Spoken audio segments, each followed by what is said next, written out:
With my breath, we shall overcome and walk right into a new start. Welcome to the brand new world. We're the children of our Mother Earth. Reach out your hands, let us lead our earth together. Welcome to the brand new world. We're the children of our Mother Earth.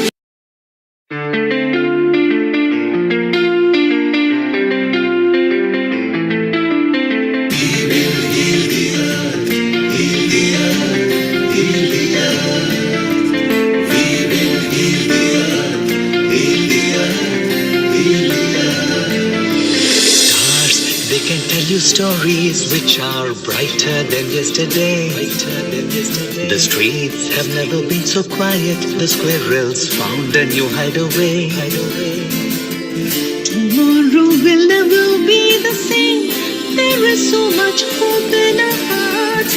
Breath by breath, we shall overcome and walk right into a new start. Welcome to the brand new world. We're the children of our Mother Earth. Reach out your hands, let us lead our earth together. Welcome to the brand new world. We're the children of our Mother Earth.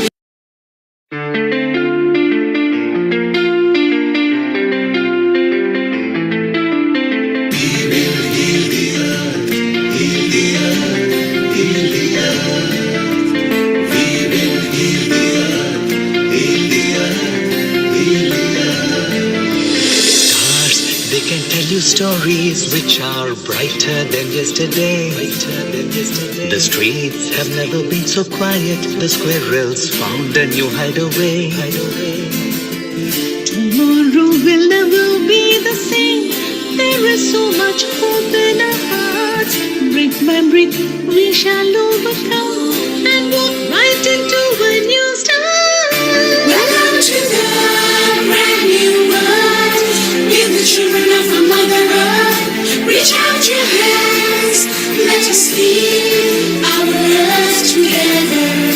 Welcome to the brand new world. We're the children of our Mother Earth.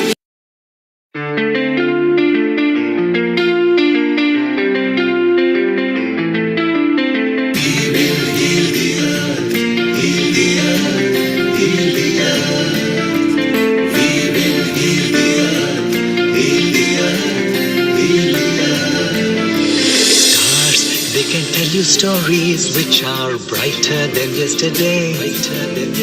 The streets have never been so quiet. The squirrels found a new hideaway. Tomorrow will never be the same. There is so much hope in our hearts.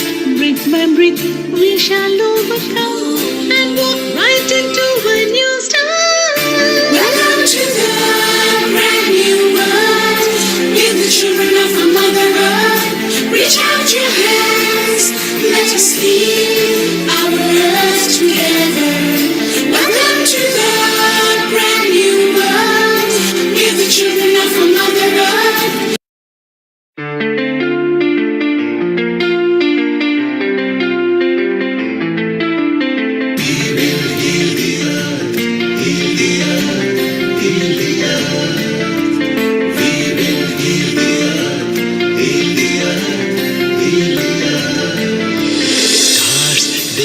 Stories which are brighter than yesterday. The streets have never been so quiet. The squirrels found a new hideaway. Tomorrow will never be the same. There is so much hope in our hearts. Breath by breath, we shall overcome and walk right into a new start. Welcome to the brand new world. We're the children of our Mother Earth. Reach out your hands, let us lead our earth together. Welcome to the brand new world. We're the children of our Mother Earth.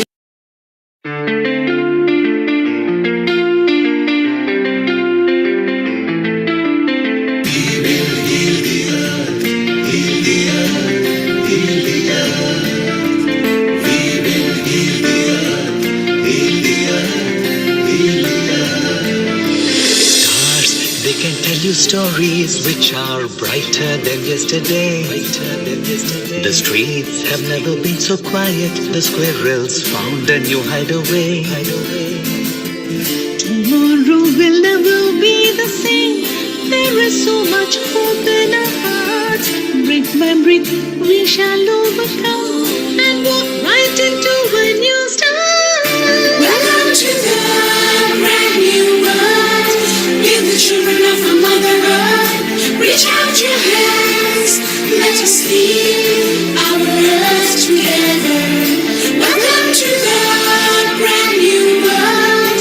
We're the children of a Mother Earth.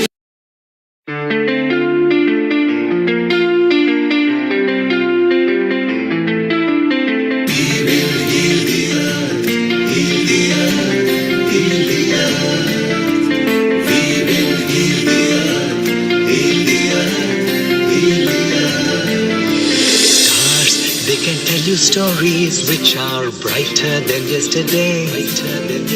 The streets have never been so quiet. The squirrels found a new hideaway. Tomorrow will never be the same. There is so much hope in our hearts. Brick by brick, we shall overcome and walk right into a new start. Welcome to the brand new world. We're the children of a Mother Earth. Reach out your hands, let us lead our earth together. Welcome to the brand new world. We're the children of a Mother Earth.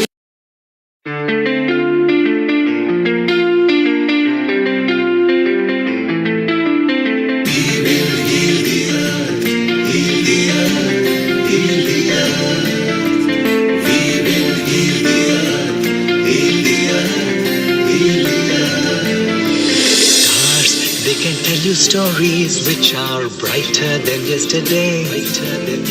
The streets have never been so quiet. The squirrels found a new hideaway. Tomorrow will never be the same. There is so much hope in our hearts. Brick by brick, we shall overcome and walk right into a new start. Welcome to the brand new world. We're the children of a Mother Earth. Reach out your hands, let us lead our earth together. Welcome to the brand new world. We're the children of a Mother Earth.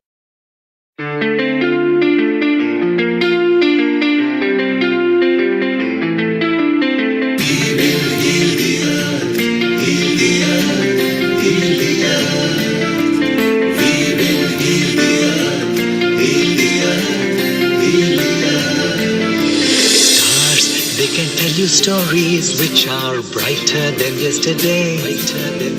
The streets have never been so quiet. The squirrels found a new hideaway. Tomorrow will never be the same.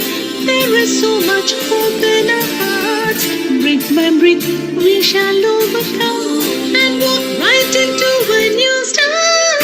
Welcome to the brand new world. We're the children of a Mother Earth. Reach out your hands, let us lead our earth together. Welcome to the brand new world. We're the children of a Mother Earth.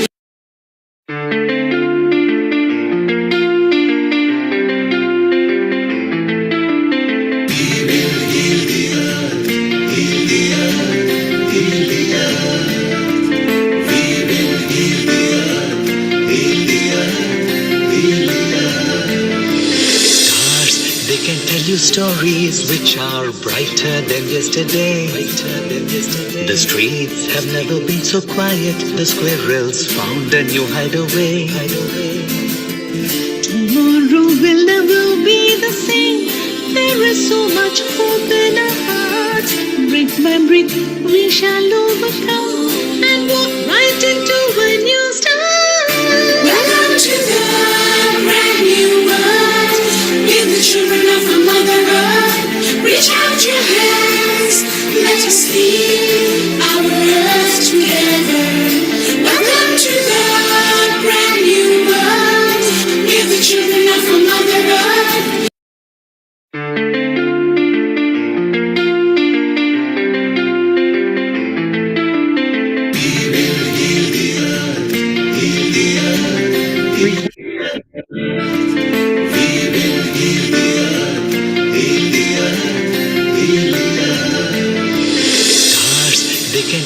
stories which are brighter than yesterday.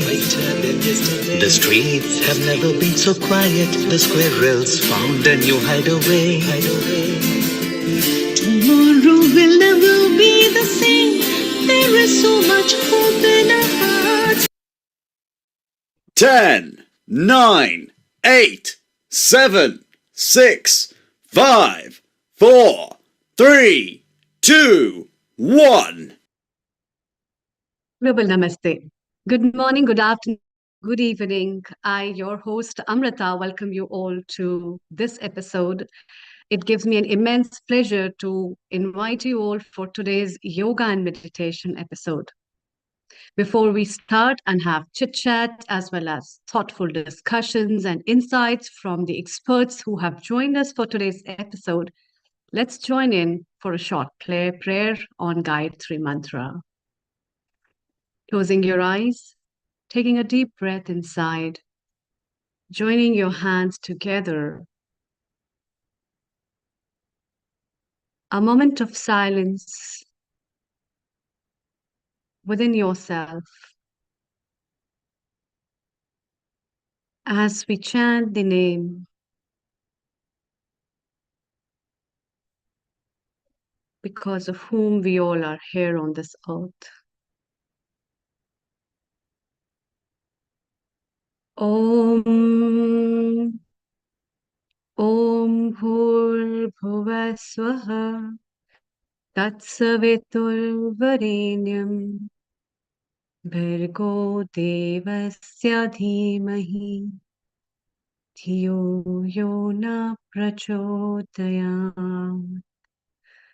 Om Bhur Swaha Tatsavitur Varenyam Bhargo Devasya Dhimahi Dhiyo Yo Na Prachodayam.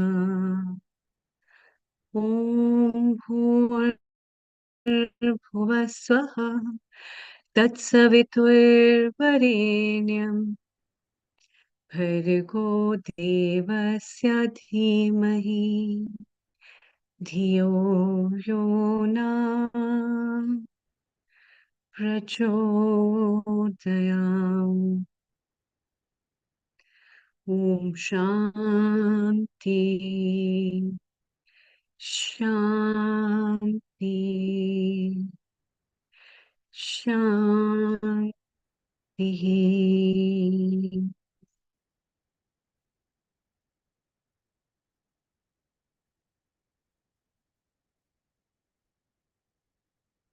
Welcome. Let's embark in today's journey for yoga and meditation and talk about how important is to stay fit, to stay healthy, physically, mentally, emotionally, spiritually, and also to realize the importance of that and help people rejuvenate, enjoy, and to know more about themselves. And that's what is yoga about. And what to talk about meditation. It's an insight within you. It's an insight that takes you from the journey where you came and to the journey where you last went. And for that today, I have my friend from Croatia, who is a senior host and also a resident contributor and holds and runs a well-being academy, Alexandra. Global Namaste to you, Alexandra. And we also have our friend Christine from Sri Lanka, who has joined us as an expert panel for today's talk on yoga and meditation. How are you, Alexandra? A very, very good afternoon to you, and welcome to today's episode. Thank you. Thank you so much, Dr. Amrita. I just feel, especially with your mantra chanting, it always really just brings me now and here from the Sunday, busyness and things. So welcome to everyone, whoever joined us. Welcome to Christine. and the team from the Healing Our Earth platform. We gather here every Sunday. And today the topic is yoga and meditation. As you also said, Dr. Amrita's journey to where we belong, to the home, to who we are and what we are truly. So we will have a lot of fun and a lot of information and a lot of education and a lot of demonstration, guided meditations. There will be like really a whole array of offerings, but as well, people can really ask questions already now, or if they are on the social platforms like Facebook or YouTube, they are definitely welcome to ask questions about these topics or suggest some future episodes, future topics for the future episodes. Yeah. So, Alexandra, you yourself run retreats, and we have our friend Christine. Tell me more about her and yourself and your friendship and the journey towards yoga and meditation. Over to you. Thank you. Thank you so much. So yes, I'm like as somebody mentioned, I run retreats. They're mostly like yoga and meditation. It's about some practical mindfulness methods and a lot about the breath work. But where I met Christine long time ago, maybe like 20 years or something ago, we met in France. Christine is now in Sri Lanka. I'm in Croatia, but we met in south of France in a Buddhist temple in Lerabling, where we attended a free retreat. And this is how I know Christine, but of course personally. But before that, I knew her through her work. She wrote an amazing book that is like a really classic in a meditation and a hospice and spirituality movement around the world. And she works now on her new book. We'll hear about it. I'm really eager to hear more about that as well.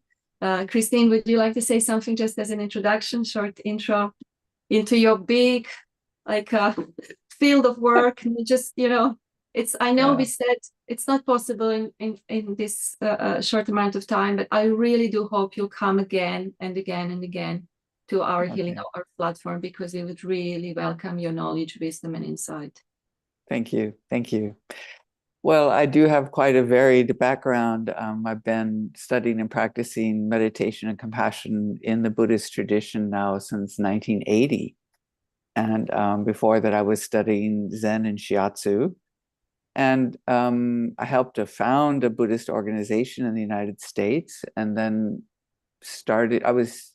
I got involved in the hospice work and care for the dying when my first husband died at the young age of 25. And at that time, there was no hospices available at all where we were. It was a very, very new movement.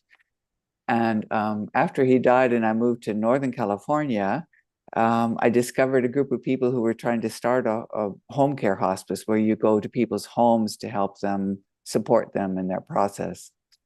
And that was really a joy for me. And I eventually became the director of the hospice and the lead trainer for the hospice trainings.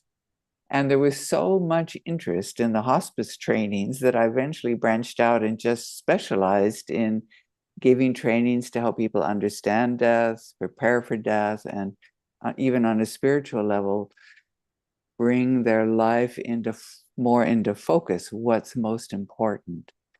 And through that work, I eventually created an international program called Spiritual Care Education and Training Program. And we trained over 30,000 people. And we had groups in different countries that we were training how to do this.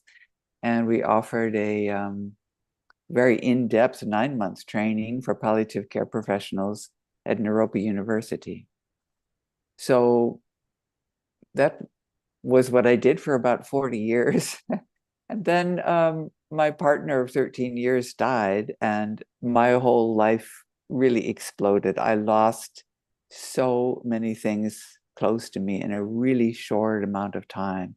My home and possessions, him, of course, but also within a few years, both of my parents died. 5 other people close to me died.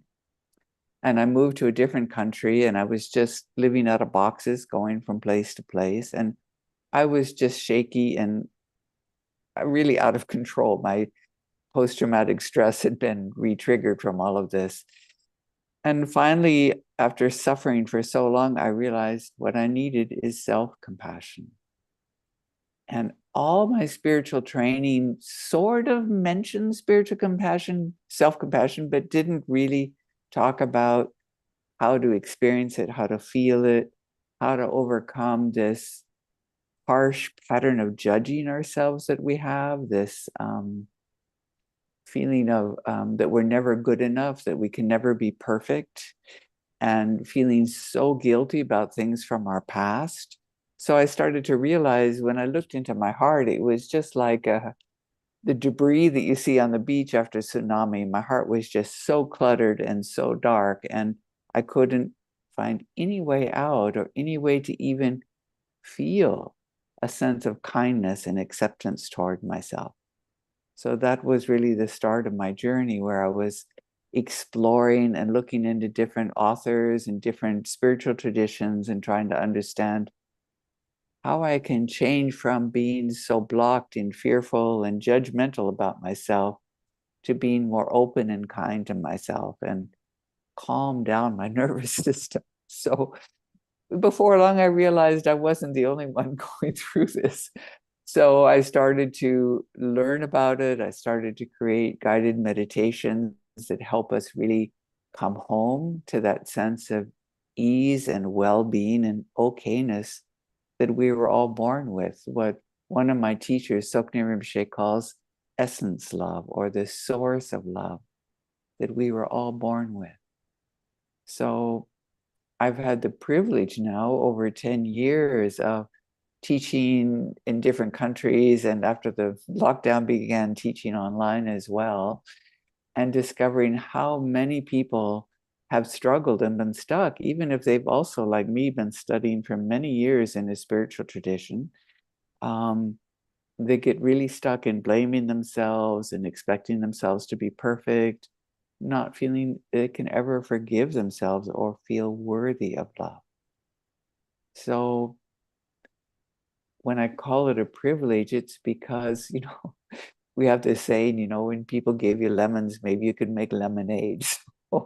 So I was really at the lowest point in my life. I'd really been brought to my knees, and I found something that helped enrich my life and helped clear all this debris from my heart. And when I started giving these seminars internationally, it's almost like I could see the light bulb go off above people's head. They realized they had been stuck, like being in a dungeon, in this very negative view about themselves. And they also didn't know how to get out. So there's a big gap between how we want to be in our life and how moment by moment our mind is making things so hard for us. Our emotions are so confused and cluttered, and we don't know how to come home to this sense of ease, this essence love that is our birthright, that we were born with. So I'm going to guide later on one of the meditations I've crafted for this journey to help us learn how to accept ourselves fully, with all our flaws, with all our limitations, to learn to be fundamentally understanding and kind to ourselves. And that's so important, because if we're always beating ourselves up, judging ourselves, it is almost as if we're throwing a spear at ourselves, right? But there's none of us who doesn't want to see more kindness in the world.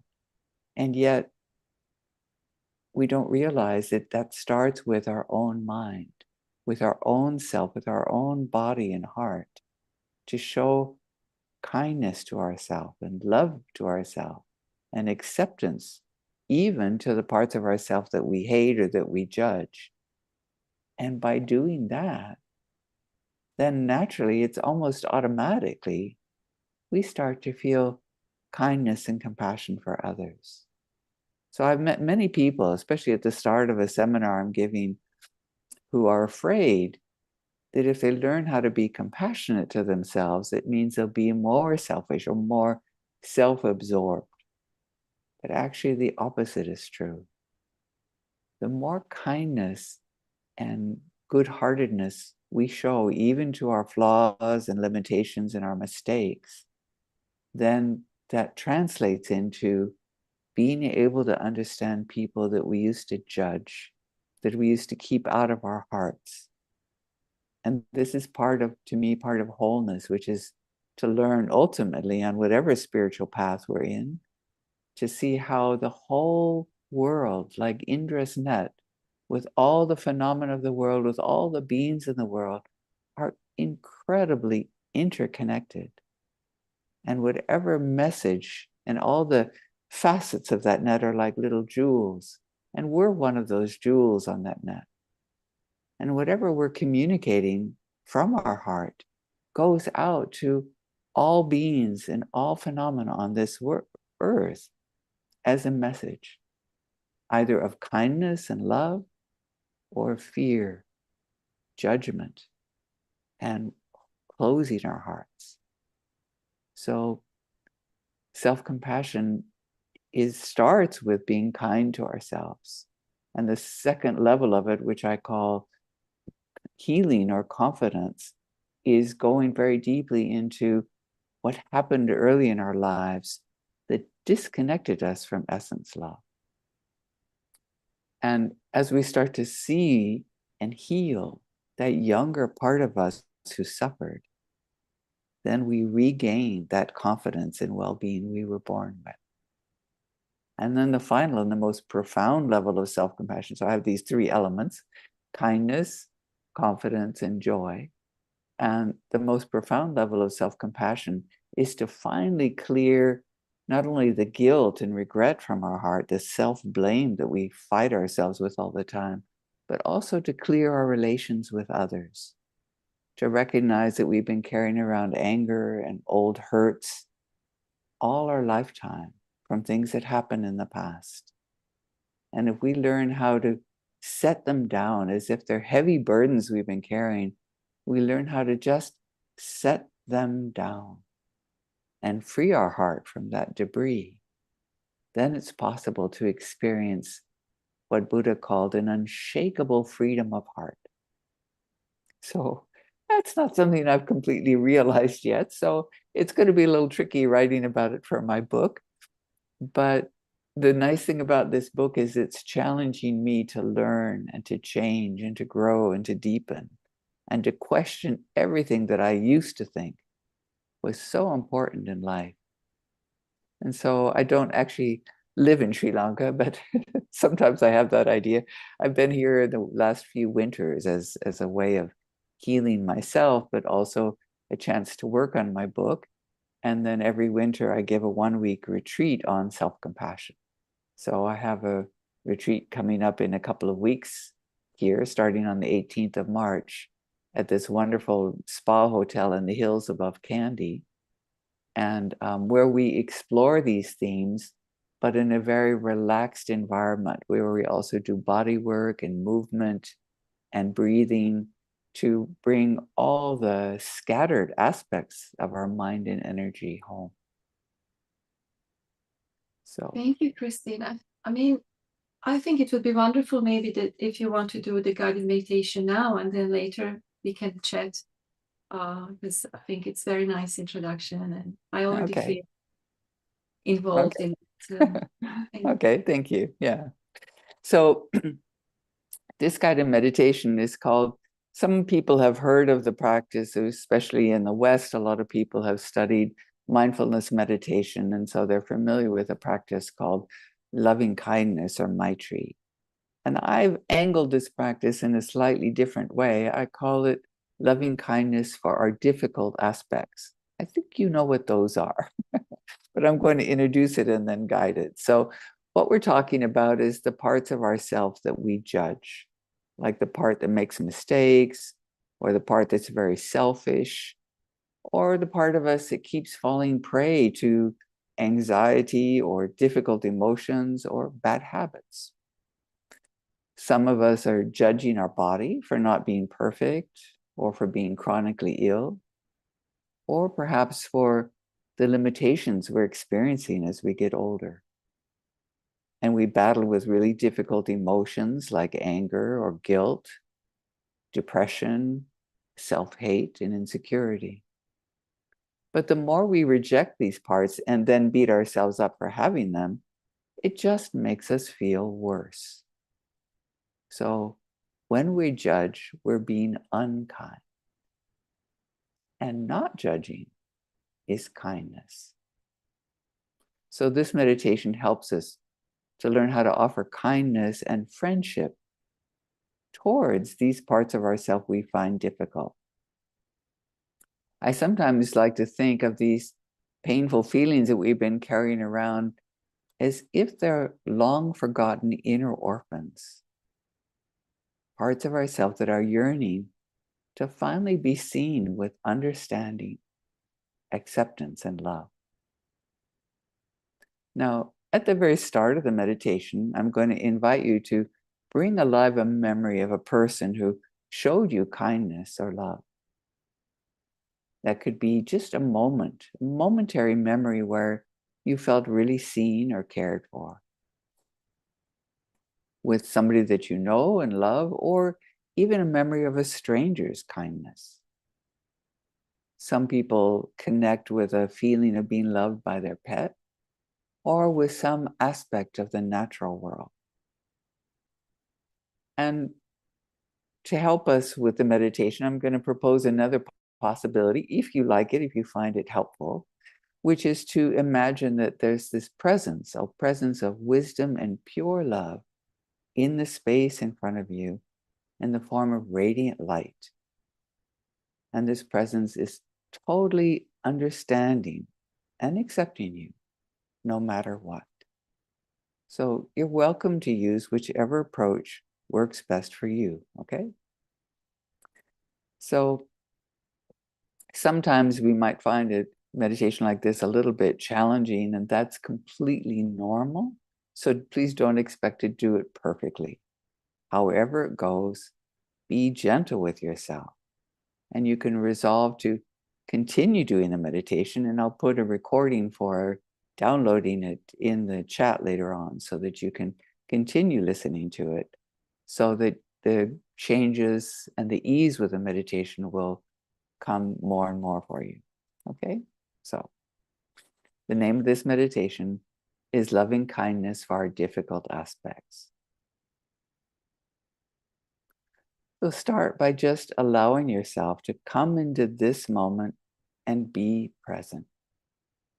Imagine that you're pouring your awareness into your body.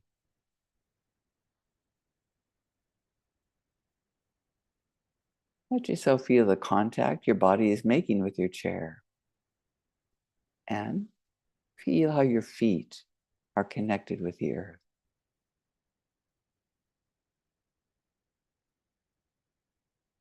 Each time as you breathe in and out, you'll even notice there's a natural movement of your chest and belly.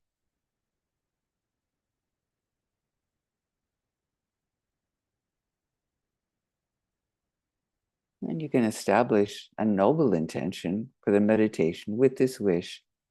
May I understand and make friends with every part of myself so that I can truly feel worthy of love, and therefore have more understanding and kindness towards all beings.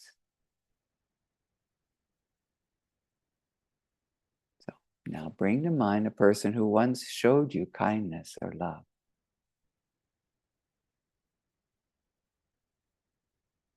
Maybe you can remember a simple moment of connection, even from a stranger.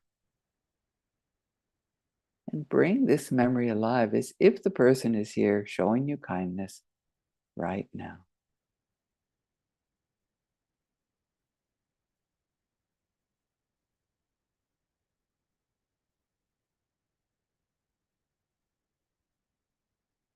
If it's helpful, you can also imagine that there's a presence of wisdom and pure love in the form of radiant light who's accepting you just as you are. And this radiant love is shining from this presence toward you like warm rays of sunlight.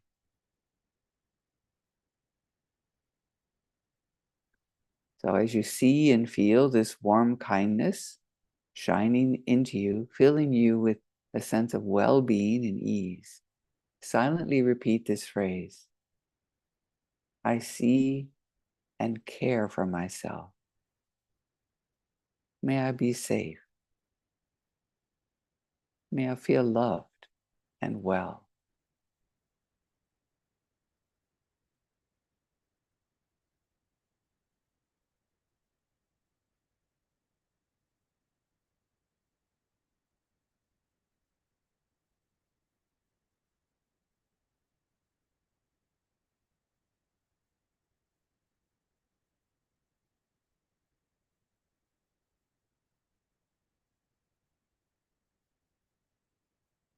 I see and care for myself. May I be safe. May I feel loved and well.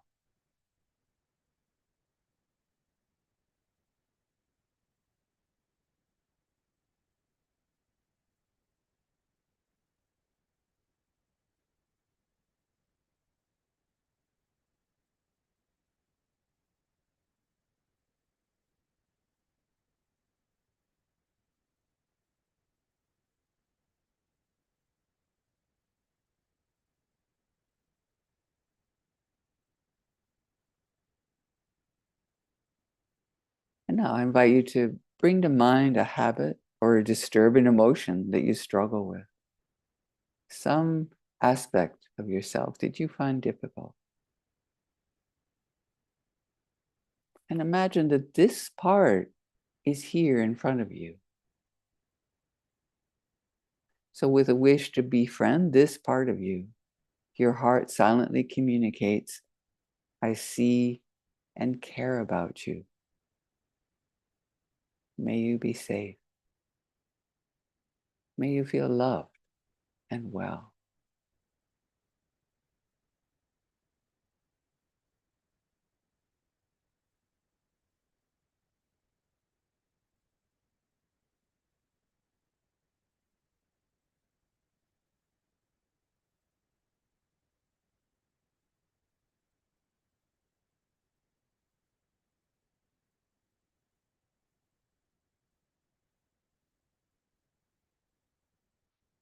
Continue extending loving kindness to this difficult part of you as you repeat, I see and care about you. May you be safe. May you feel loved and well.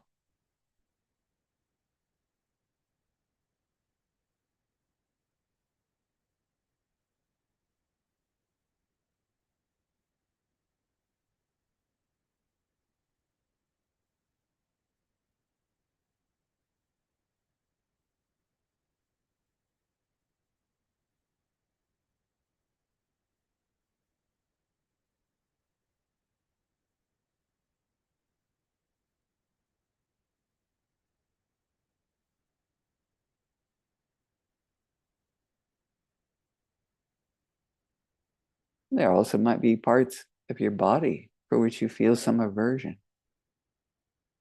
So instead of rejecting those imperfections or limitations, be present to your dear body with great kindness as you repeat, I see and care for my body.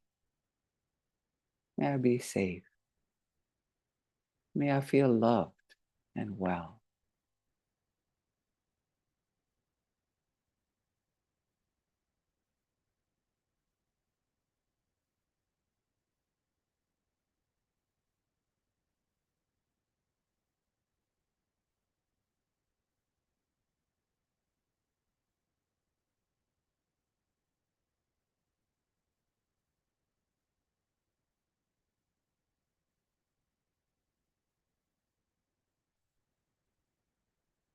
And if you like, you can tune in again to this dear friend or this presence of wisdom and love as you see and feel that there's loving compassion shining from them and filling your entire body as you repeat, I see and care for my body. May I be safe. May I feel loved and well.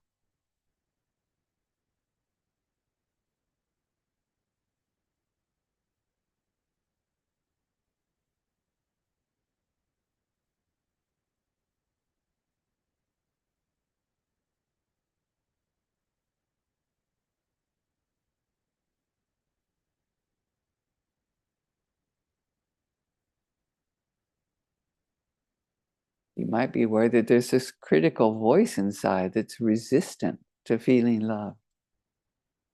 So see if behind this resistance, you can notice a hidden fear or a painful memory.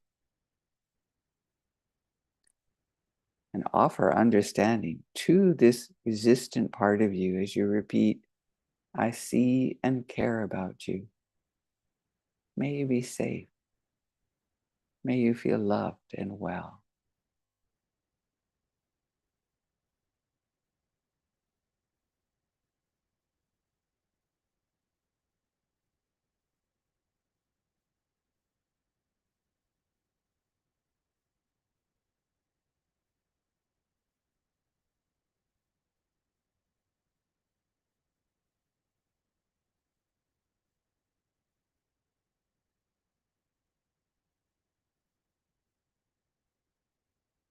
Imagine now that sometime in the future, in a few weeks or a few months, this difficult emotion has completely dissolved, leaving your heart clear and free. As you silently repeat, I see and care about myself. Now I am safe. I know I am loved and well.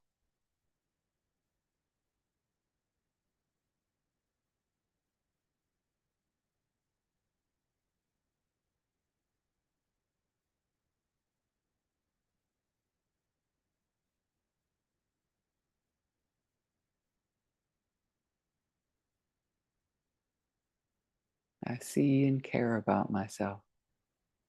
Now I am safe. I know I am loved and well.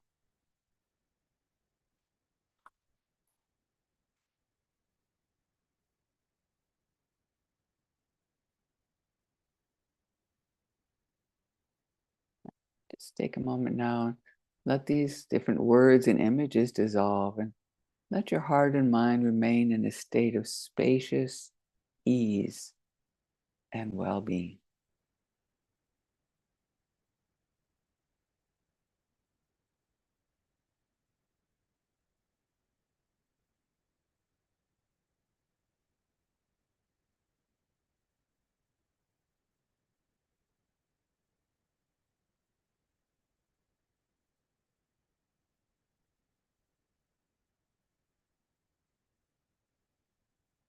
As we conclude now, we can offer the benefit of the meditation with a wish by finding the courage to show acceptance and love to every part of myself.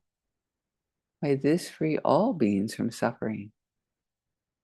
And may we all experience the freedom and vast openness of our true nature, which is unconditional love.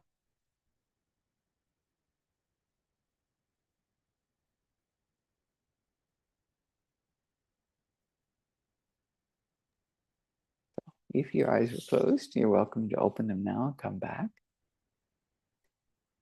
And I promise to give you a recording of this meditation.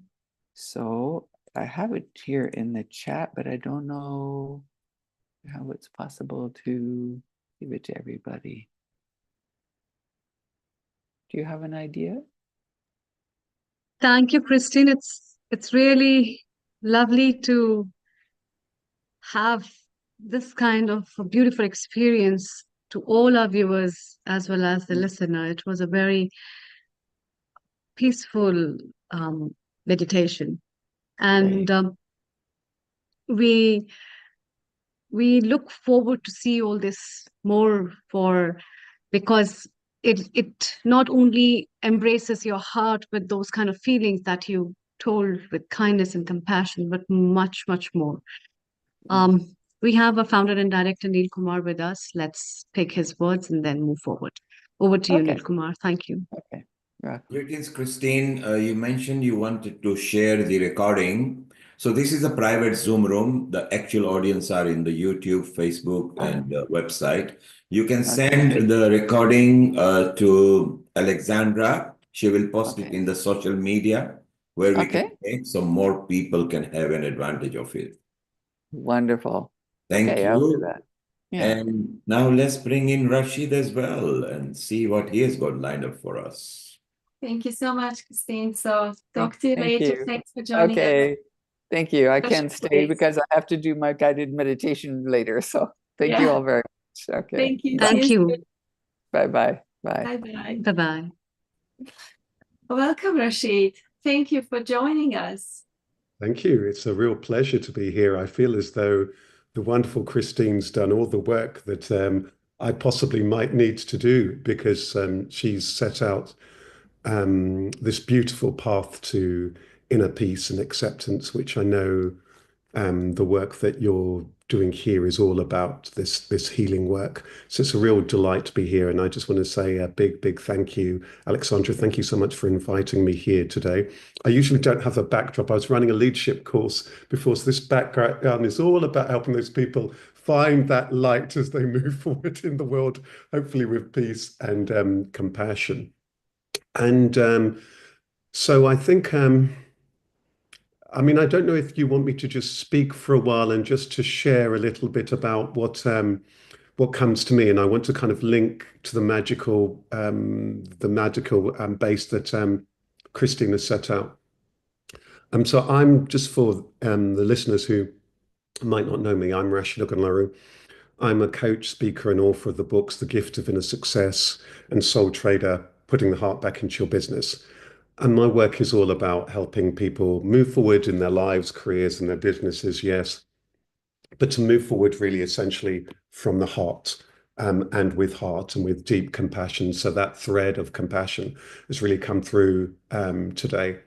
And I was saying that everything boils down to love and compassion, or its absence. Everything in life boils down to love and compassion and its absence. And I remember many years ago when I was writing the book Soul Trader, it may have been about the year, maybe it was about the year 2011 before it's published in 2012. I was speaking to somebody who had been a client of mine who was featured in the book, and we were talking about compassion, which is one of the themes in the book. And he shared with me, said, I never thought that compassion is also something that needs to start within. I never thought compassion is something I could also show with myself, but it needs to begin there. And I think picking up on the wonderful work and that beautiful meditation that Christine shared, I would say that there's a kind of 3-step journey. And Christine herself talked about 3 steps. But if one's really wanting to go on this journey, I'd say there's 3 things in life. First of all, embracing oneself as one is today. And that's what the beautiful meditation was about. Not accepting myself as I might be tomorrow, or might be if I lost some weight or gained some weight, or if I'd gained some more money in my bank account, or whatever it might be. No, if I can embrace myself as I am today, because very often our scorecard on ourselves is very inaccurate. You know, even our own perception of ourselves is not true, because we tend to focus on what it is that we perceive that we lack, and we very rarely see the magic that we have. So the first stage is to embrace oneself as one is today, including one's doubts and fears and the fact that I might find that difficult. And again, that was the beauty in Christine's wonderful meditation, to embrace myself as I am today, including all those doubts and fears and uncertainties. So that's step 1. Step 2 is to embrace life itself, because all the seasons of life will come. Here in the UK, where I am recording this, here as your guest, meteorological spring has just begun, as it might have done in many other places where people are watching this. So literally, winter is melting into spring as we speak. And of course, all of the seasons of life will come. Death, birth, growth, it will all come. And sometimes every season of life, literally or metaphorically, can happen in one day. You know, the cells are dying, growth, you know, the cells are being born. There is that in every moment of the day. And sometimes relationships are changing, they're transforming where we are in our life, in our work, and what's going on for ourselves. But we often wrestle with that. So this second step is really embracing life itself and beginning to understand the rhythm of life. So we humans have our own cycles as life has its cycles. So it's about embracing that, you know, really embracing and beginning to see the beauty in all of the seasons, the absolute beauty in all of the seasons, including the ones that we find difficult. I have a saying, you know, what is it that sometimes we win when it is that we lose? Sometimes that even when we lose something, there's a gift that we are given, often insight. You know, how many times have people had relationships and they end and you think at the moment, oh my gosh, that's the worst thing that's happened. 3 weeks later, we think it's the best thing that's happened often. But it happens time and time again, isn't it? So this thing about embracing life, embracing it, holding it tightly, because we are part of life and life is part of us. We are part and parcel of life. We are both part of life and we are the parcel through which life expresses itself. Without ourselves here, we have no experiencing of life. And we often forget that. So the two come literally hand in hand, this part parcel, this embracing life itself. Something magical happens in that embracing, that peace, that acceptance, that appreciation for others that, again, Christine was pointing us to beautifully and inviting us to. Wasn't it beautiful how of her own story, which had such personal tragedy, so much giving and contribution to others, and was born? So the embracing life itself, and then the third bit, which again, Christine pointed us to beautifully, which is the bit that is the ongoing journey of life, which is embracing everyone else. So we've talked about embracing oneself, embracing life itself. Then the third step of the journey is embracing everybody else. And this is where it gets tricky, that we often struggle. This is the ongoing journey, and this is the real practice. This is the true spiritual practice, day in, day out. Because you bet your bottom dollar, you've watched this, enjoyed this wonderful meditation, this beautiful hour of peace. And as soon as we log off or log on to something else, something will happen. We'll spill a cup of tea, the neighbors will ring the door, something will happen, you know, something will disturb that peace. And Alexandra, I can see you wonderfully smiling as you see what I'm saying. It will happen all the time. So really, every day, all of the situations, including the ones that we find most challenging, as Christine invited us to, are actually, that is the actual meditation. That is actually the practice. That is the practice. It's not me sat in a room. It's not me sat in the meditation hall. It's not me being here. I come here to, we come here to charge ourselves up and to be reminded of that place of peace and to feel it as we deeply did then when we were in that beautiful meditation. But that's the invitation of life. That is the invitation of life, that three-step journey of life, embracing oneself as one is, embracing life itself because we are part and parcel of it, and all the seasons of life will come. That's inevitable. And then embracing everybody else as best we can and being empathetic to their pain, being empathetic to their struggles. And that's, again, what Christine pointed us to beautifully. I don't know if there's anything that you're wanting to say. I love questions. So I've spoken for a while. I've just shared, but I love the dance of the discussion. Thank you so much, Rashid. I know also that you practice something like walking meditation. You go every day for a walk, and then that's where you get your insights and inspiration. Every day you post little quote. I love to read that. That's really very inspiring for me personally. So is this how you take care of your well-being? I mean, at different times in my life, I've had different kind of ways to do that. I tend to start every day with a little bit of something for mind, body, and spirit. I usually start off with something actually speaking to your field, Alexandra, of I don't do yoga, but I will stretch, move the body, and so on. Just really something lit for the body. And I do a chakra meditation, a physical chakra meditation. So I go through all of the chakras, starting from the root through to the crown. And that involves wishing everybody well and embracing all the different aspects of life through that. I find that really, really useful, a very alive meditation. And I'll usually go and do something quite dynamic like playing squash or something like that. But for me, it's but I start off even before that with, I like to have this saying that start every day with a large bowl of gratitude. So when I wake up, it sounds cheesy or corny, but I like to first of all be very, very grateful for the fact that I'm here. And with each year, the fact that I'm here, So that gratitude, because of course, gratitude is just the most nourishing food. It is that nourishment. So I like to start there. And these things are so incredibly simple because it means that you're able to start from a space of nourishment and a plenty rather than lack. So for me, it begins there, and it's also important because then it means that you've got the energy to do the work that you're doing. I know so many people who are listening to this program are probably people who are there for others, but you need to make sure that you're really nourished and that you're full and you have that energy in order to be able to do this work. Because particularly in the climate and the times that we're in, that can be incredibly tough, really incredibly tough. So that muscle needs to be very, very, very strong indeed. Is this what you notice also, like with your clients? I know you have some like big clients. I mean, your partner is a British Library. I don't know if you can have like a bigger partner than that, but like the clients also NHS and many other big companies, small companies, small businesses.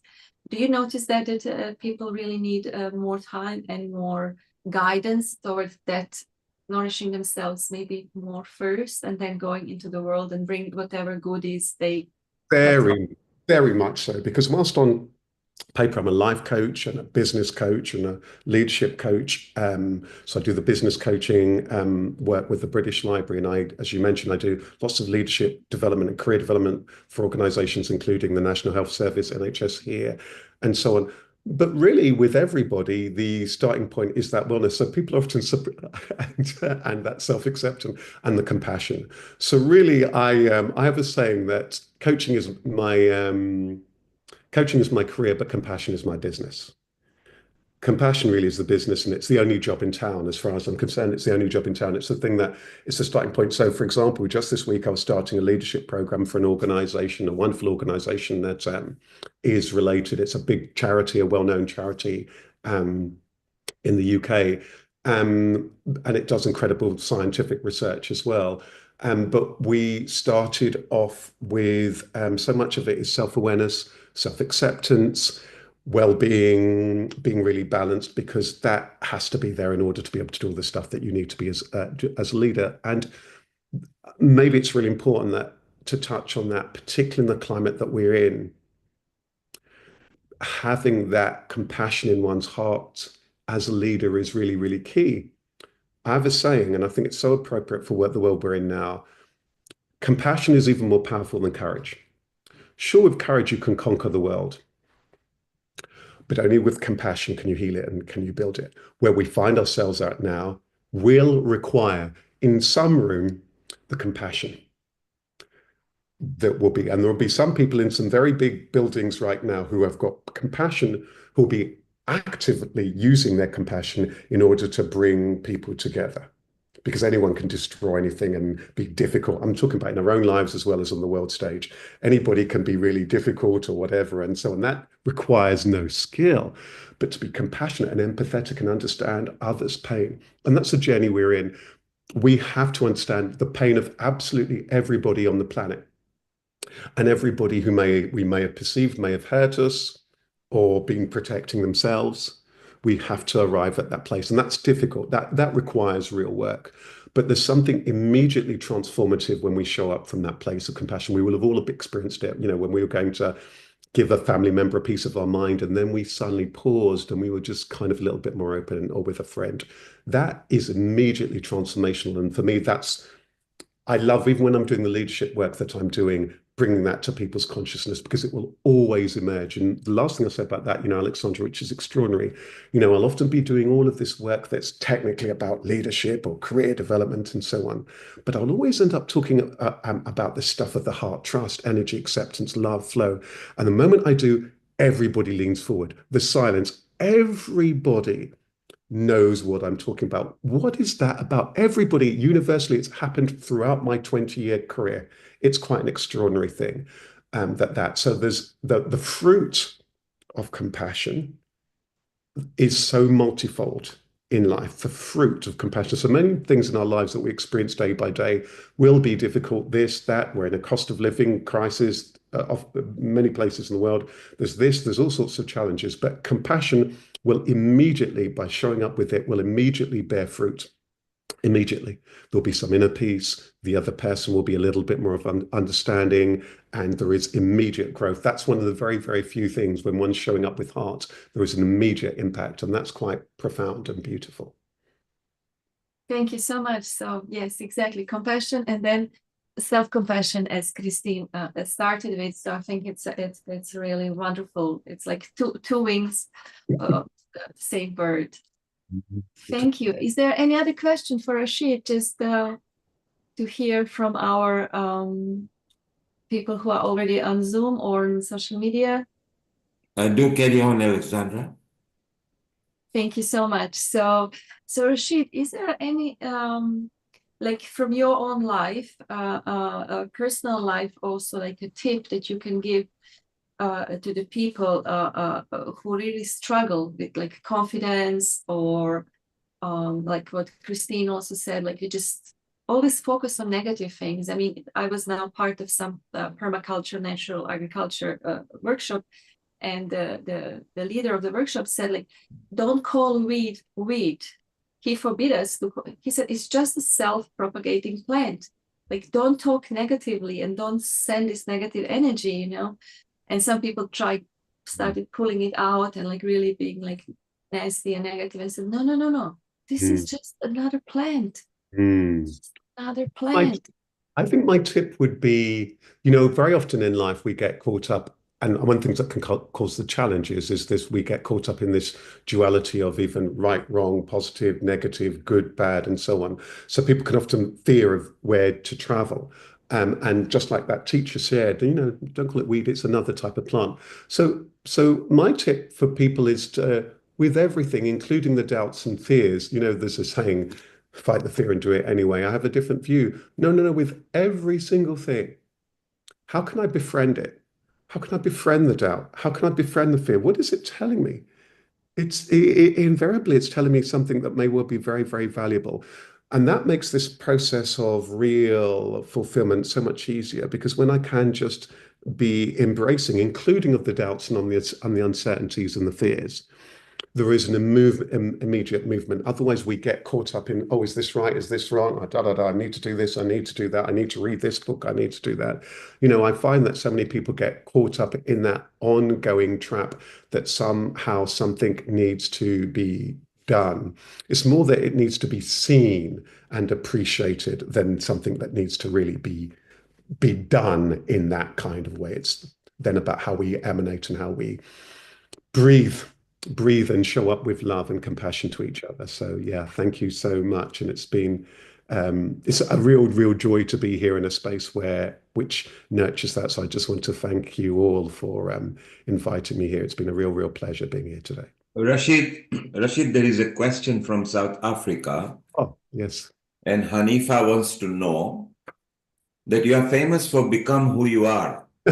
Yes. But before that, number one, why did you think of it? And were you struggling before you became who you are? Well, that's a beautiful question. Yeah, so some people might know that there's the tagline. In fact, one of the very first things I produced was a thing called, back in the day, this is a CD for anyone who's under a certain age. One of my very first talks was called Become Who You Are. It actually came from when I first was in the field of personal development. I first of all gathered lots of quotes from people, and there was a quote from ironically, Desmond Tutu from South Africa. You're a very special person, become what you are. And then this thing to me, it just came to me that become who you are. And it's a beautiful paradox, because we're always caught in the becoming, and yet we already are who we are. I think for myself, I don't know. I think like many people, I was reluctantly on this journey of finding self. I was too busy. I was trying to make it as a really successful singer. I wanted to be me, achieving this, and this. And I found myself at an event one day for singers, and I met somebody who would soon become my best friend. And he handed me a CD, and it was called Serendipity. And that was a serendipitous act of chance. And then I found myself on this journey of self-discovery. So sometimes that kind of happens. And then I had no interest in this business, but clearly this business of the heart had an interest in me. And that's what happened. And then, and sometimes what happens on this journey is that because it seems as though you've got a choice between two paths, this very set path of I should be this, I need to be better, and then this inner path that we're really talking about here. But sometimes when you walk this inner path, there comes a point where the other path vanishes and here you are with life. So I just found myself here singing a slightly different song, or really the same song as a singer. I still do record, but it's the song of love, peace, joy, and acceptance. Life had, I guess, a different type of singing in mind for me. That's a beautiful question. Thanks, Neil, for sharing that one. I love questions. Questions is how we grow. Questions is the most beautiful thing. Such a beautiful. There's one more question from Martin in Manchester. Mm. And Martin says that he fears when he's talking in public. He's not a public speaker, but because he runs a lot of staff, what tip can you give him to lose that fear so he looks confident when he's talking and that people are listening to him, because you are a motivational speaker? Yes, Neil, this is so wonderful. You should ask this question, and so ironic. This year, do you know the most common course that I've been asked to run is public speaking? Of all the courses I run, it's come up a lot. I've run so many already this year.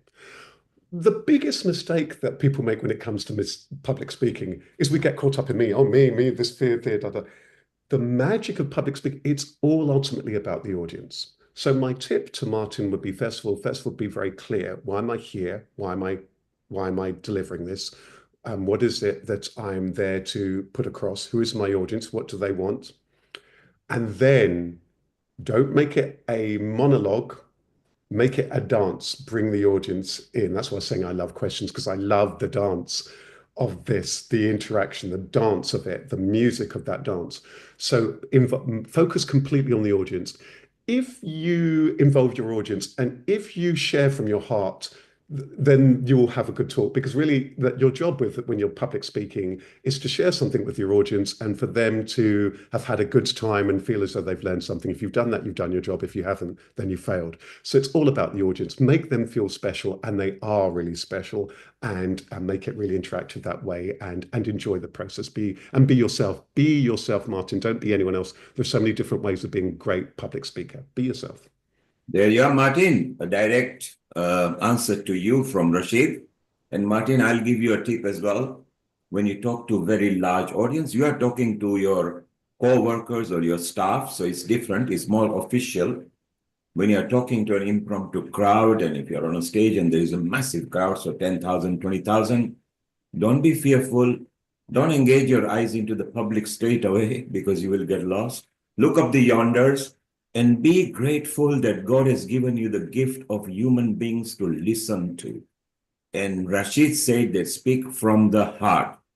When you speak from the heart, you can't go wrong, because you are delivering it from the heart, and trust yourself, because that's why you've chosen to be speaking over there.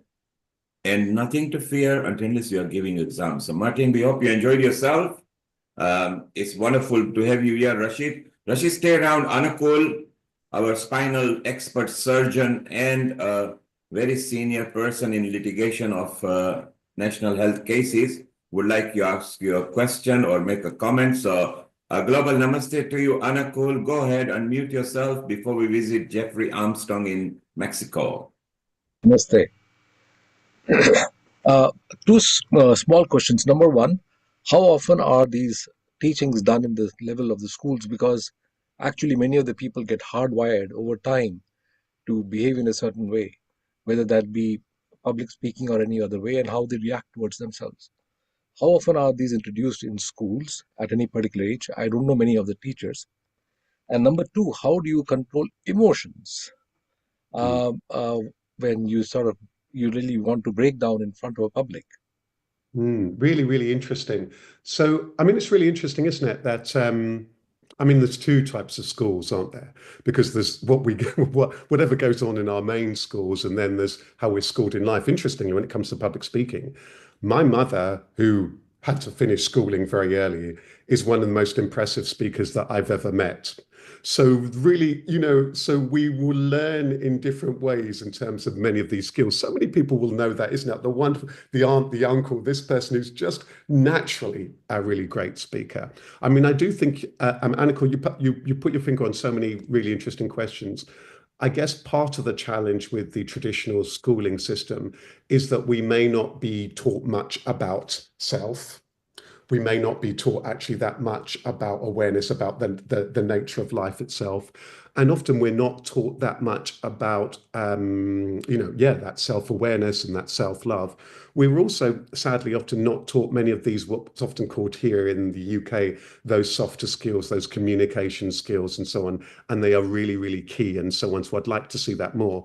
But I would say to anyone who may or may not have had that, the school of life is then so important. I mean, one of the most incredible people I know is my best friend, and he instead of, a lot of the time he wasn't at school, he was going in walks in nature with his dog, and he's one of the most articulate people. He learned through life, and sometimes necessity is also a really beautiful teacher. Do you know what I mean? Sometimes necessity. It's a bit like, I grew up from a background we didn't have much at all. We were on the poorer side, but financially, but life will really gift you all sorts of stuff. So, and learning through people, who's good at it, because sometimes we may not formally have been given that at school, or we may not formally be given that development, that in an organization or throughout our career. So I think one needs to take charge of that oneself. But life, I have a saying that, and this is one of probably my favorite saying that came to me of my sayings.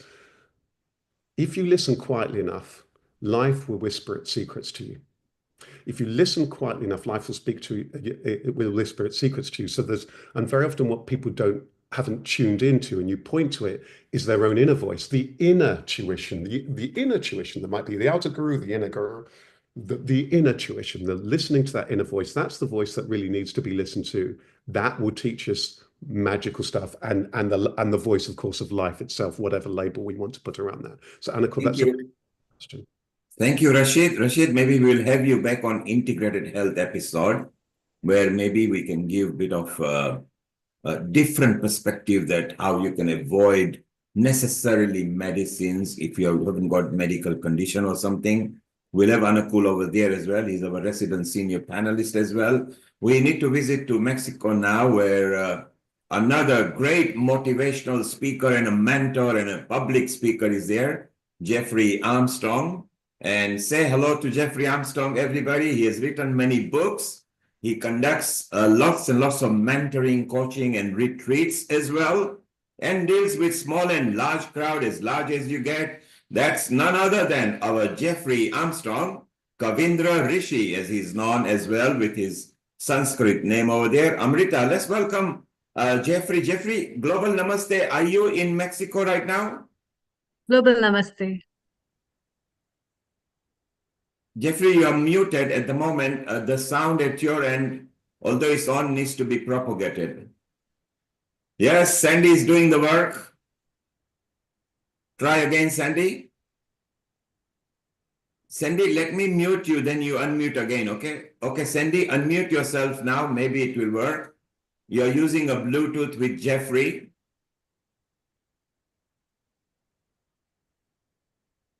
Jeffrey, Jeffrey, can you speak? Jeffrey, can you hear me? Wave your hand, Jeffrey, if you can hear me. Yes, he can hear me. He's miming that he can hear me, but can you hear me? He's asking. No, Jeffrey, we can't hear you. Yeah, you are, although you are unmuted, you are muted from the sound, because I think you're using a Bluetooth to speak. Maybe Sandy, the other camera might work where you are on. The Vasa one might work. So we're going to sort the sound out. So Rashid is mentioning Jeffrey Armstrong has written so many books. He's very popular. And he started his journey quite young, and then love the Indian Vedic knowledge as well, and very popular. I think they are doing a retreat at the moment, and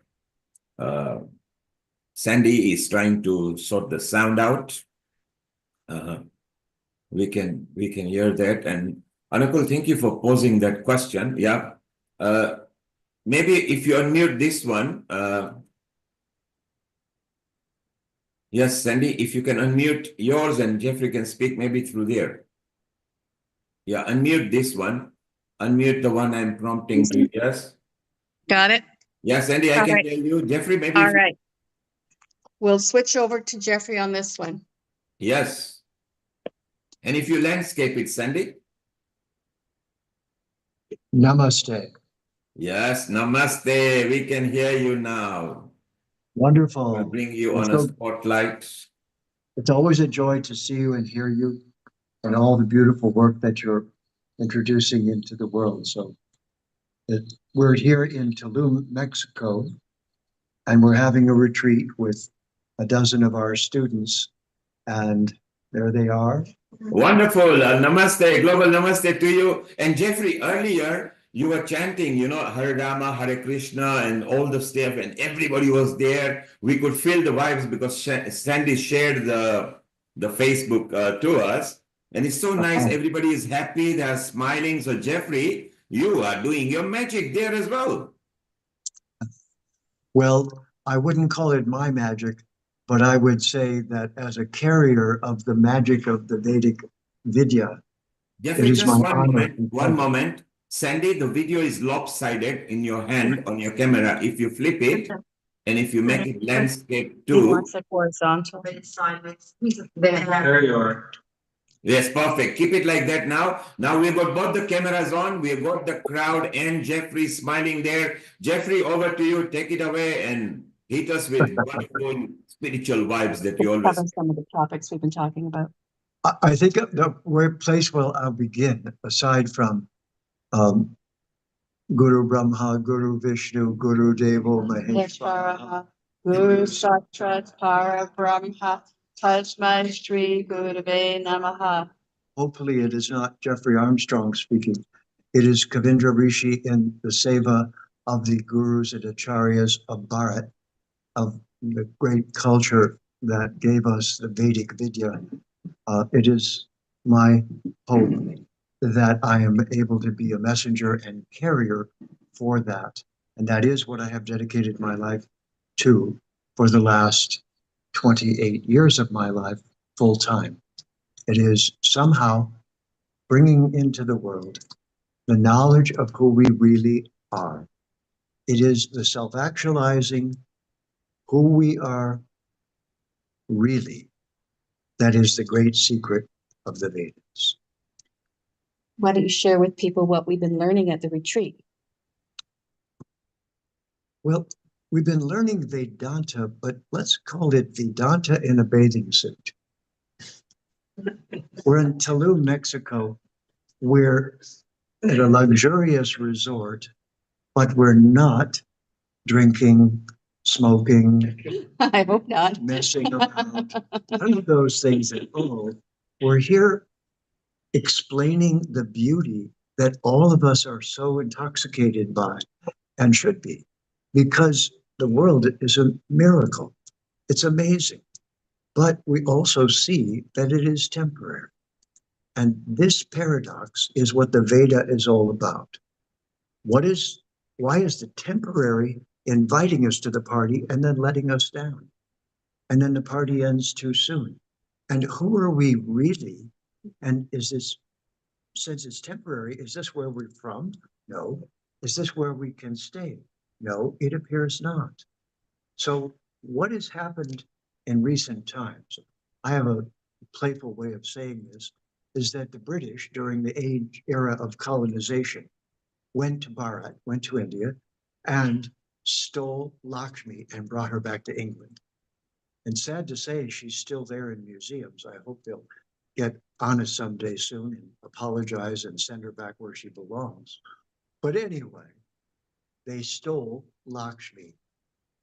Well, what they didn't know is wherever Lakshmi goes, Vishnu follows. They're inseparable.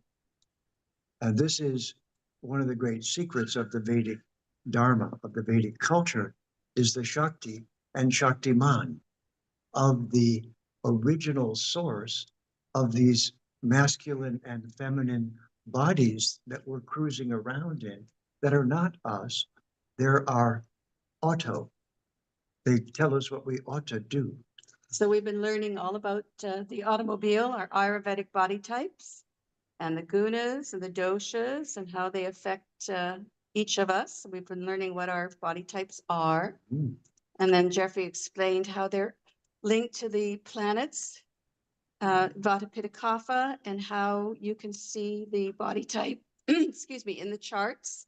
And so today we're having another Vedic astrology lesson to go deeper into the subject. So it's quite a broad based relationship, not a relation, seminar. It is a broad based relationship. Yes, it is. And we're moving into the next stage. I would like to call it the Vedic Sanatana Dharma Renaissance. This knowledge, what I was saying was that when the British were there, it was badly distorted coming into English, but at least it came in. I don't know if you are aware of the American transcendentalist, so-called, but transcendental is a misleading English word that's supposed to be representing Brahman without saying Brahman, meaning beyond the limitations of matter, there's something else. Ralph Waldo Emerson, the famous author from eastern seaboard of the United States, actually read a translation of the Bhagavad Gita, became totally influenced by it, quit being a Unitarian minister, which he and his father had been, and started representing the Vedic Vidya in a very interesting way. That was its beginning of seeping into the English language in the way that we see it now, becoming the yoga movement. So the next stage of the yoga movement is if we learn how to live in our body in a balanced way, that is, and this is the punchline on what I said about Vishnu and Lakshmi. So they stole Lakshmi. Vishnu came to get her back, and he brought Ashtanga Yoga. Who needs Ashtanga Yoga the most? Those in the most complicated body. Which body is more complicated, the masculine or the feminine? Duh, the feminine. She's the one that makes another human being. Are you kidding?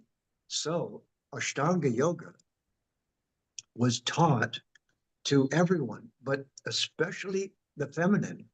It allowed them to inhabit their more sophisticated body with dignity and elan and healthy and sophisticated. But the secret of yoga is none of us are the body we're in. It's our karana in Sanskrit, which means, folks, it's our car. And our karma. Comes in the car. You know, you remember the old song, she's real fine, my material mind. Shut up, shut up, shut up, material mind. Oh, wait, that was another song. It was another era, Jeffrey. Another era indeed, which I lived through. But the point here is we're at the next stage of the Vedic Renaissance. And that is Jivara Swarupaya Niter Krishna Das. All of us are Jiva Atmas, in spite of whatever body we may be inhabiting. All of us are meant to have a direct relationship with Bhagavan, with Sri Krishna, with the ultimate reality, and to understand the devas and devis who are conducting the affairs of this material realm, and to make friendships with them. Not to see them as the ultimate, but to see them for what they are. Saraswati and Brahma, the creative couple, Shiva and Durga, the natural and and ultimately entropic couple, and Vishnu and Lakshmi, the balance point that we all need to seek in order to live here with dignity. So this important Vedic Vidya is the next scientific technology to change the way we live on this planet. And I know that's a great interest of yours, as it is of ours. Her name is Mata Bhumi, isn't it? And what do we call the soil in which we grow our food? Humus. Could be Sanskrit, huh? And what are we called? Human. Why? Because we're made of humus, aren't we? Well, 5 elements. yeah, 5 elements, earth, water, fire, etc. And so Mata Bhumi is our next seva. Yoga and all of its benefits, the perfection of our embodiment through Ashtanga Yoga, the Jnana Yoga, the knowledge that I'm sharing throughout the world, the Bhakti Yoga, the emotion that is also part of that being, and who we truly are as immortal beings undergoing an amazing process of learning here in what I call the university. We're here to get a PhD, to graduate, and eventually go back. But in the meantime, share what we've been given from the various gurus and acharyas, live it, personify it, and share it with others when they're ready. Love what you're doing. Thank you for having us on and letting us contribute a little bit from where we are in Tulum, Mexico. Es muy bueno. Well, we all took time from our busy lives to learn more about the Vedic Vidya. Thank you for having us on, everybody. Sorry the connection's not great. Jai, Jai.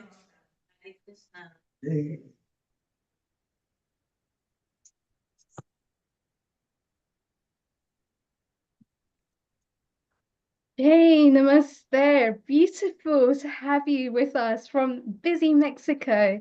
And it's just lovely to hear all about the wonderful things that Vedic Vidya actually means, from neti neti, which is not this, not that, to actually enabling ourselves to realize that we're not the body, we're not even the mind, we're not even the emotions, but we are that immortal nature. We are that immortal Atma, the Jeev Atma, which connects back to Param Atma. And that is the nature of why we're here. Also, as the spacesuit, to be able to survive on Matrabhumi, we need to be in a spacesuit. And this body serves that purpose. And the body is made up of the 5 elements. So by enabling ourselves to have a way to survive, to have a way that we can do our karmas on this planet in a way that we can serve those duties, those senses, which enable us to really connect further. And it's not just about doing our duty, but I believe it's about bringing together all 4 areas of yoga, which is bhakti, the connection, not just with Paramatma, but with each other as humanity on Matrabhumi. That's number 1. Number 2 is karma yoga, which is the duty sense. Number 3 is the Raja Yoga, the Ashtanga Yoga, the connection that we form when we come back to our center point. We're not too far over to the left, we're not too far over to the right, but we are balanced and we are centered. And how do we achieve that? Is through the pranayama, it's through the asanas, which enable this to happen. And also, when we go through Ashtanga Yoga, Bhakti Yoga, Karma Yoga, we've also got Jnana Yoga, and Jnana Yoga with Bhakti Yoga is where the magic is, because not only now are we actually thinking about this in terms of airy-fairy language, because it's not airy-fairy language, but it's actually got a very serious, in-depth meaning. And when we can start to decipher the different layers of yoga, when we can start to look at things from a 360-degree bird's eye view, we realize that we're not this body, we're not this mind, we're not the emotions. So then what are we? Where does this actually lead to? Well, it leads to recognizing the divinity within us, because when we are truly happy within, we shine our lights. And when we shine our lights, those around us also get inspired. Those around us also become happy. And the happiness of others is where our happiness lies as well. It reminds me of the aspect of anusandhana.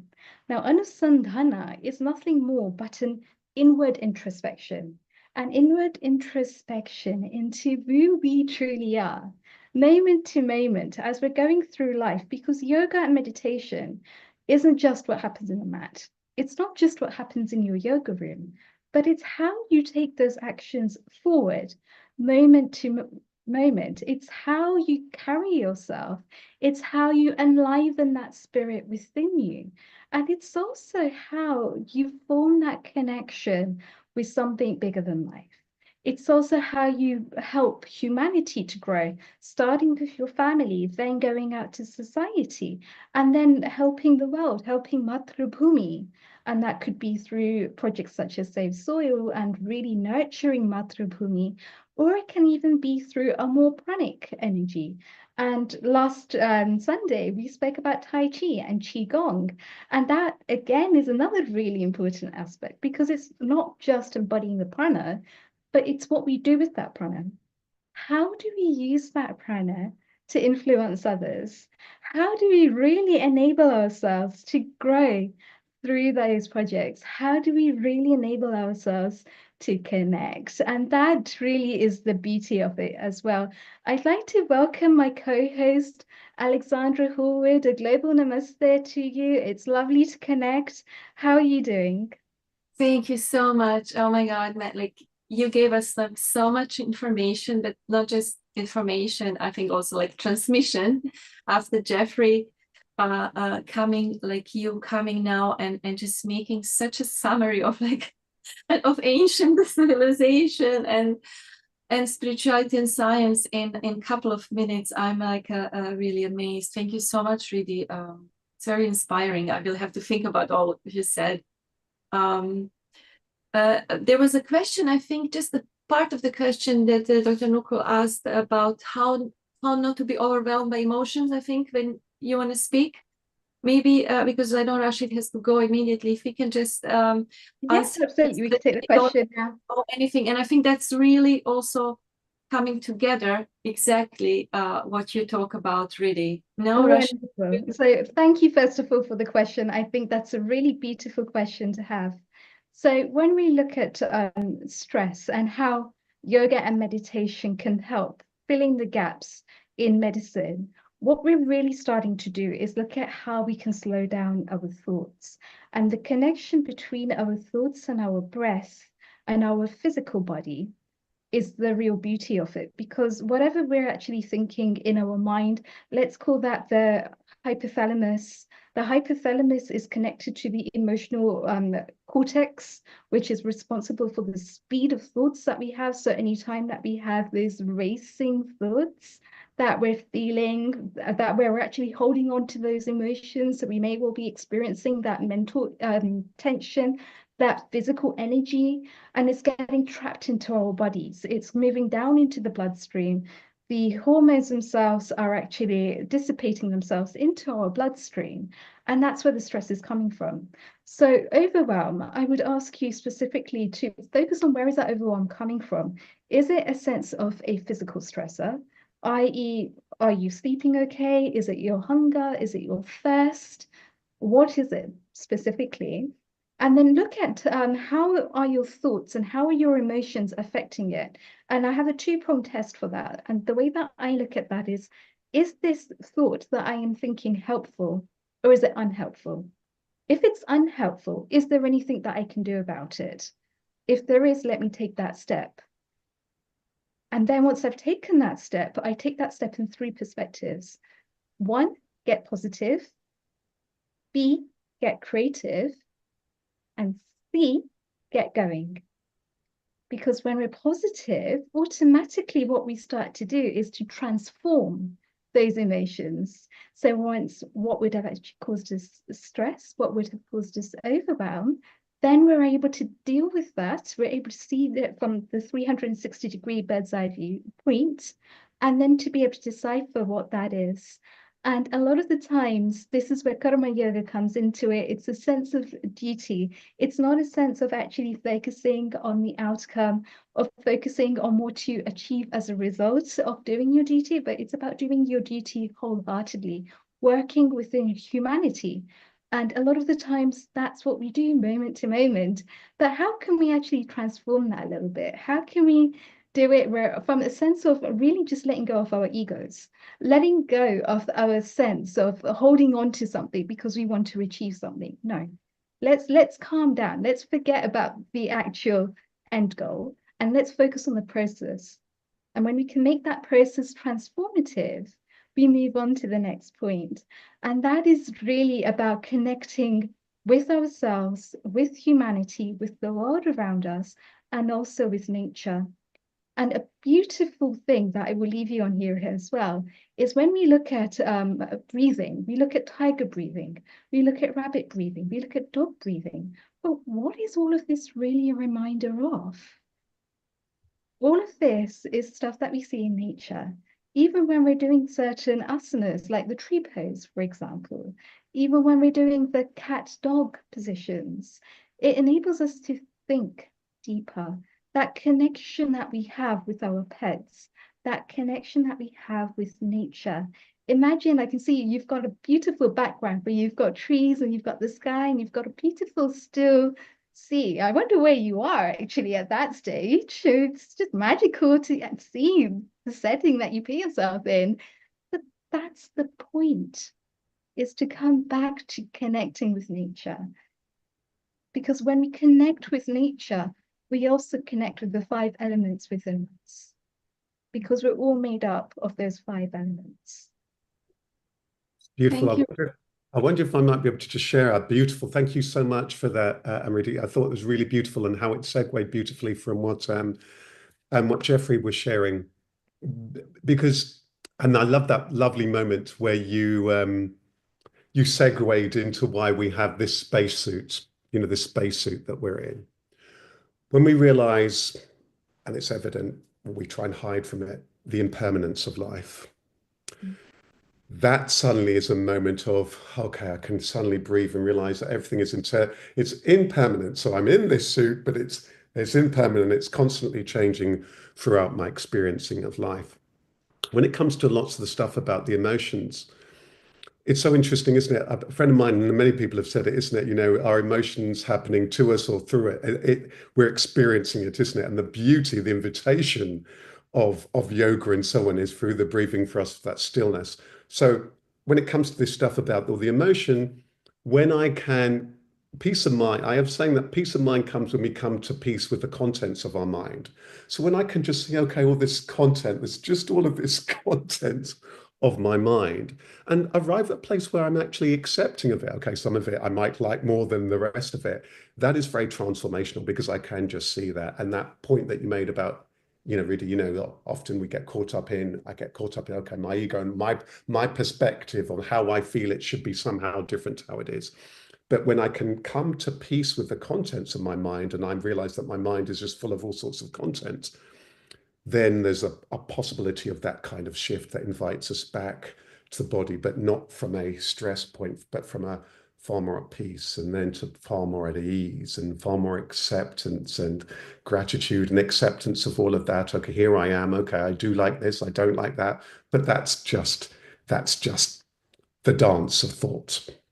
Okay, think about it in a particular way, right? So the human body is really just armor, but it's armor that we need to be able to survive on this planet. But yet when it comes to our emotions, a lot of us are holding armor, even our own emotions. And sometimes it's just about removing that armor and letting it go. We hold on so tightly to these emotions, but sometimes notice how much tension that's actually causing in my fist right now because I'm holding on to it. But all I have to do is just release and open.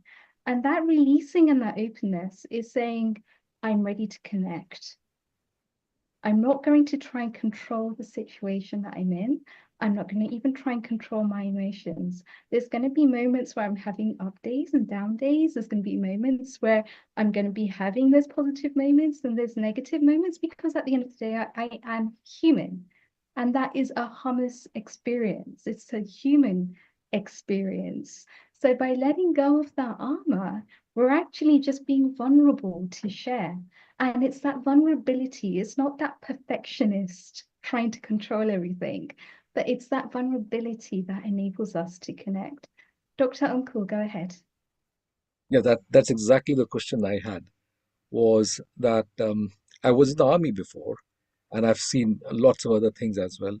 And one of the things I've seen is huge amount of human devastation, people moving from place to place, many people killed, human bodies all over the place, dogs eating human bodies, and a whole lot of other. It's not a very pleasant world.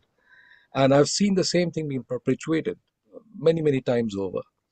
And when I was recently visiting one of my temples in India, and I was trying to inaugurate it, and they advised me to give a talk on what do you expect of this thing.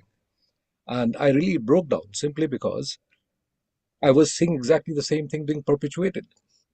And I was finding it very difficult to sort of say that I know what's going on. I know how the things are being taken over and how the things are going in a very bad way. And I just do not know how to sort of convey my message. There was a big, huge amount of message I had prepared mentally.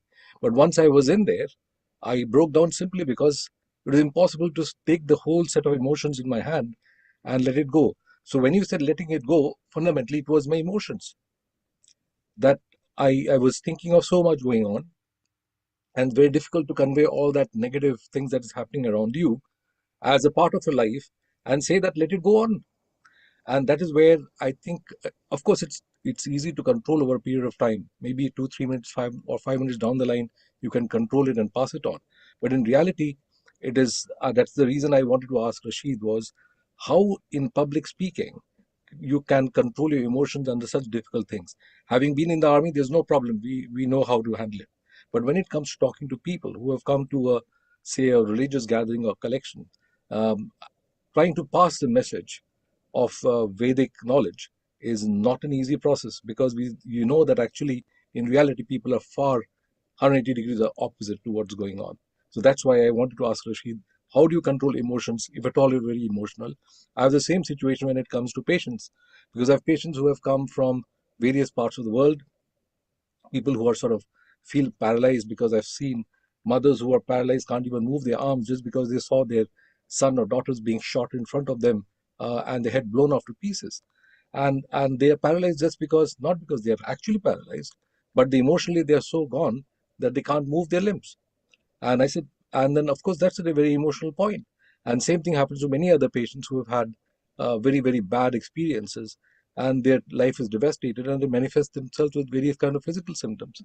Thank And you, that makes me feel Anukul. very emotional. Yep. Dr. Anukul, thank Anko, you. I A think very that is a good beautiful question. point. And Vidhi, one moment. Anukul, thank you. Very good question. Yes. Rashid, keep an answer ready. We'll be back with you in 20 minutes. So we started going to Sri Lanka, then we came to UK, then we went to Mexico. We lost a bit of connection there. Now, as what we do in Healing Our Earth, we take every continent. Let's go to Kenya, where Vasanti is actually going to do a demonstration. She's got very good following. Vasanti has a yoga training section. She does work for the community. But more importantly, she also does retreat in Kenya. Very, very exciting. That includes rafting, safari, beach, yoga. So Alexandra, Riddhi, Amrita, say hello to Vasanti. We welcome her. Rashid, say hello to Vasanti. Namaste. Global namaste to you. We have Nice to to connect, meet Vasanthi. you. We have to connect. It's So we will beautiful to connect have your you with us, Very good to connect. Vasanti. What part Yes, of Kenya are you in?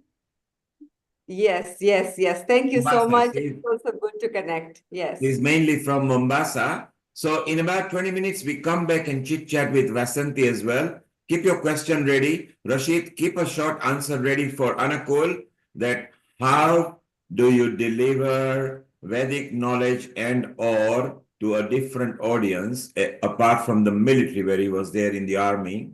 So it's a different way of attracting people and delivering question. Riddhi, keep your comment also ready. Let's move over to Vasanti. Vasanti, Jambo in Kenya, and global namaste to you. Global namaste to everyone connecting or from all over, and Jambo sana, habari gani? Habari I hope mazuri you tu, all. unaendelea kabisa. Asante sana, very good. Thank you, asante sana. So our I Kenyan people are enjoying, because when we talk Kiswahili, they love it. But I will not speak too much because Vasanti is in a very good zone in Mombasa. So Vasanti, what have you got lined up for us? And then after 15 minutes or so, we will chit chat with you, okay? Okay. So we have today mobility, flexibility. You know, in today's day and age, we need to keep our joints mobile just to keep us going independent. Yeah, we don't want to be dependent on anyone. So today is just a mobility flow. So I hope we are all ready to begin. Let's join the palms together at the heart center. We close our eyes. And we start to calm the mind, the body before we begin. We start to activate the parasympathetic nervous system. Connect to your breath. Let go of whatever you're thinking right now. Just be present in this moment. Feel your body, feel your breath. Taking a nice deep inhale. And a nice long, slow exhale. Letting it go, relaxing, grounding into this presence. We breathe in for 3 ohms. Inhale. Om. Om.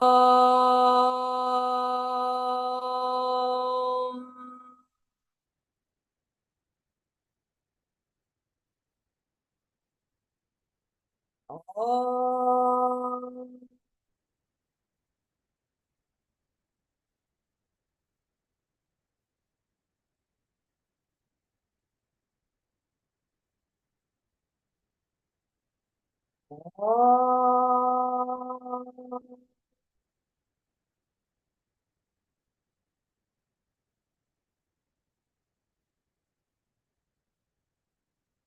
Before we begin our practice, we start with an intention we want to set for this practice.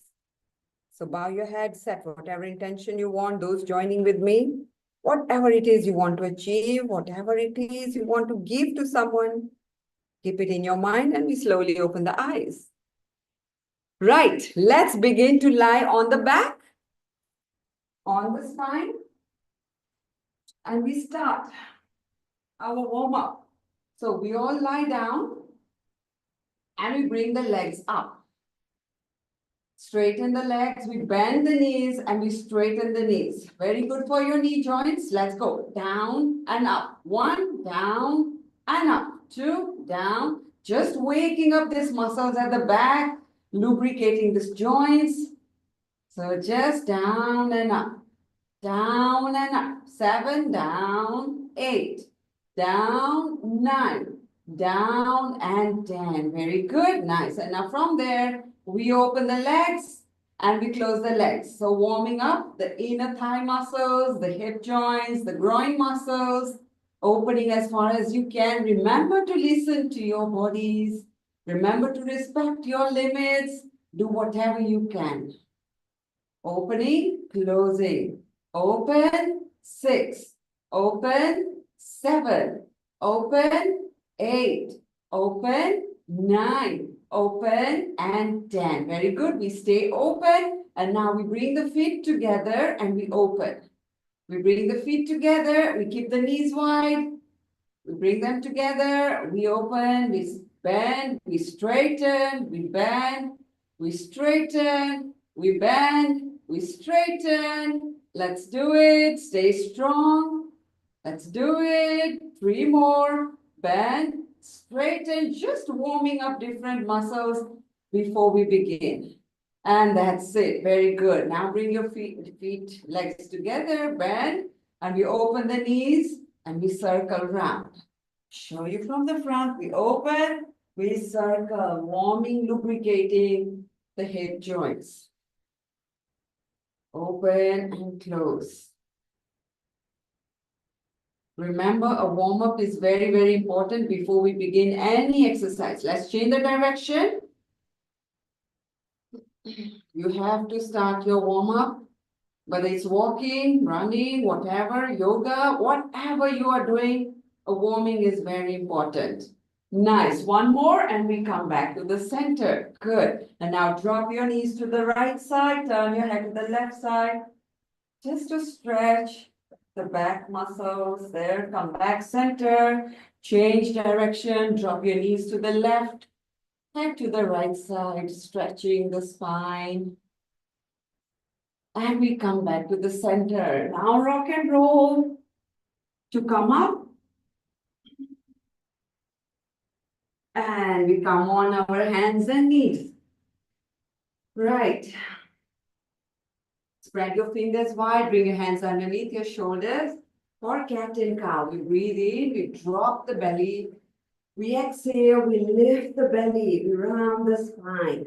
Inhale to drop, look up, exhale to round. This is also very good for your thyroid gland. The thyroid is the most important gland in our body. It's responsible for our metabolism. Exhale. We inhale. Remember, your movements should coordinate, should synchronize with your breath. Inhale and exhale. Nice. And now we circle it round. So give me big circles with the hips and with the spine. Releasing any built-in tension from the spine. And we change direction, other side. If you are in a cold country, you might need a bit more time to warm your body, your muscles, your joints. If you're in a warm place like me, you don't need much time. Okay, we come back to center. Now we extend the right leg and just press the heel down. We stretch those ankles, the toes, the Achilles, the calf muscles. So bring your toes forward and press the heel down. Let the heel go towards the floor. And now we stay there. Just breathe in and out into those muscles. Good. And we come back. Change leg. Left leg goes back. Push the heel towards the floor. Heel towards the floor.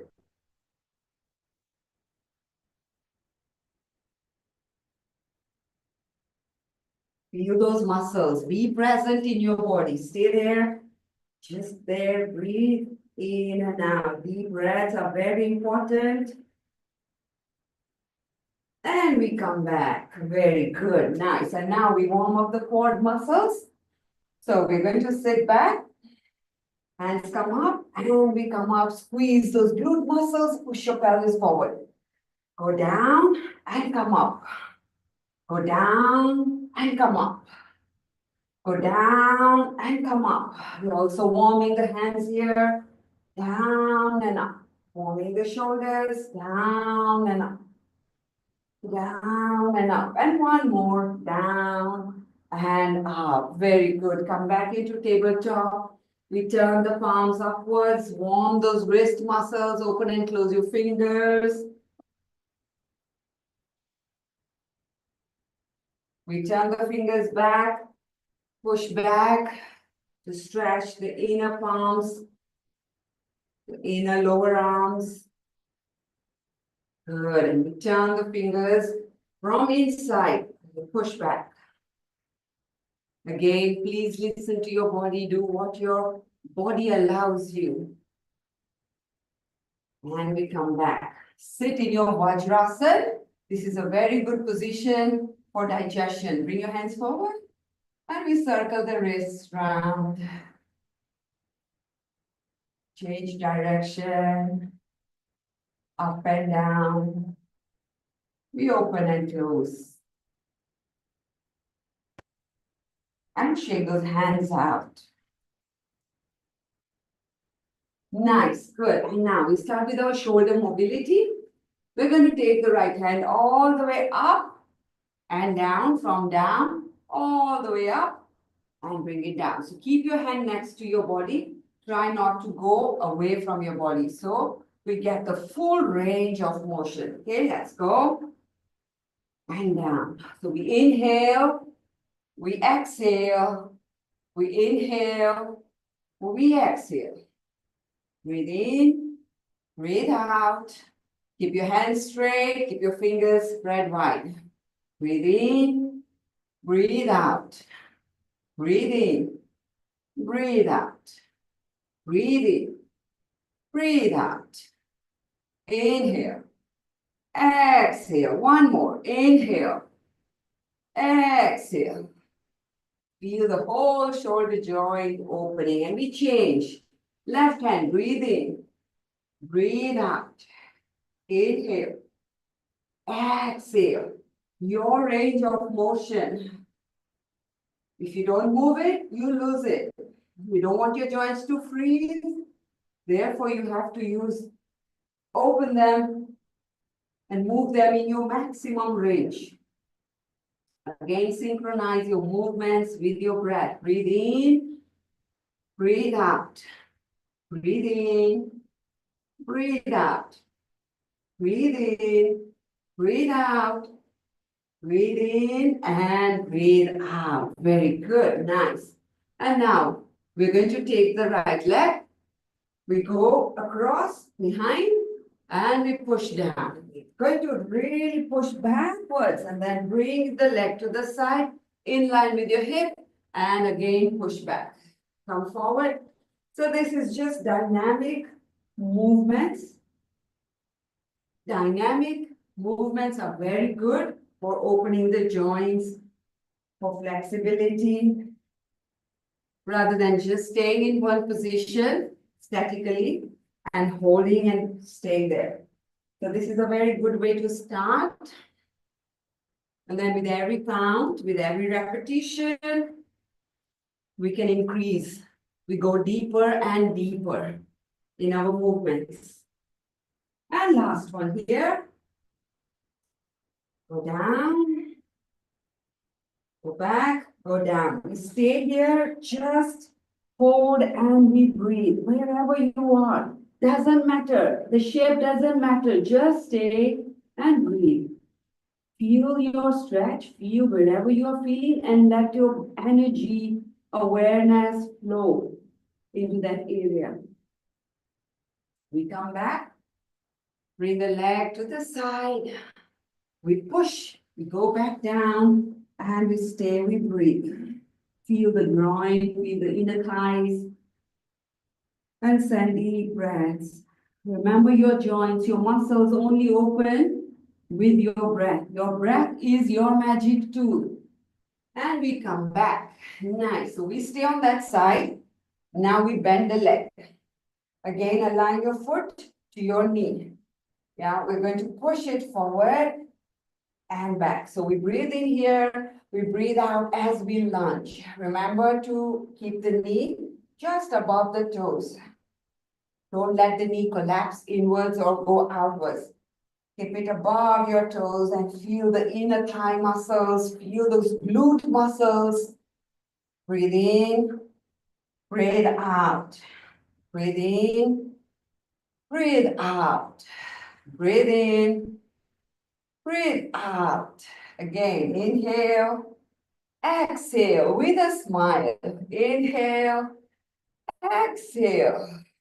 Smiling relaxes all the muscles. Now we stay there and we keep breathing. 1, 2 deep breaths. 3, 4, 5, 6, 7, 8, 9, and 10. Good. Now we bring the right hand down. You can bring the hand on a block or on the floor. We take the left hand over the head. We stay here. If you're able to push, push, push, and straighten this right leg, do so as far as you can go. Inhaling, exhaling, inhaling, exhaling, inhaling, and exhaling. We come back. Right, and we change the side now. We go for the left leg. Let's extend the left leg. We take it across. Push back to the side and push back.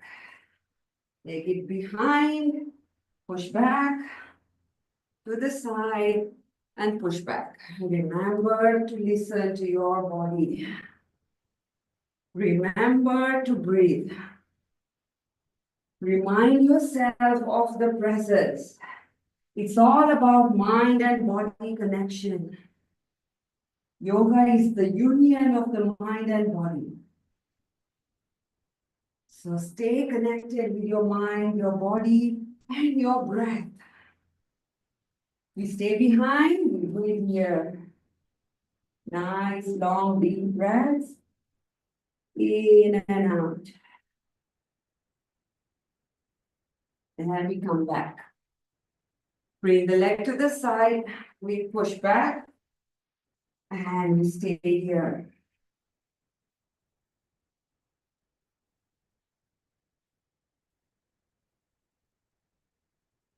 And we come back. Great job. Right, and now we bring the right leg forward, have something underneath your knee. If you have a hard floor like mine, bring your right leg forward and bring your hands behind your head. Okay, now we are going to breathe in here. We breathe out, we bring the left elbow to the right knee.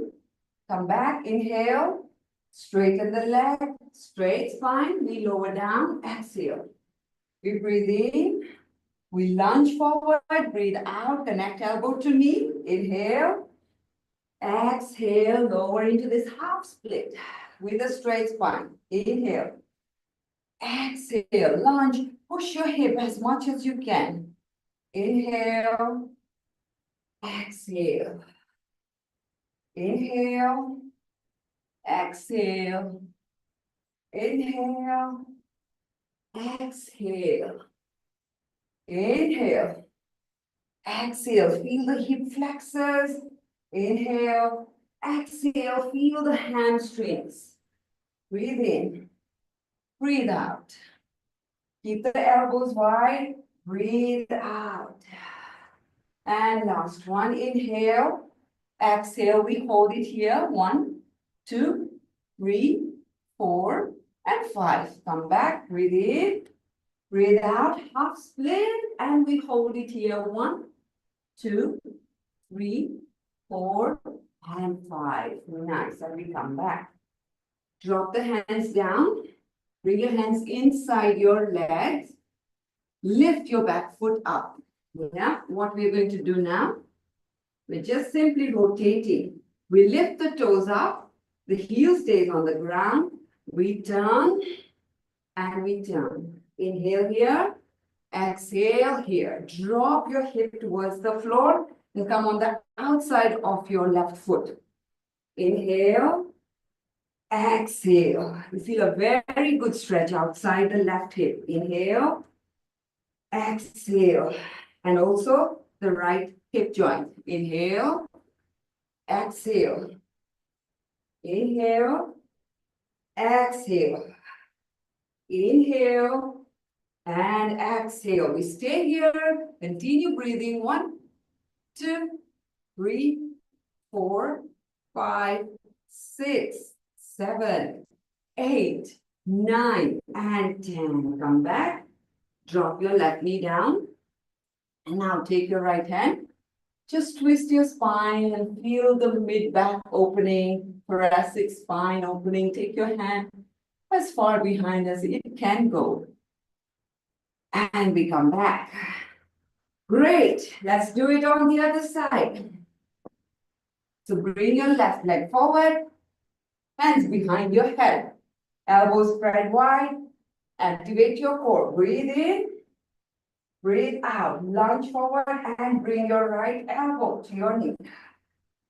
Inhale, exhale, lower down, inhale, exhale, push forward with your hip, inhale, exhale, synchronize your movements with your breathing. Feel the hip flexors here. Inhale.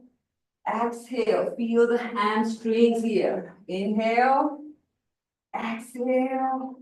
Again, your full range of motion. Exhale. Listen to your body. That's very important. Exhale. Breathe in. Breathe out. Breathe in. Keep your spine straight as you go forward. Inhale. Keep your core tight, engage the core muscles, pull the navel in, breathe out, breathe in, breathe out. And last one, inhale, exhale, stay here and just breathe. 1, 2, 3, 4, and 5. Come back, inhale, and exhale. Stay here, breathe. 1, 2, 3, 4, and 5. Great job. Bring your hands down inside the leg, and lift your right leg up. Now we press into the heel, lift the toes, and we turn. Bring your right hip towards the floor and lift it back up. Breathe in here, breathe out there. Inhale, exhale, inhale, exhale. Remember, your breathing is very important. When you breathe, how you breathe is very important. Exhale, inhale, exhale, and one more. Inhale, and we stay there. Breathe. 1, 2, 3, 4, 5, 6, 7, 8, 9, and 10. Come back, drop your right knee down, and left hand goes over. Take it behind. Keep pushing your hip forward. Keep turning your spine. Breathing in, creating space in your body. Breathing out, turning, twisting into that space you create with your own breath. Your breath will allow you to go further and further. And we come back. Right. And now we come into our Vajrasana. Interlace those fingers behind, open through the chest, through your heart space. Connect to the universe. Breathe in this breath. Breathe in this prana. Expand your front ribs. Release, interlace forward, round your spine. Push your hands forward as much as they can go. And then lift your hands up, lengthening through the spine. Up, up, up, up, up. And release. Take your right hand to the left, stretch the shoulders. Take it back, stretch the triceps, the front of your armpit. And change. Take your left hand, turn your body to your right, turn your head to the left. Stretch the back of the shoulder and then take it back. Stretch those triceps. And come back. Nice. Roll your shoulders. Round again. Full range. Breathing in when you go. Lift them up. Exhale when they come down. And we change direction. Other side.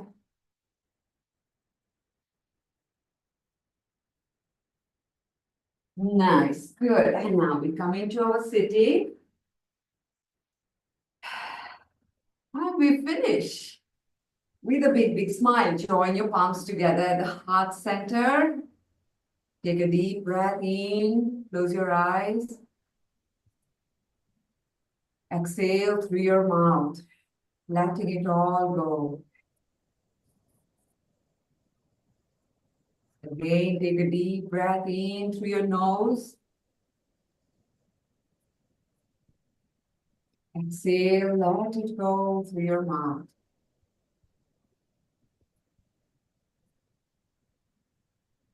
And now we finish with the mantra of peace and one Om. Loka samasta sukhino bhavantu. Loka samasta sukhino bhavantu. Loka samasta sukhino bhavantu. Inhale for Om.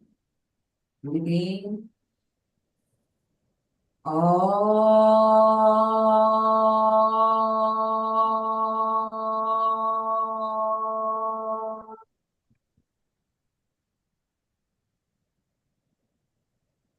Shanti, Shanti, Shanti. Shanti indeed, Vasanti. Thank you so much. Thank you. Thank you, Neilji. How timely, how disciplined you are. You always observe time.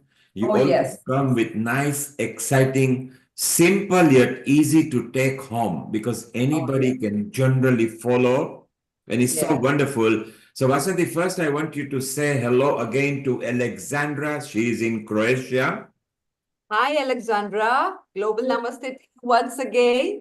So nice to connect to you. And I'm looking forward to connecting for more retreats with you. Yeah. Like, And look, we are Alexandra, all coordinated in blue.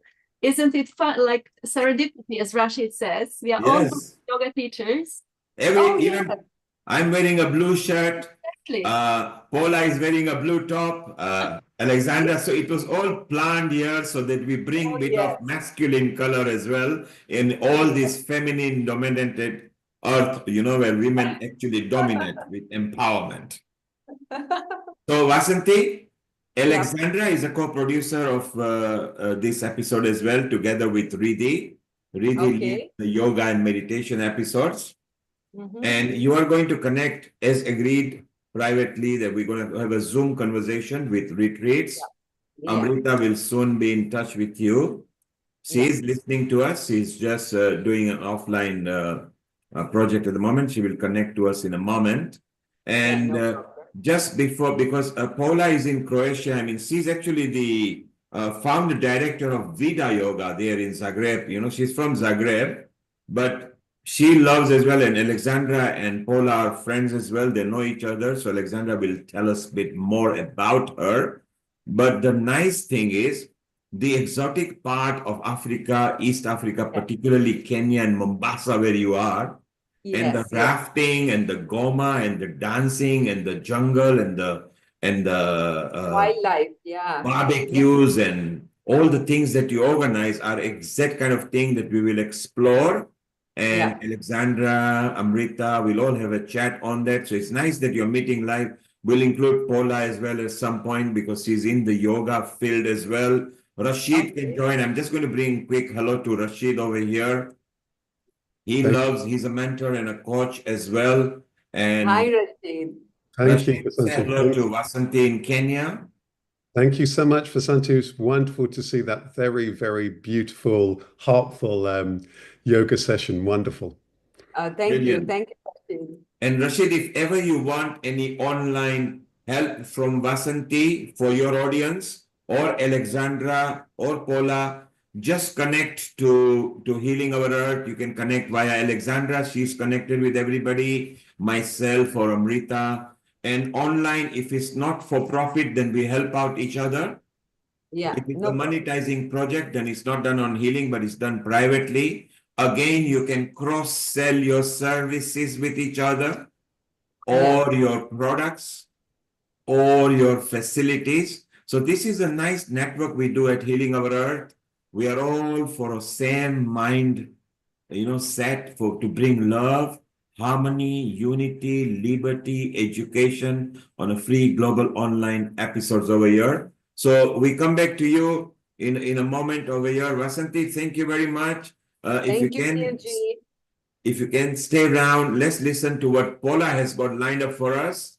And Alexandra, over to you in Croatia. Thank you so much, Neil. But I think Rashid needs to rush out because he really was like but he really still wants to answer the question that he got, if it's possible, Paula, just before we start. Rashid needs to answer just half a question that was still left unanswered. Rashid, do you want to do that? So if you need to go, thank you. Yeah. Thank you so much. And it's been wonderful to be with you all today. I was going to rush off, but then I was just enjoying each particular stage along the journey. I was enjoying all of that.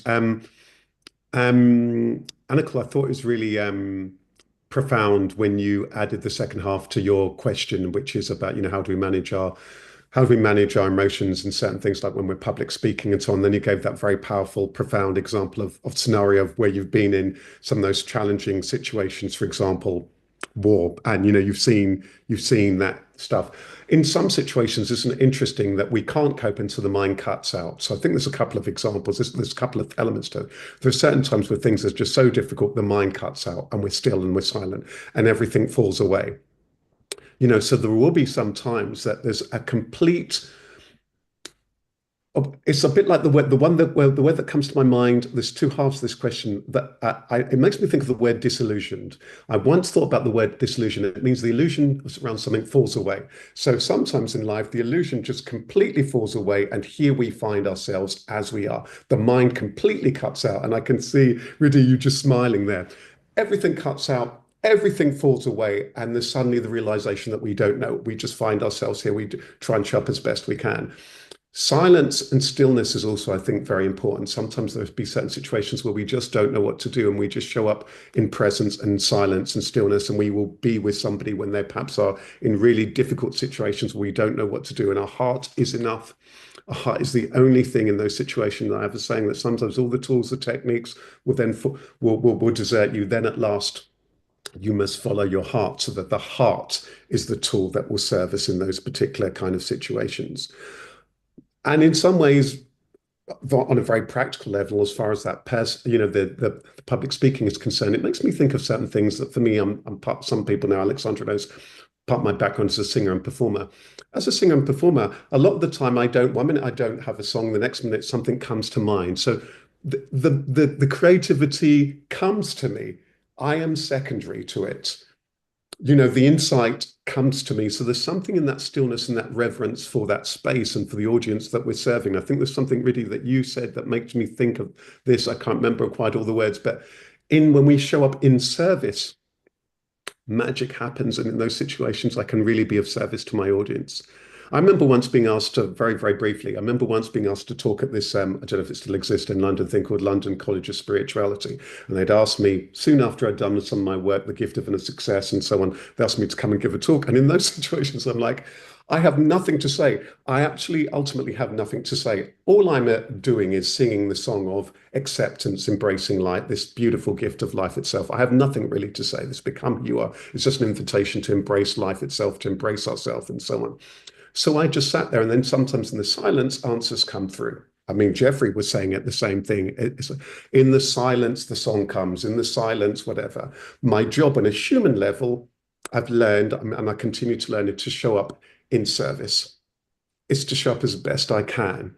That's my job, and we all do. The work that you've done, Annikul, the work that so many people does, that Alexandra does it so beautifully all the time. Just to show up, my job is to show up. But for those of us who, whatever we are, whether it is that we're a surgeon, whether it is that we're a nurse, and I do so much work in the NHS, whether we're a doctor, whether it is we're a gardener, whether it is we're a receptionist, whatever, our job is to show up, and with heart.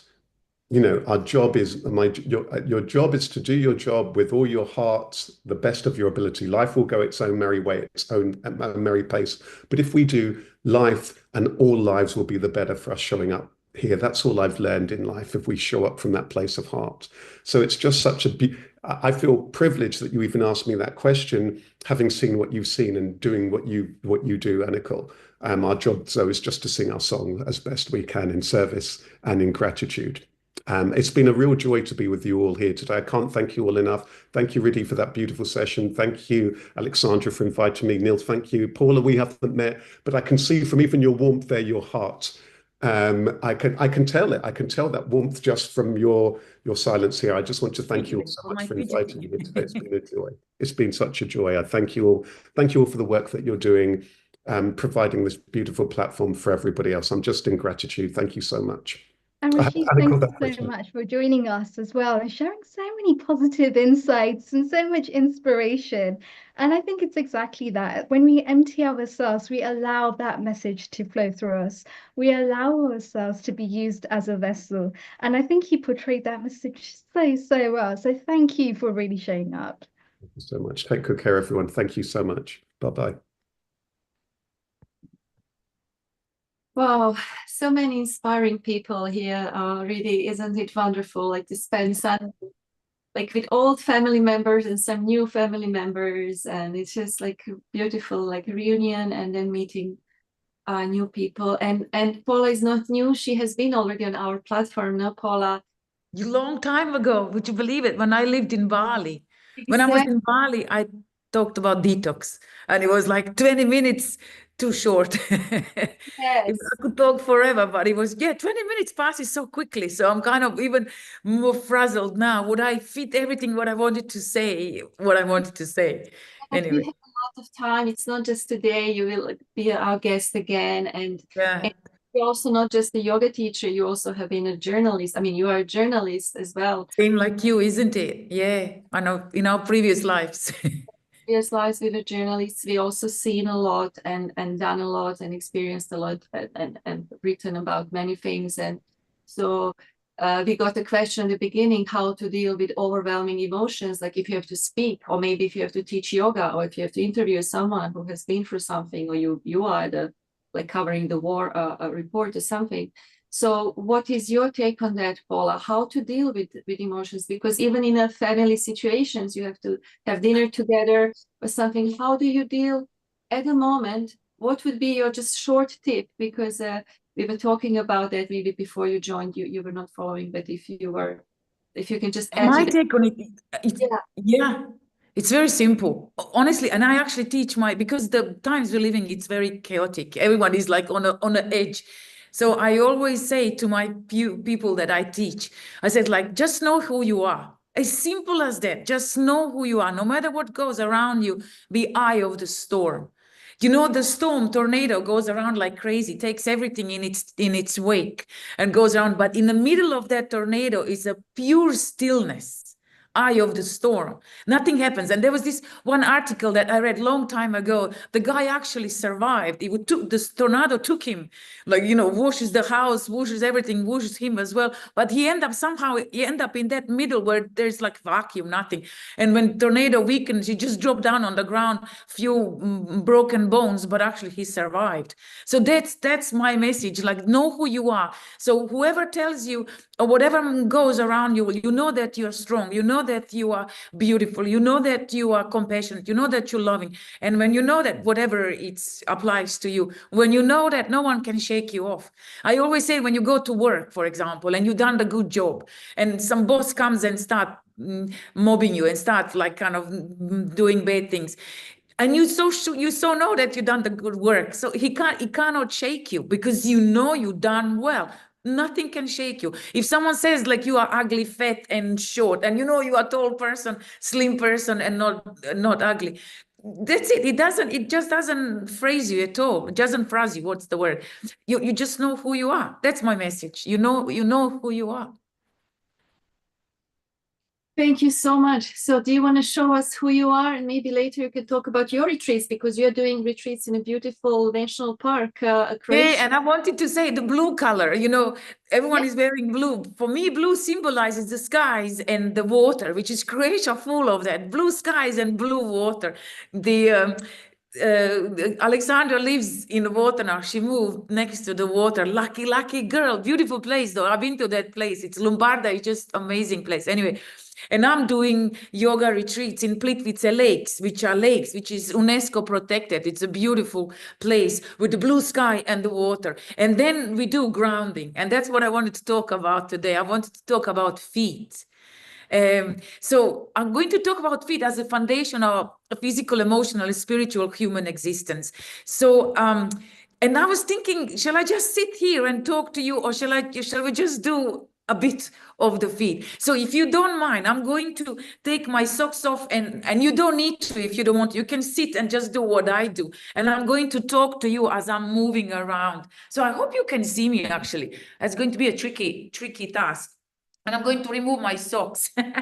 Okay, stripping now.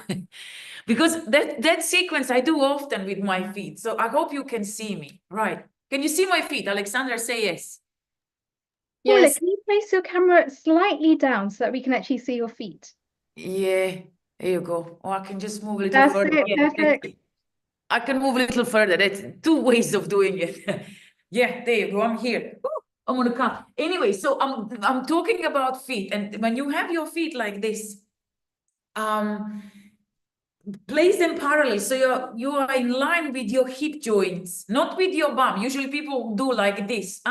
You have to go and align them with the hips here, and follow the femur, follow your thigh bone, and you'll find your feet directly underneath. And make sure that your inner edges are parallel.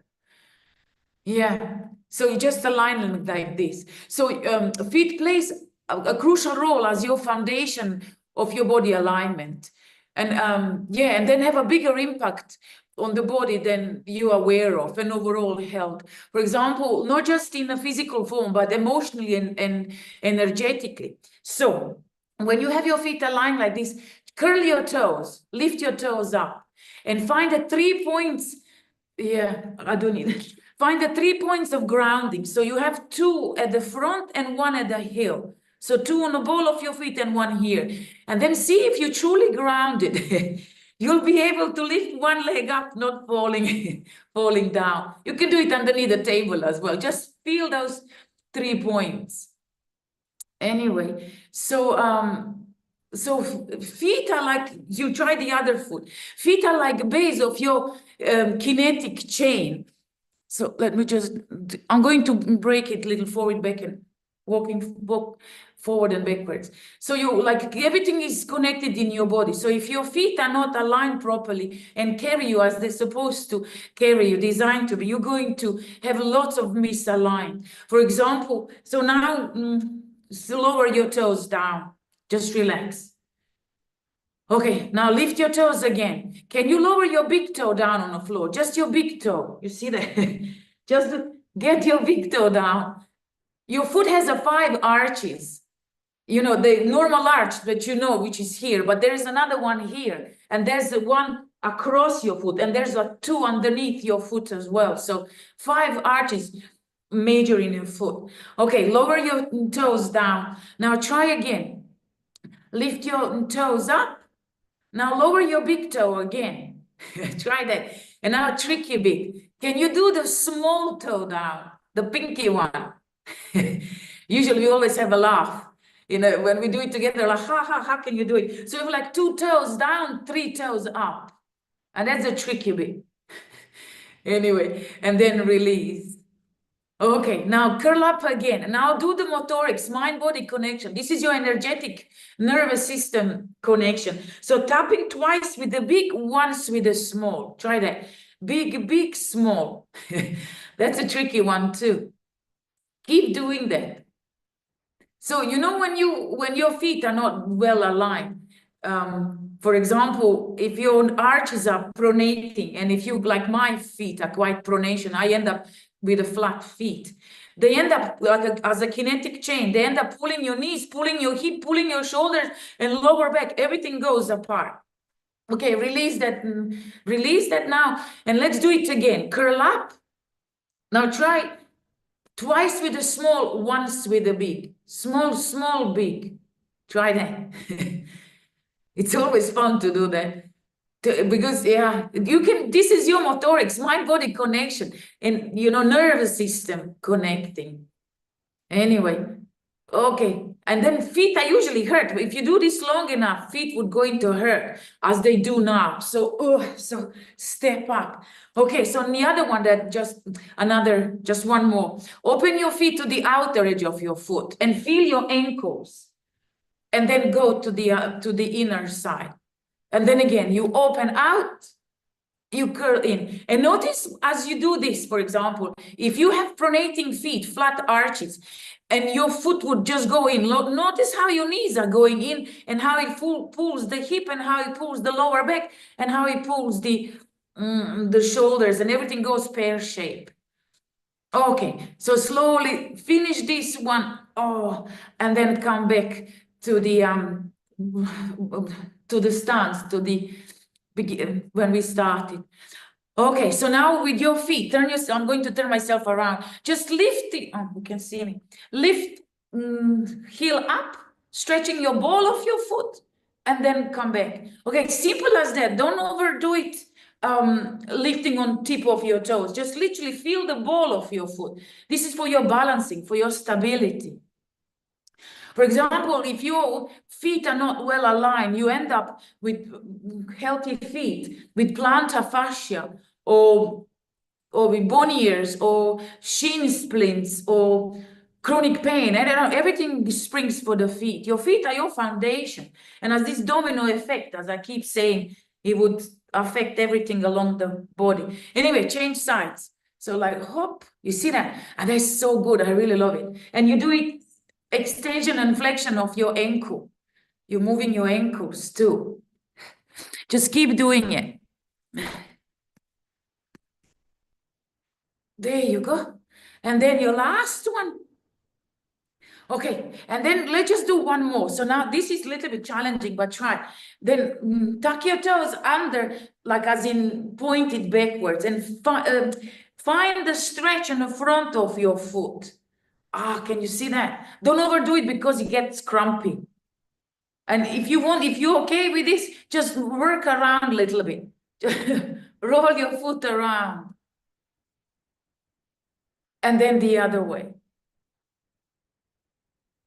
Oh, and then change legs. Oh, this is really nice. And you can do that, when you sit at your desk, long hours, and the stagnant energy, it's there. Just you do this underneath your desk a few times. Honestly, it would move the energy. Anyway, and then slowly come back. And that's it. That's your little foot exercises. Yeah.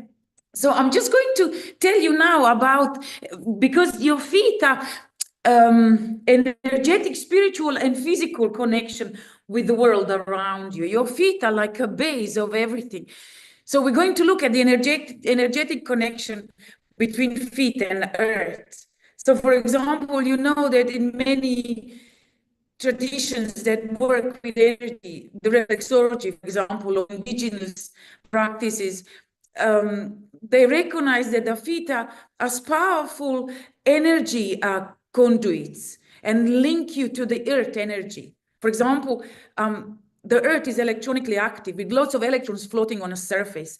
And then human body naturally absorbs the electricity of the earth, which has a negative electrons, which is good thing. These negative electrons are good thing. Body has positive electron, which is not a good thing. So when you're in a touch with the earth, you keep exchanging those electrons around. You get the negative ones and you give the earth the positive ones, which is confusing the other way around, but that's how it works. And that's, that it's called grounding, earthing. So how does it work? So simply placing your bare feet, or you can actually not just feet, but there is another in your hands you can put, or you can put the entire body touching the earth, and earth has to be conduit of those electrons. It's like grass, sand, soil, water, leaves, stones, even concrete. When you walk bare feet on a street, that's again, that would allow the flow of the energy.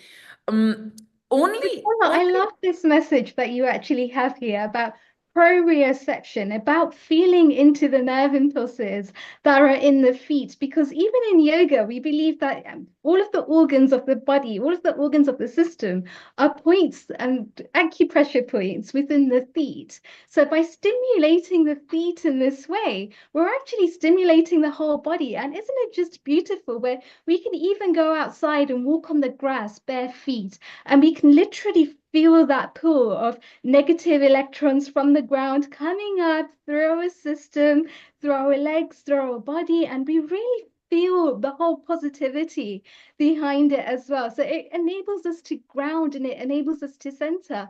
And I think it's beautiful that you're also a journalist, because you can literally see the way that one thinks and one feels, and to be able to record that so beautifully and so accurately, like you're doing here with us today. So I think it's wonderful to actually have you with us and to be sharing. Thank you. Thank you. I'm kind of hyper energy. I'm Raja energy, like the Pitta. So I'm all over the place. But Raja energy is beautiful, because Raja energy, when you do these sorts of grounding and centering practices, it really enables us to transform that energy. Like, we need the Raja activity because it enables us to get into motion. And the only way to actually change the only way to change our emotions is by moving into motion. So it's beautiful to see. Totally. And it's somehow even just by sitting at our desks And I think that's the profound bit. Like you hit the nail on the head there, where even if somebody's got a busy desk job, they can take a few minutes just to be able to work on the feet and the ankles and just moving it and circulating that blood and circulating that prana does wonders for their whole overall well-being. And I think you've done that so beautifully, Paula. I think we've got to get you back on again because I'm sure you've got so much more to Yeah, I haven't actually even finished show half of us, it. Can I teach just us. finish? I know I can see my time is up. Can I just finish? Because I have lots to say, but on your point now, because you fast forward me to the end. So I'm just going to, you're sitting at your desk and I'm going to just read few affirmations that it would really apply. When you have your feet on the ground and affirmation is, I'm deeply connected to the earth. I honor earthly rhythms. I am open to vital energy force. I live in harmony with the world around me. I'm grounded, stable, and supported. These are few, and there's lots more, but these are just few energetic thoughts that you would send it through your feet and the ground would send it back because you feel safe, you feel grounded. And if you have a good alignment, you have stability, and it's connected with the mula chakra. It's connected with the chakras, root chakra, and you have a feet. These are chakras too. Hands and your feet are chakras too. Anyway, And it so I'm also going to connects finish to on the that because I nervous could just system go as for well. on and on and on. There's lots more to say, but I think you got the message. Go walk barefoot on the soil that would be conduct to energy, not on a rubber, plastic, wood, and glass. Does not get the electrons moving. It's insulator. It doesn't. So you just choose the ground that would be a conductor to it, like soil, water, concrete, and all that. So that's my message for Well, for stick this around, little. stay around with us because we're going to be moving over to somebody that works a lot with energetic. She works a lot with chakras as well. And it's exactly what you're saying about how to ground ourselves, because when we look around ourselves and we're taking that time for ourselves, we start to feel safe. And that safety is what's rooted within the nervous system. So it enables us to let go on such a deep, profound level. And so we're going to move over to Sneha, a global namaste. It's beautiful to have you with us. Sneha, for those of you that don't know, is a chakra meditation and Reiki master. She does beautiful work in realigning people within their lives and within their businesses. And she's a spiritual coach herself. She spent many years learning these skills and really grounding them within. And her work does magic to be able to speak through this. So without further ado, I'm going to pass it over to Sneha. Sneha, a global namaste. Welcome. What do you have in store for us today?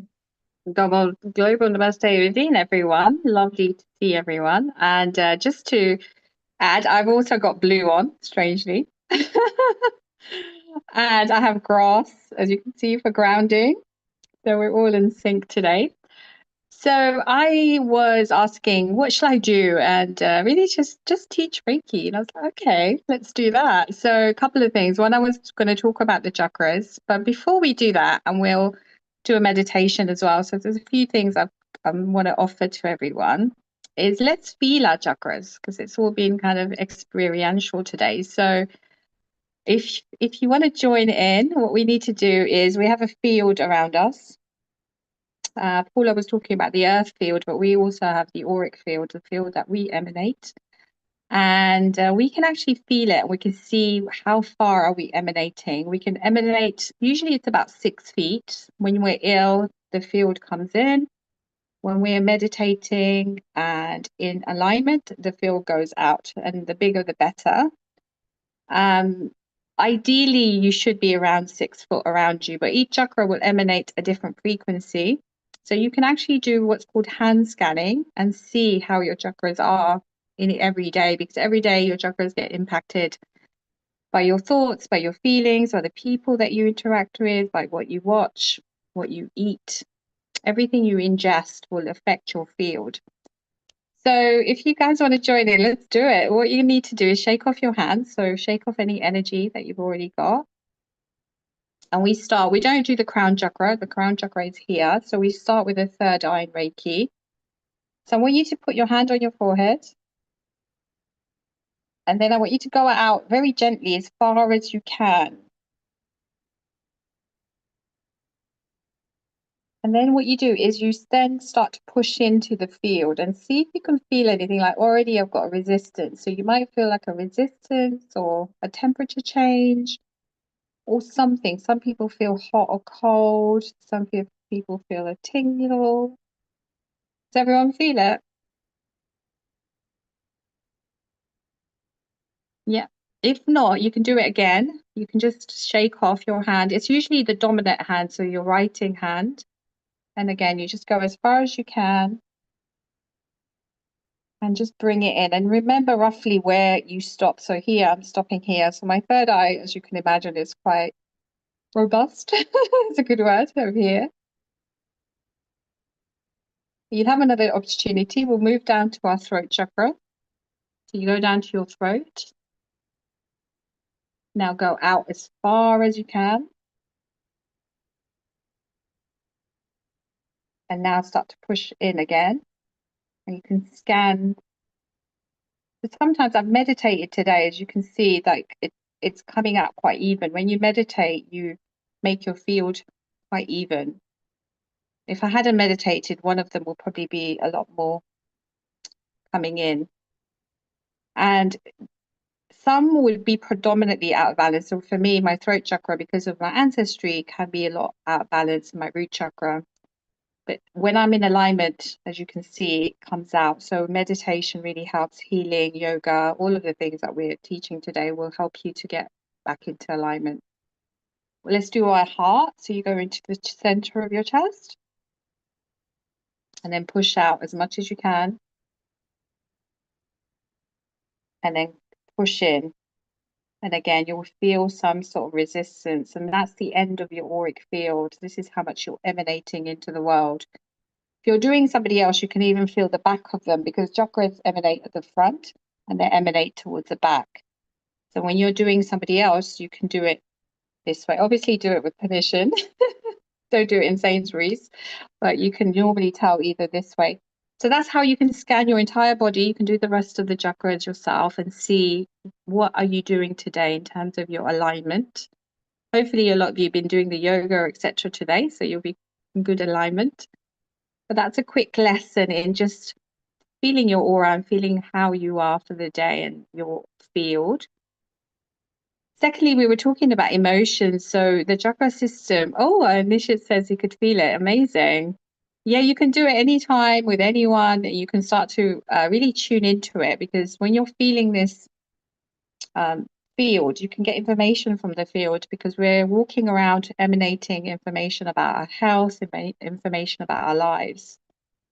So wherever you sit, when you leave, you can actually leave your imprint, your energy imprint. We were taught in psychic development, if somebody leaves a chair, you can actually go and sit in the chair and get a lot of information because we're walking around with this field of information that we emanate out to the world. So back to the emotions, we also store emotions within our field and the chakra system. And the root chakra, the Muladhara chakra, which we've covered with the feet today. That was very good, Paula. So start this off, actually, it's very in sync.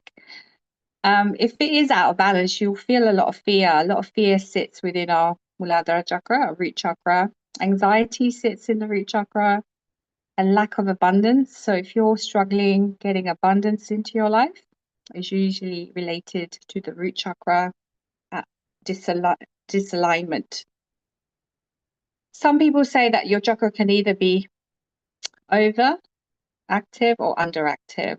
In Reiki, we just treat the chakra as a whole because we send the energy and the energy will work out what it needs to do, whether it needs to fortify the chakra or remove some of the excessive energy. Then we've got the Svadhisthana chakra, which is your sacral chakra. That is under your belly button and lower back. This holds your sexuality, your pleasure. In the reverse, it holds your guilt, your shame, your inner child, your creativity. So a lot of emotions are stored in each one of these chakras. And the more we do, Again, everything we've talked about today, the more we can get these back into alignment. What we're going to do after I've told you this is we're going to actually go in and we're going to start to balance our chakras. So we felt the field, we know roughly a few of the chakras where they are, but I'll talk you through an exercise of actually bringing all of these back into alignment. Then we go higher, we go above your belly button, and middle of your back is your solar plexus, Manipura chakra. This is to do with your identity, your self-esteem, how you see yourself in the world. We are all soul spirit, but this chakra allows us to have an identity. So I am Sneha, Riddhi is Riddhi, and so on. So we have this identity, and the solar plex helps us with identity. If it's not spinning to its full capacity, then we may have issues with self-esteem, we may have issues with power. Our power also sits in the solar plexus. This is also where we court people. So when you meet people, you naturally start to pick up information through energy cords. And that's usually where you first have a gut instinct about somebody, is through your solar plexus. So solar plexus is important to cleanse this chakra on a regular basis because you are picking up on different energies. And especially if you're an empath or a healer, you'll be very open in this chakra. You'll pick up a lot of different types of energy. So again, I'll teach you in a moment how to cleanse that. When you go to the heart chakra, this is obviously to do with relationships and love and grief, loneliness, and all these kind of, unfortunately, negative emotions can sit here. A heart block where you're not allowing love into your life. The good thing is if it's working really well, you'll feel oneness with the world. You'll feel love, unconditional love, allow love into your life and be happy with yourself and have self-love. We move into, so that was Anahata. Vishuddha is your throat chakra. This is to do with communication, but not just verbal. It is also communicating your true self. Who are you? Who is your true self? I was watching a podcast today saying that if we don't live our true lives, we can get dis-ease. And we're likely to leave the body quicker because we're not allowing ourselves true expression of who we are. And that lives in the throat chakra. We move to the third eye. This is a seat of your intuition. This is where you trust yourself, your inner knowing. When it's not working, then you have doubts and you have too much of a mind, like advantage and disadvantage of the decision. You're too much in your mind. You don't trust your intuition and your inner knowing. And it's things like, when you think of a song and it plays on the radio, or you think of somebody and you haven't heard from them for months and they call you, that's all to do with your inner knowing and your intuition. And finally, you have your crown chakra. Out of the 7, this one sits above the body, just about here. You may be able to feel some sort of tingle there. Yeah? I don't normally like people touching me like this because that's like your connection to the divine. And it's depicted by like a 1,000-petal white lotus flower. In Reiki, we don't tend to touch it, but that is your connection to divinity. If it's out of alignment, you may be fearful of your own nature, of your true nature, of being a divine soul, of being a light. You may be disconnected from your spiritual self. So I think everybody on here should have a fairly balanced crown chakra because we're all open to spiritual self. So that's a quick stop tour of the chakras. Now let's do it. Let's actually align them. So I'm going to get you involved again. I'm going to get you to channel some energy into yourself. So we're going to do Reiki. Reiki is non-religious. It simply means universal light.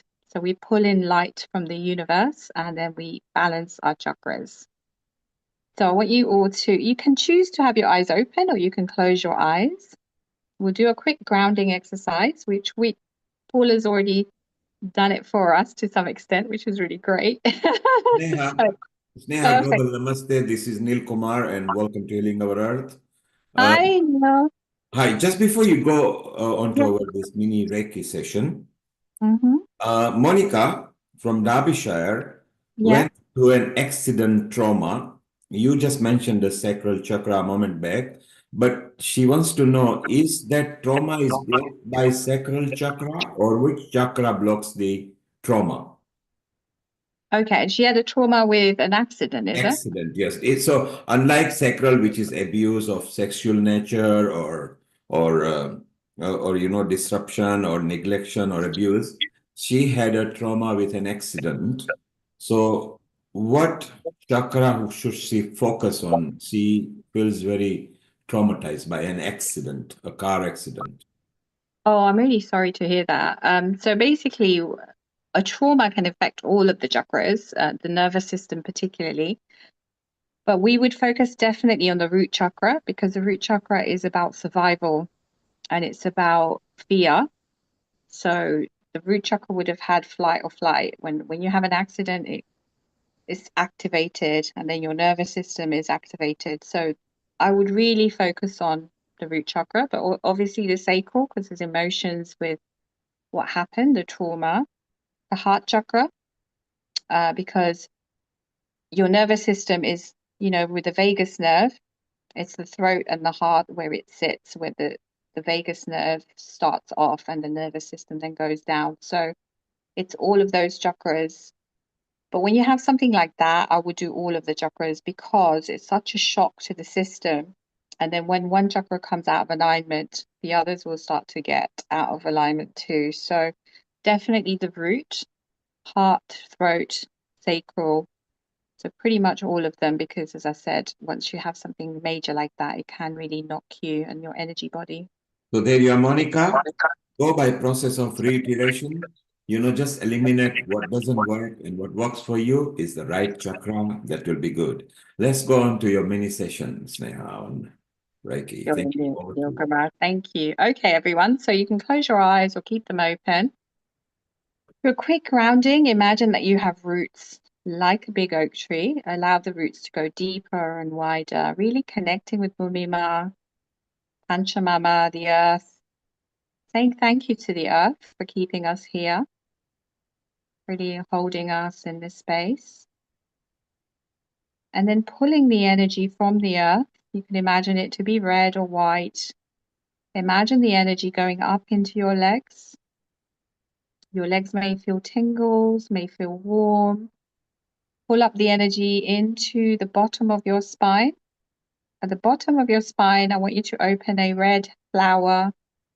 Imagine that light coming into the red flower. This is your Muladhara chakra.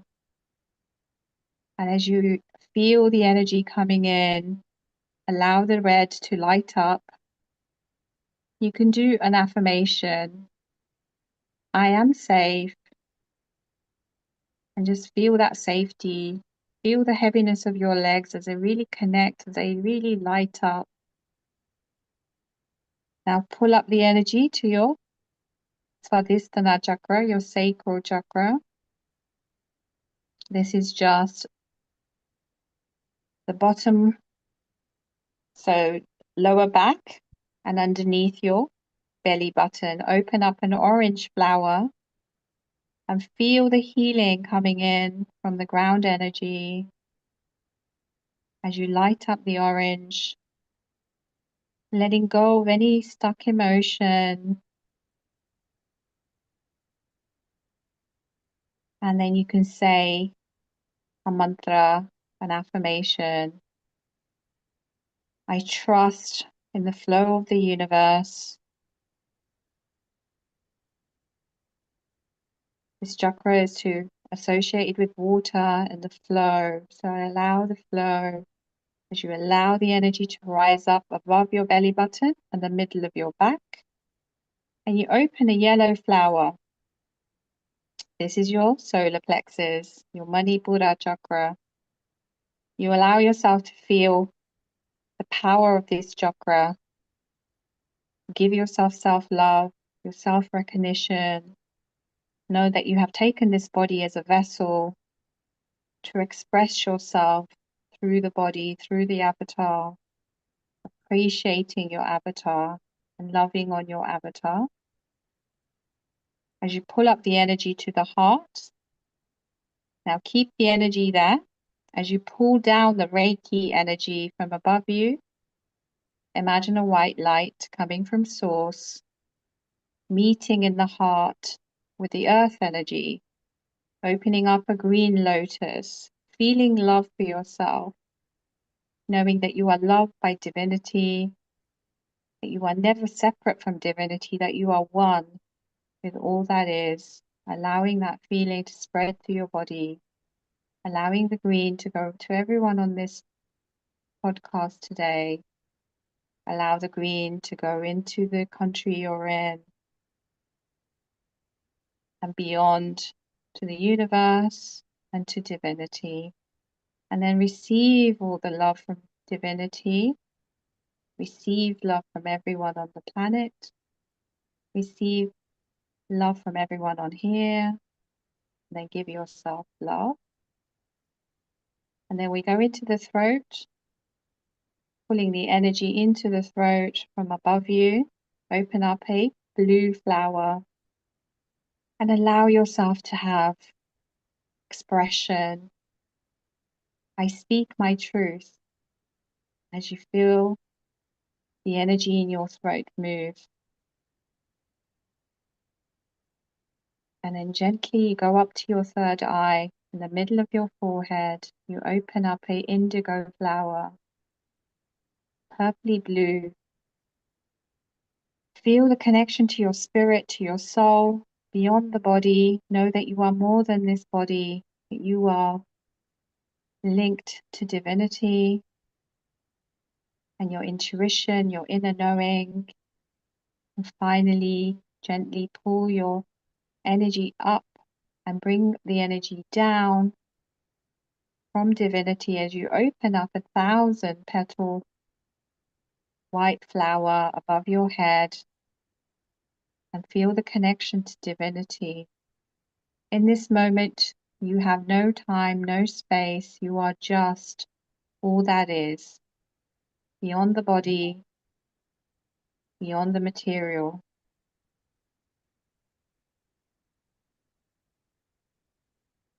As you connect deeply to all that is and know that's who you truly are. You are light, you are divinity. And feeling the alignment of each one of the chakras as you see the flowers lining up.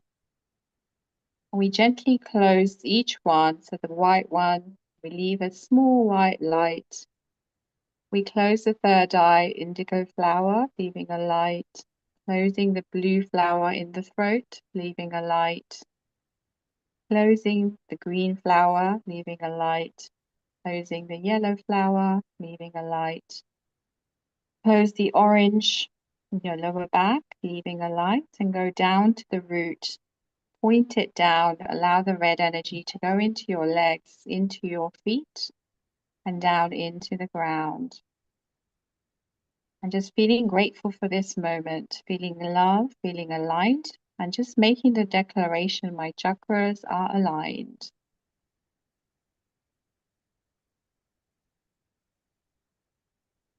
And just come back to the heart and sending everyone love again.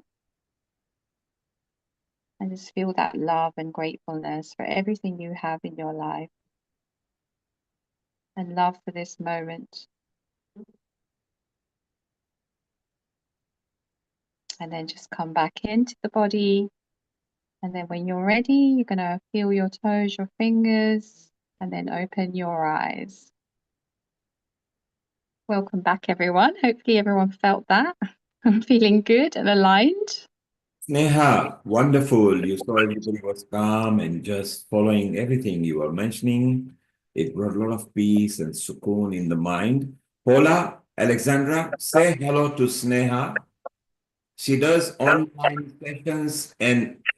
sessions as well. And those of you who are here in London, you can have a in-person meeting with her and sessions. And also she does retreats. So Alexandra, Paula will connect to her maybe in mid part of the year. Riddhi, you can connect Paula and Alexandra with Sneha as well. Sneha, where can people contact you should they want to get in touch with you? Okay, I'm on all the social media platforms. Sneha Ramji on Facebook, and Instagram, I'm Soul Evolution Academy. And Riddhi has my number if you want to WhatsApp me as well. So I teach Reiki, I have cacao ceremonies, and I've been doing this for about 17 years now. So it's been a long time. So if you know anything, if you want to know anything more about chakras, just drop me a line. So there you are. You can contact Sneha Ramji. Just put Sneha Ramji, London, put Reiki, put yoga. She will appear on there. And Alexandra, you, Paula, Riddhi, Sneha, Rashid, Vasanti, at some point, get in touch and cross-sell your facilities, services, and your products, okay? And then we will have a private Zoom session in 4 weeks' time, how we can proceed with retreat. Riddhi, over to you. A nice, gentle thank you to Sneha from you, and bring in Harnal, and let's move on. Over to you, Riddhi. So, Sneha, I just want to say before you leave that that was so grounding. I felt so positive and so much stronger in myself as a result of just that, even that short meditation that we did. And if you're that good across the power of Zoom, I wonder what you're actually like in person, especially when somebody books into a one-to-one with you. So, once again, beautifully done. Really, from the bottom of my heart, thank you so much for all that you did and for being just a wonderful pleasure and joy to be around. Oh, thank you, Riddhi, for the opportunity and pushing me a little bit. Thank you. Very well done. And that brings me on beautifully to Arnold as well. So a global namaste, Hanul. Beautiful to have you with us today. Thank you. Hanul, for those of you that don't know, is a Kundalini teacher. She has her own business, which she has been running for many years. And she also runs sacred ceremonies, sacred meditations together in different surroundings. And it's a beautiful joy to experience the way that she expands energy and then brings it back to the individual again. And that's part of the beauty of yoga and meditation is when we can expand energy into the earth, into Mahaprabhumi around us, and then bring it back into ourselves and centering ground. So a global namaste, Hanu, once again, and take it away. What do you have in store for us today? Thank you very much. It was lovely hearing a couple of the other presenters. So my name is Harnal. That is my spiritual name that's connected with Kundalini Yoga. And I've been teaching Kundalini Yoga now for about 25 years, internationally. And then I moved back to England 3-4 years ago. And now I'm based in Glastonbury, which is the heart chakra of the planet. And I really chose to live here because the energy here supports me. And then when people come to do the trainings and the courses, it also supports them. And we need as much help as we can get these days. So it's like, why not take it? So Kundalini Yoga is, it's like all of the other yogas. We use the same postures, the same mudras, the breathing, but in Kundalini Yoga, we're really more focused on the energy on the inside. It is not a Hatha Yoga where it's perfecting the posture.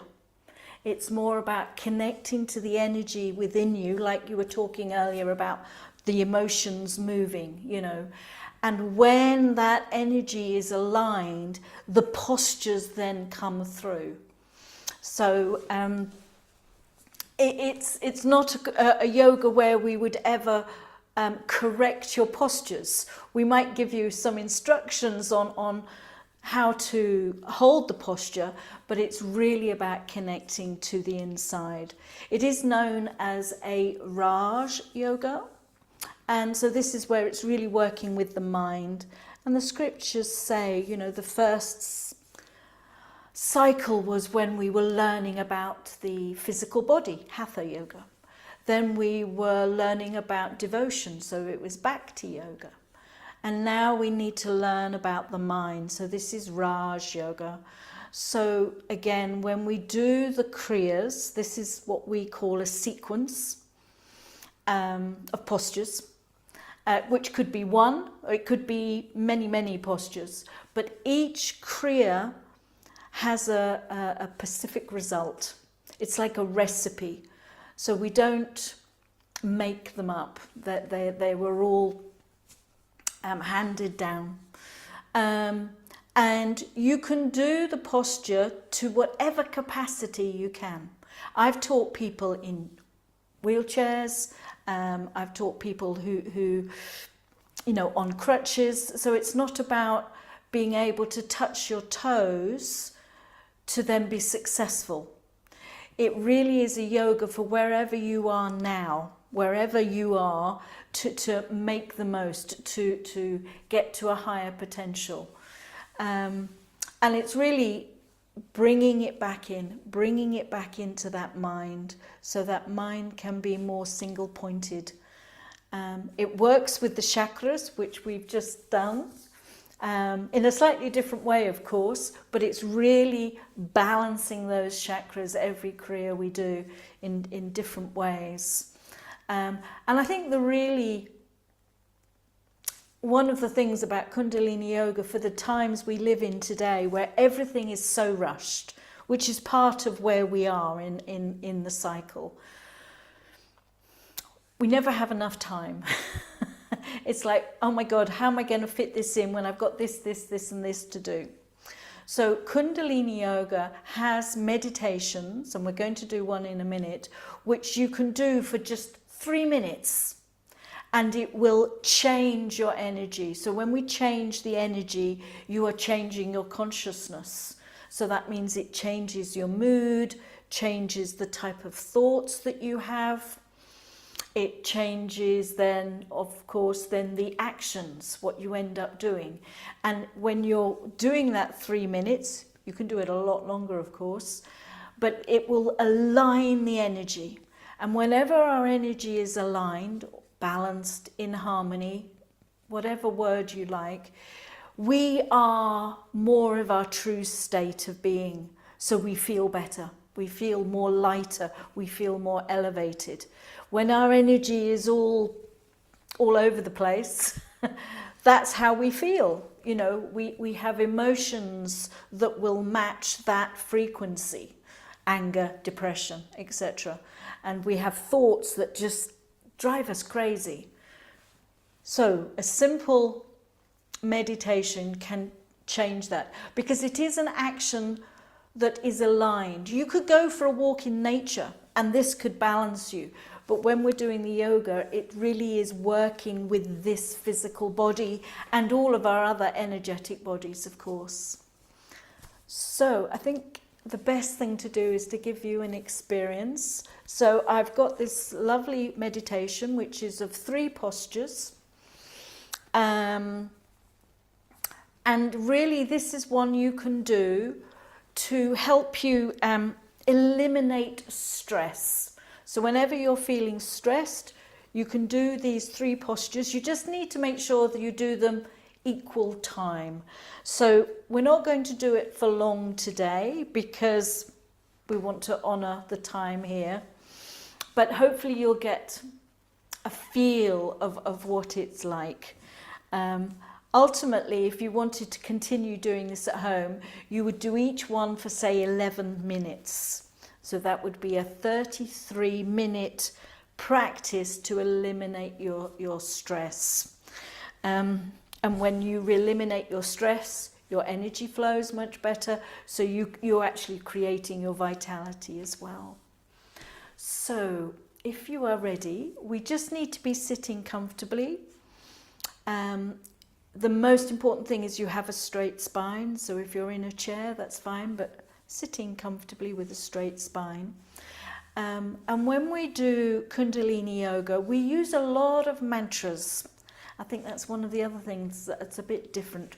We have a lot of mantras that we weave into the posture. So you have the posture, you have the breath, which moves with the posture, and then of course the mantra quite often. And they're such beautiful, beautiful mantras. We're not going to be doing that today because we don't have the time to really teach you that. But we do tune in with one mantra before every time we practice. And this is a mantra called Om Namo Gurudev Namo. And really this is opening us up to the teacher within. I bow to that teacher within me. And so it's just opening you up to have the best learning experience possible. And we repeat this 3 times. So let us start. So I'm just going to push this camera back a bit, so hopefully you can see me a bit more. The sun's come in, hasn't it? It's going to make me very...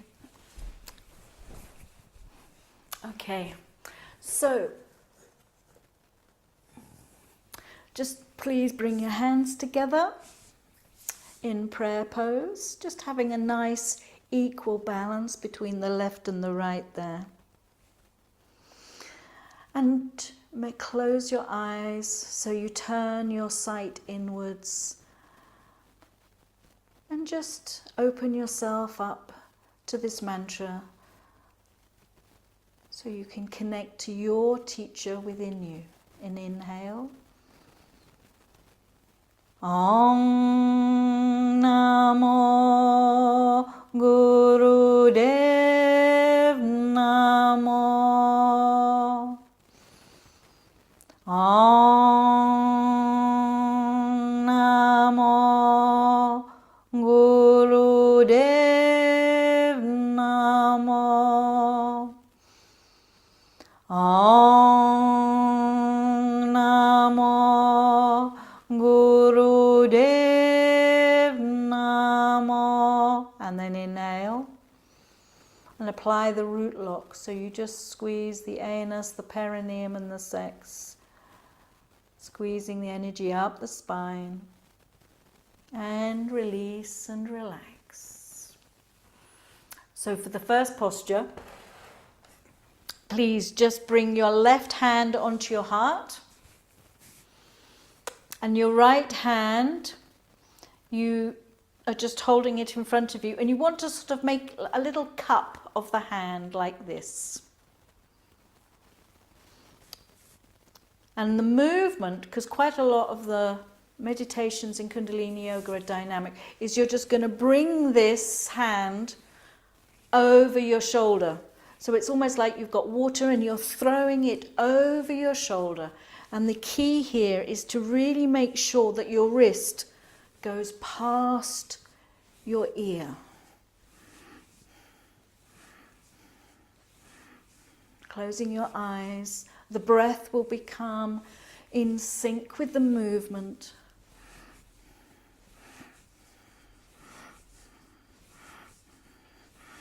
Really stretching that armpit.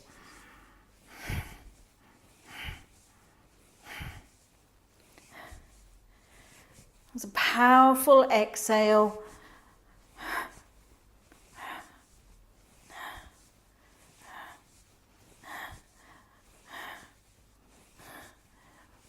And if there is anything in your life that is causing you distress, a memory, an emotion, it's like you're just letting it go. You're just letting it go. Anything that disturbs you, you let it go.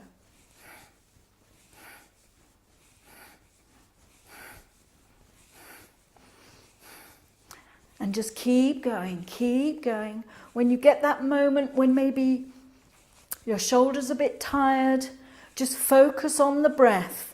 Remember, it's the breath that is moving you, not the muscles.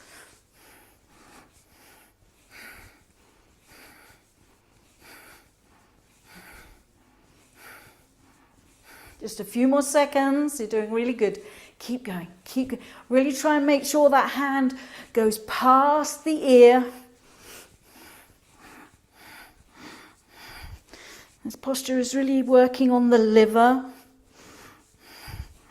So it's helping to clean your bloodstream.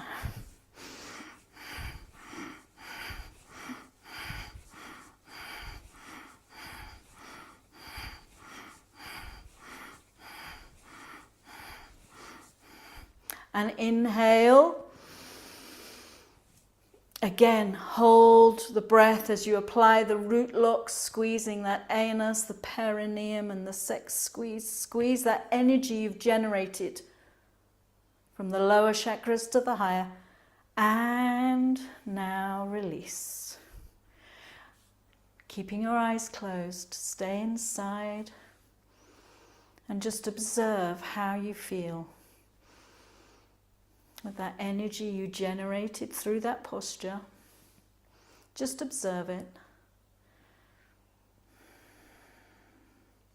as you take some relaxing breaths.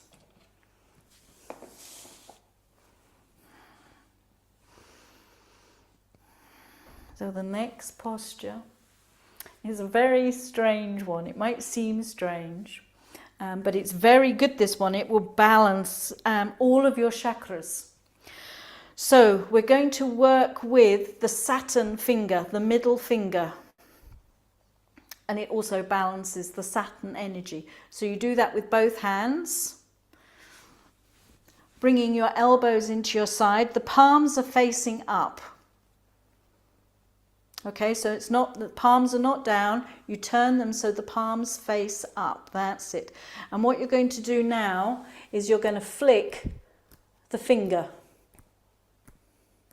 So you're flicking that Saturn finger.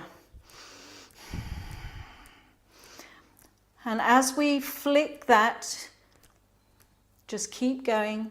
And again, if then any emotions come up, maybe you get irritated, maybe you get bored. Just keep moving this mudra. This is what is going to bring the balance. It's going to take that energy that's within you that is not aligned, and it helps to align it.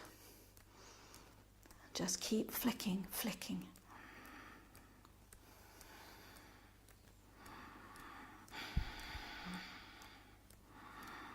Just a rapid flicking of the finger.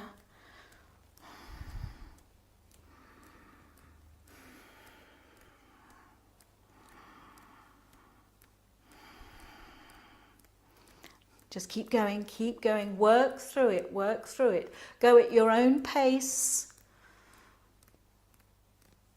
And when you hear that mind of yours that says, oh, I can't do this, just take a deep breath and just do one more. And then just do one more. All of those meridians that go through the wrist there, working on all of those. Last few seconds. Just keep going, keep going. And inhale, hold the palms flat. Inhale, mulband, squeeze that root lock, squeezing the energy up the spine. And exhale.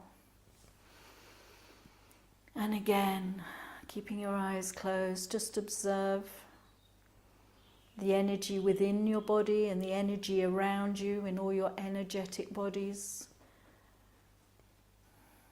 Don't interfere.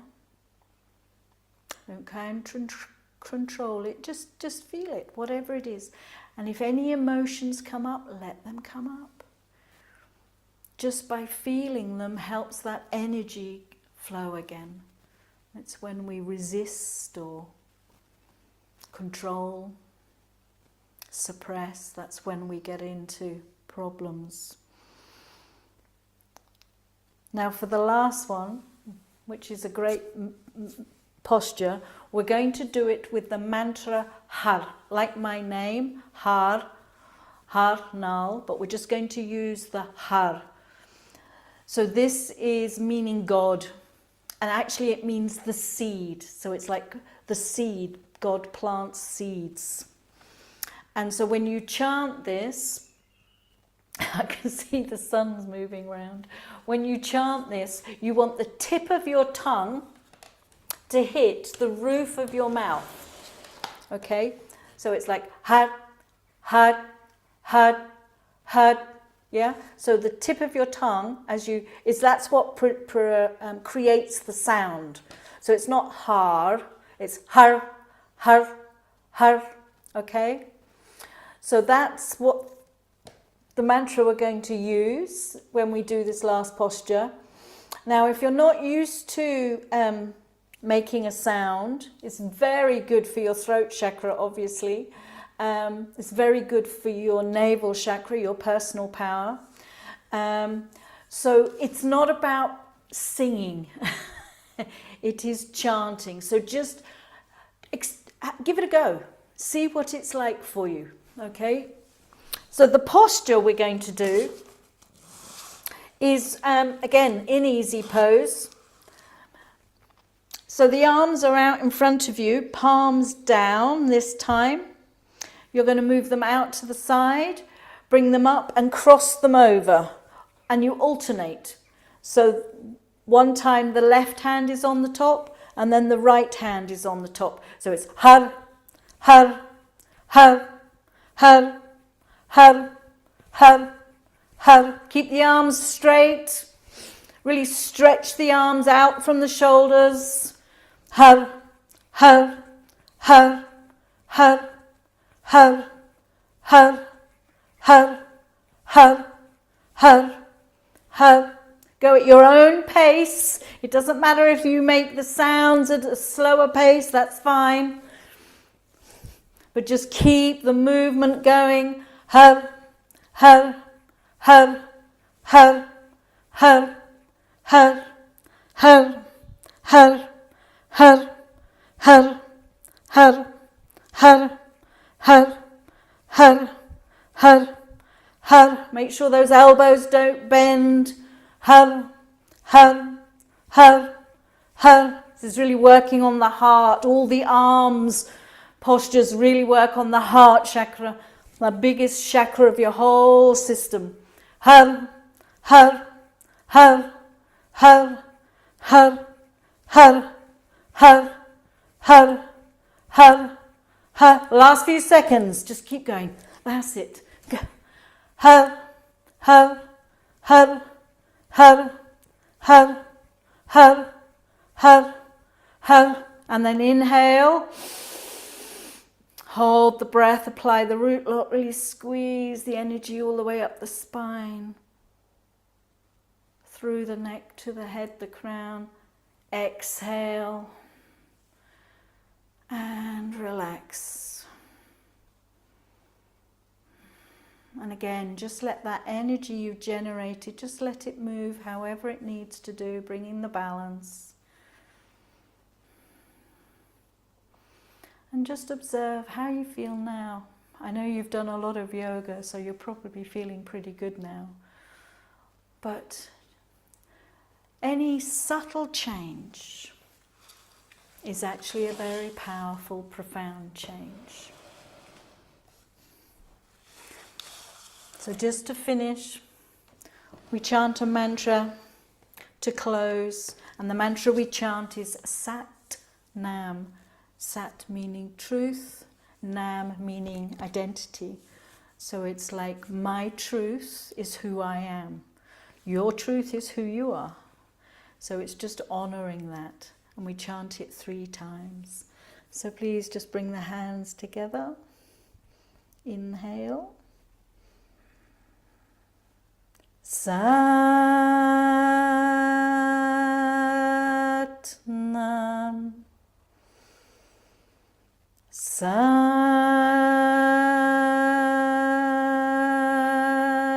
Nam. Sat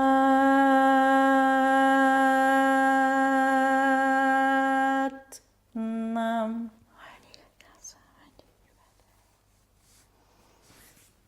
Thank you very much, everyone. Hope you enjoyed that little taste of Kundalini Yoga. And if you like those 3 postures, really, you just need to do them for an equal amount of time. 2 minutes each, 3 minutes each, maximum 11 minutes each. Beautiful. And it really does just bring us back into the essence to feel grounded and to feel centered in the present moment. Yeah. And it's beautiful how just through 3 movements there, 3 very simple movements that anyone around the world can actually do, how the prana can move and how the energy systems work within to just be able to feel that sense of lightness, to feel that sense of happiness, just to be present. And it's just such a subtle change. But as the emotions transform, we get into motion, and that's really where the magic is. So I want to say thank you again, Arnold, for really joining us today and to share your magic with us. It's profound, just even in a short space like this, how much the energy can really transform. So once again, thank you so much for joining us. My And we look forward pleasure. to meeting you again in the near future. Global Namaste. Satnam. Satnam. And that brings us on smoothly to our next segment. And this is someone really special. He's practiced a lot within Eastern and Western practices. He's done a lot of yoga and meditation in different countries around the world. And now he practices as a hypnotherapist at Suffolk Hypnotherapy. And it gives me a great pleasure to introduce the one and only Piers Day. Piers, welcome here. A global namaste to you. Thank you for joining us today and to be a part of this. And I can't wait to hear what it is that you have in store for us today. How does hypnotherapy help us to really fill in the gaps between yoga and meditation? We've heard a lot today about the chakras, about the prana, about the energy systems, and how profound they can be to help us to change and to transform those emotions, to go from a place of depression and anxiety to transform them into positive emotions. So tell us a little bit more. One of the problems with a lot of meditations is that it involves too much movement for a lot of people. So I love yoga. I adore yoga. I'm not as flexible as I'd like to be. But what I found, I've traveled extensively all around the world. And I spent 2.5 months up in the Himalayas in India, northern India. And when I was there, I was very much got to doing yoga every day, 3 times a day on this retreat for about 1.5 months, 2 months. And while I was doing it, my body was getting tired.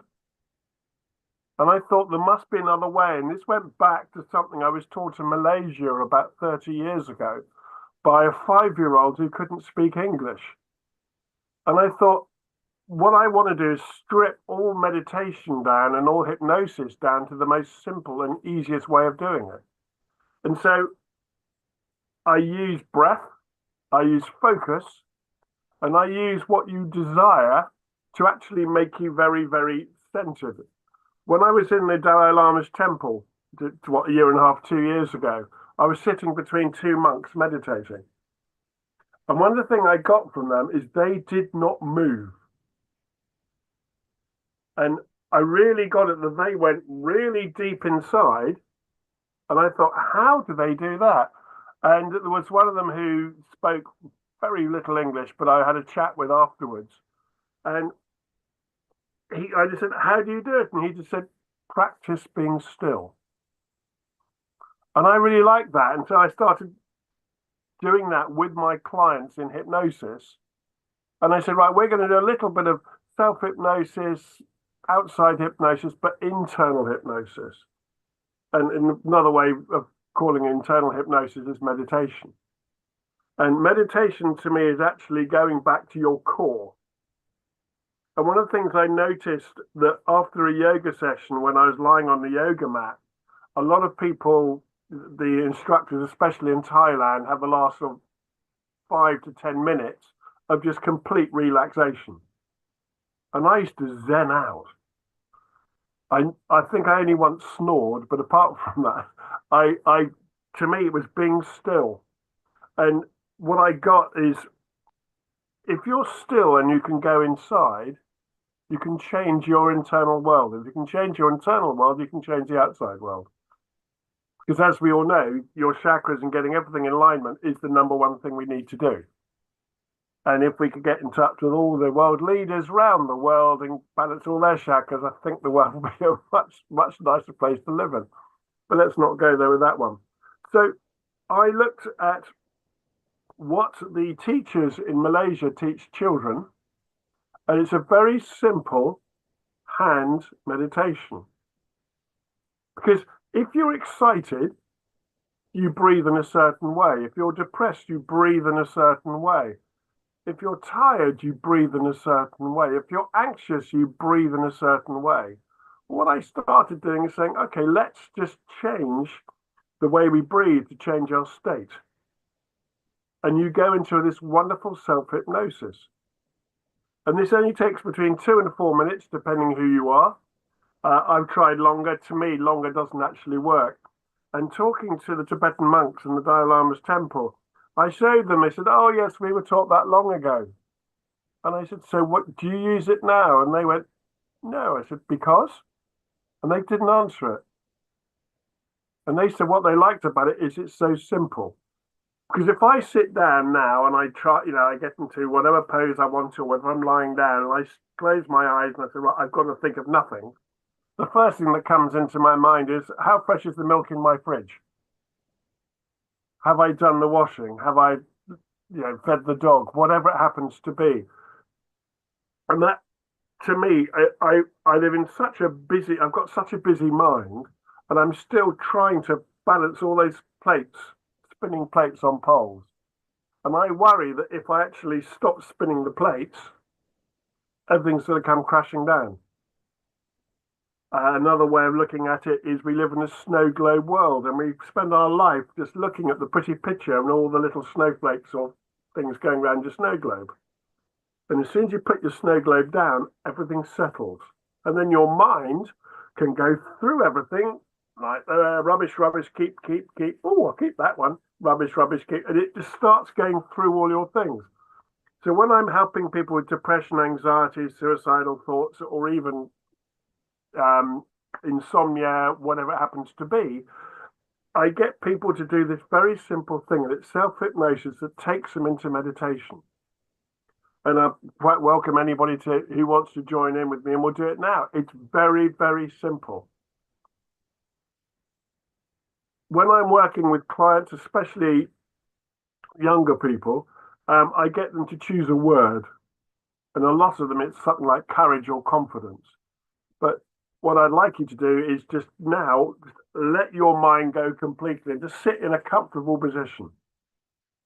And all I want you to do, it's very difficult. You have to do exactly what I do and follow my instructions.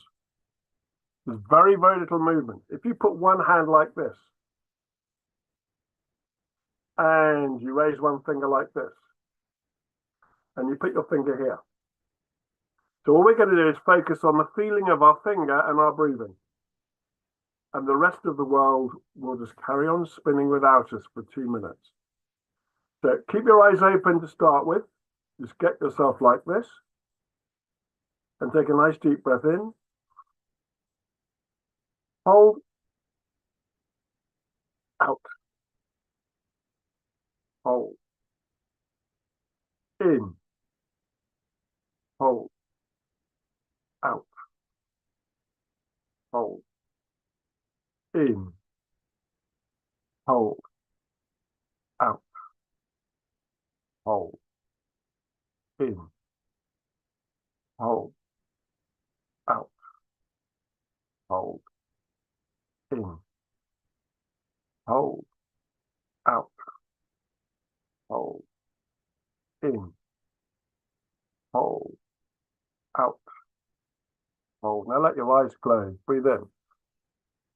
Hold. Out. Hold. In. Hold. Out. Hold. In. Hold. Out. Hold. In.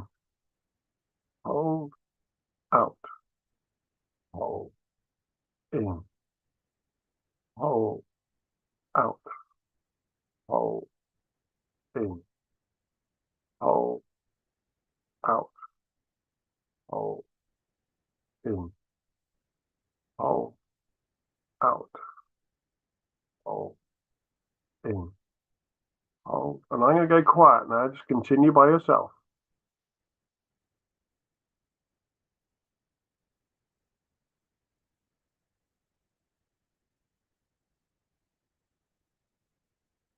And as you do this, I wonder which finger is the most sensitive, whether it's the ring finger, whether it's the long finger in the middle of your hand, whether it's the pointy finger. But of course, it may not be a finger, it may be your thumb.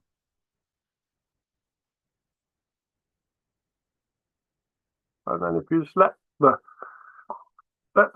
screen clear and open your eyes. And if I could see all of your faces, I would guarantee you're using muscles you haven't used for a while. One there, one there. It's got a smile. Because every single person I do this to smiles. Now, that's so simple to do. I've actually got it down to an art. I don't actually have to do this with my hands. When I was in the Dalai Lama's temple, I just sat there, literally, my hands like this on my chest, like this on my chest, closed my eyes, and I was imagining it. But what is lovely about this is, I would love to know in the comments, did anybody else go completely still with this? Were you completely still and your mind not thinking of anything else, or were things coming in? And I'd just be interested to see what comes up on the chat. Well, Piers, I can't speak for anyone else, but my experience of it was completely just focusing on my hand and the sensations in my hand. Mm-hmm. So all those plates and all the worries of everyday life, and whether the washing machine's on or whether the children are being picked up at school or whatever it happens to be, they were put to the side, and you became centered. Yeah, yeah. So if you, it's a very simple self-hypnosis technique. And what was interesting is the girl who taught me all those years ago out in Malaysia, she really simply showed me how to do it. And I said to the teacher, I said, why do you make these children do it? You make your children do this because, and she said, it opens their mind to learn. And I really love that, because what it actually does is it cuts out all the miscellaneous things that keep coming in and out of our lives, and you become very, very still. And with the children, especially I do this with ADHD children who come and see me for whatever they come, parents bring them to see me for. And I've taught this in schools because it calms their levels down. So it's actually really interesting, because we were actually talking about racing thoughts and overwhelm earlier on the podcast today. And again, this is just a practice that can help us to form that sense of stillness. And even in yoga, in the Hatha Yoga Pratipika, which is one of the oldest scriptures on yoga, there's a saying in there that says, Sthiram Sukham Asana. And all Sthiram Sukham Asana is to be able to form that sense of stillness. So whichever movements we choose to do, we do them in a very productive way where we're not jerky, but we're just forming that sense of stillness. And that's what your exercise really reminded me of as well, is that when we're actually moving through and we're using our breath, we're using kumbhaka, which is where we're holding our breath before we release and we let go. We're aligning that with the way that our mind moves as well. So by actually intentionally slowing down, we're actually throwing away all of those thoughts for a couple of minutes and just really coming back to a sense of grounded and centeredness in the present moment. And I think it's just a wonderful exercise. But isn't that what meditation is all about? Yes. To me, meditation is actually becoming centered. And as soon as you're centered, all the problems evaporate. That's my sort of picture of the whole thing. Is as soon as you're still, all the pressure that you've been putting on yourself, or myself especially, just disappears. And I think that's such a profound thing to do for someone that's actually in high pressure, high stress. And even actually, you work a lot with children, even children when they come up to exams or when they're at the midterms, to go within and to just form that sense of silence, that sense of stillness for a couple of minutes, just enables them to really come back. And one of the practices that I teach is called Nari Shodhana. I don't know if you're familiar with it, but it's basically where it's alternate nostril breathing. So we're working on the left channels and the right channels, which correspond to the left hemisphere of the brain and the right hemisphere of the brain. So logic and emotion together. And by doing this exercise, again, as you've just demonstrated with us here today in terms of breathing, but this focuses on breathing through alternate nostrils. So they'll take a deep breath in from the left, they'll hold, and then they'll release on the right. They'll take a deep breath in from the right, they'll hold, and they release on the left. And I think this is just a beautiful way of getting the creative imagination flowing. And what kind of experiences have you had when you've taught this in school with children? I've seen I've seen children who are all fidgety and coughing like they normally do. If you've got 150 kids sitting in front of you, there's always one who's staring out the window or whatever. As soon as you do this and you get them to do it and you get them all to close their eyes, and then you say, right, clear the screen, open your eyes at the end of it, they're all really still. And one of the teachers at the place quite recently said, right, so Piers, can you come to every single class, please?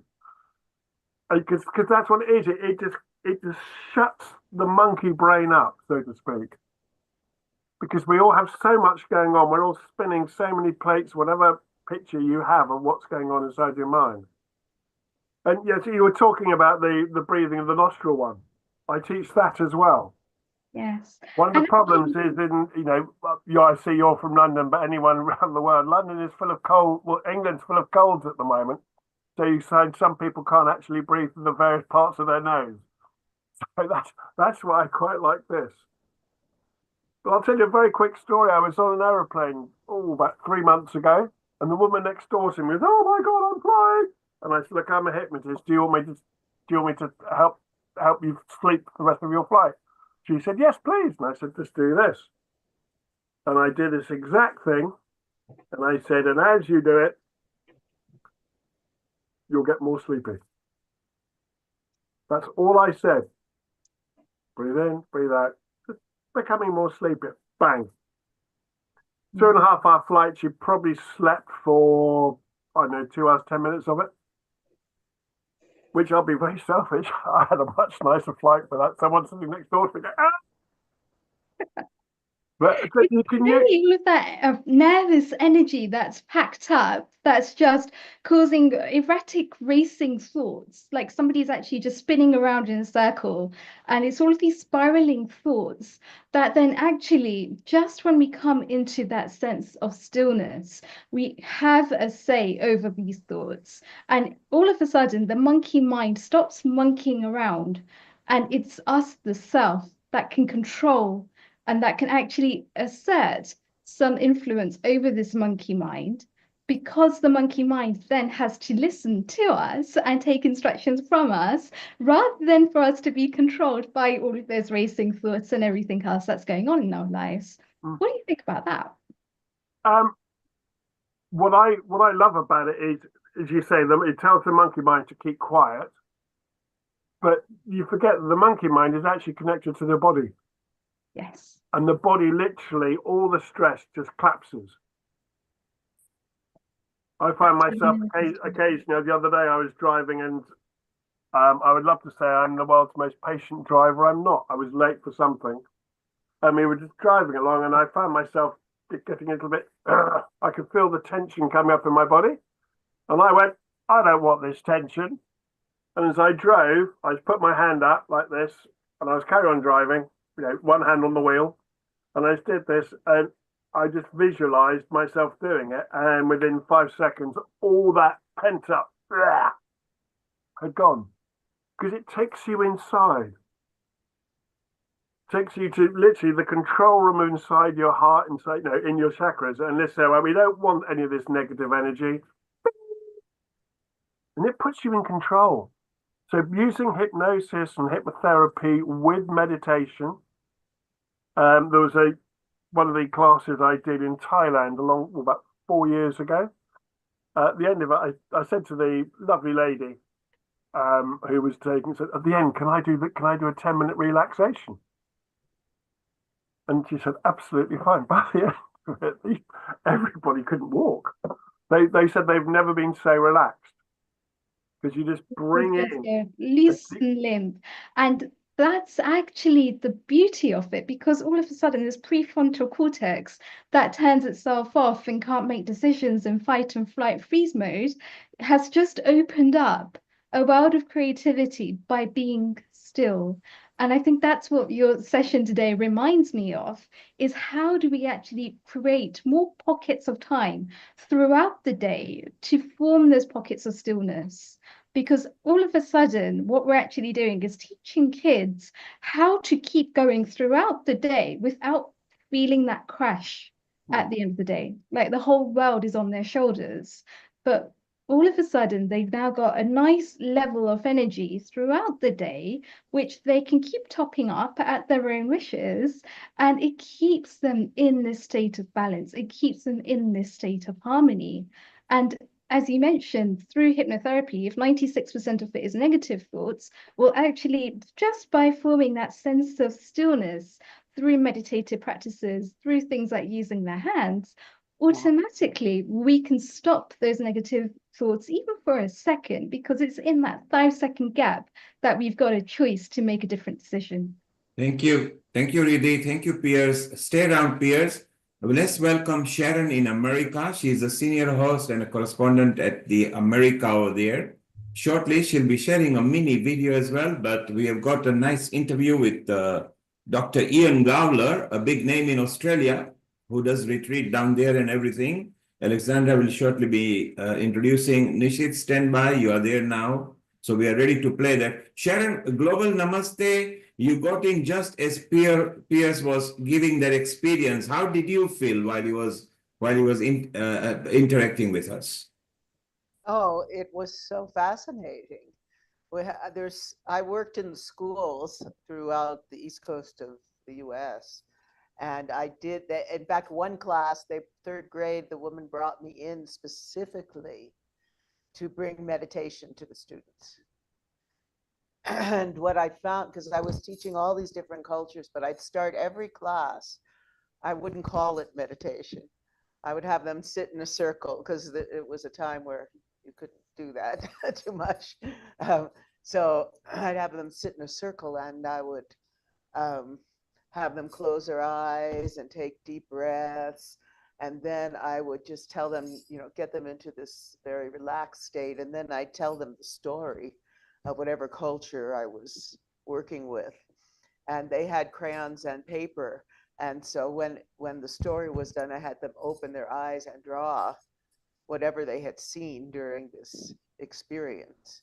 And it really was a very nice, also a movement. I did a lot of dance. With that group, I did a lot of Kathak. And it really focused their minds and calmed them down and got them, I'm excited is, they're not like all over the place, but they're focused. And also because of the chanting aspect of, like, dat dat day, dig da dig dig day, right?